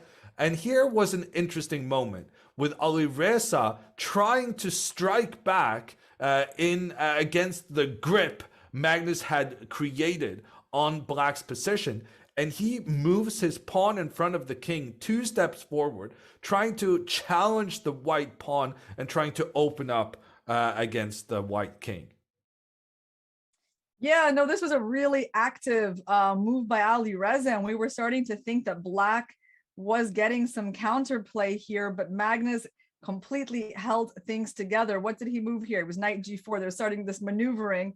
Yes, threatening the fork on h6, and black played king g7, knight e3, and eventually, very soon, white is going to push this move f5. Yes, and so kind of changing the nature of the game. So now he's trading off this e6 weakness, and he's going to play for an attack on black's king. And soon after this, actually, Alireza blunders here. It's terrible move king g8, right? Like walking into this knight g4 move and then suddenly having no real way to protect this pawn because there's forks all over the place. But it was admittedly quite hard for him to play. I mean, white did have the initiative, but this just made it easier. So the rook cannot protect the pawn because then the knight will come in with an attack on both the king and the queen. Alireza tried using his king up the board instead to defend, but then that king got knocked back by white's pawn. Magnus took out the pawn. In addition to having a dominating position, he now has a pawn more than his opponent. And here, while Alireza was trying to create some kind of a last-ditch attack with his queen and rook on the right side, it was Magnus who suddenly came with that bishop maneuver we were talking about earlier, making that trade so that suddenly Alireza was not only being attacked by the knight on the right side, there's also a queen coming in from the left, creating all sorts of trouble. And Alireza tried getting his queen up into the attack. Magnus coming in with his rook, just denying that option. The queen had to step back. Magnus now getting his knight back into the center, and Magnus just working together with his pieces, getting ready for that final assault on Black's king. A last-ditch attempt here from Alireza. Once again, he tried to infiltrate with his queen towards the white king, but Magnus so coolly, he just puts his rook one step forward, says, oh, you want to get your queen in here? Well, I'm controlling here, I'm controlling here, I'm controlling here, I'm controlling. There's just no way for that queen to create any sort of trouble. Yeah, no, Magnus's conversion was very clean here. I mean, this is not too difficult. He just didn't give Alireza any counterplay. I personally really enjoyed this game for Magnus. I mean, we know the reason we're showing this to you guys is because there's a lot of suspense when Magnus is playing the guy that he says is, you know, one of the only players that he's going to be motivated to play against in the World Championship match. I guess he said it's the only player that would motivate him. So we're motivated to watch their games and see how this matchup goes. In this game, Magnus looked like the boss. Yeah, and with this final maneuvering of the knight, Alireza resigned the game because even though the knight was well placed on this e5 square, Magnus found out I'm going to get the queen there instead. And a possible ending to this game would have been that Magnus pushed his pawn forward. And then as the king was trying to hide in the corner, the queen would use that fantastic square in the middle, actually executing a checkmate on Black's king. So Alireza resigned the game, and that was the rapid recap of the second day of the World Rapid Championship. And with that, we're kind of just making a summation of today's day. Tomorrow is the final day of this Rapid Championship. There's 3 rounds remaining in the women's section. There's 4 games remaining in the men's section. And we're going to be watching all the action starting at 1500 hours Central European time. That is 6 a.m. Pacific. And by the way, guys, tomorrow in the women's side, we got a big matchup. The reigning women's Rapid champion, Humpy Conero, is going to be facing off against a red-hot Alexandra Kosteniuk. Kosteniuk has 1.5 points on her competition. That's huge. With 3 games left to play, just 3 games to be a 1.5 points ahead of your competition. I mean, puts you in amazing position to capture first place without too much trouble. But there is a big fight going on for second place between Humpy Conero, Polina Shuvalova, Katerina Lagno, the new Kazakh player Asel Sarigbai, and the other Kazakh player Bibisara Asobayeva. They're actually playing each other tomorrow in the first game of the day. And their third Kazakh player also kind of climbing up there, Jansaya Abdumalik. So we have tons of interesting chess for you tomorrow. And on the open side, we're going to have Magnus Carlsen playing against Nordebek Abdusatorov, a young player who is very well known for his successful play on chess.com's Titled Tuesdays and has made tons of improvements in the last couple of years. Jan Nepomniachtchi is playing Alexander Grishuk. I believe these guys are friends on the Russian team. And wait, this is a matchup I really want to see. I feel like these players have a lot in common. And this is Alireza Firouzja versus Hikaru Nakamura. I mean, both of these guys, really tricky, really fast, really resourceful, very kind of similar styles, I think. And so I will be looking forward to that one, Yoon. Yeah, that sounds like the main excitement coming up tomorrow. You're not going to want to miss it. I hope to see you all then. See you guys tomorrow.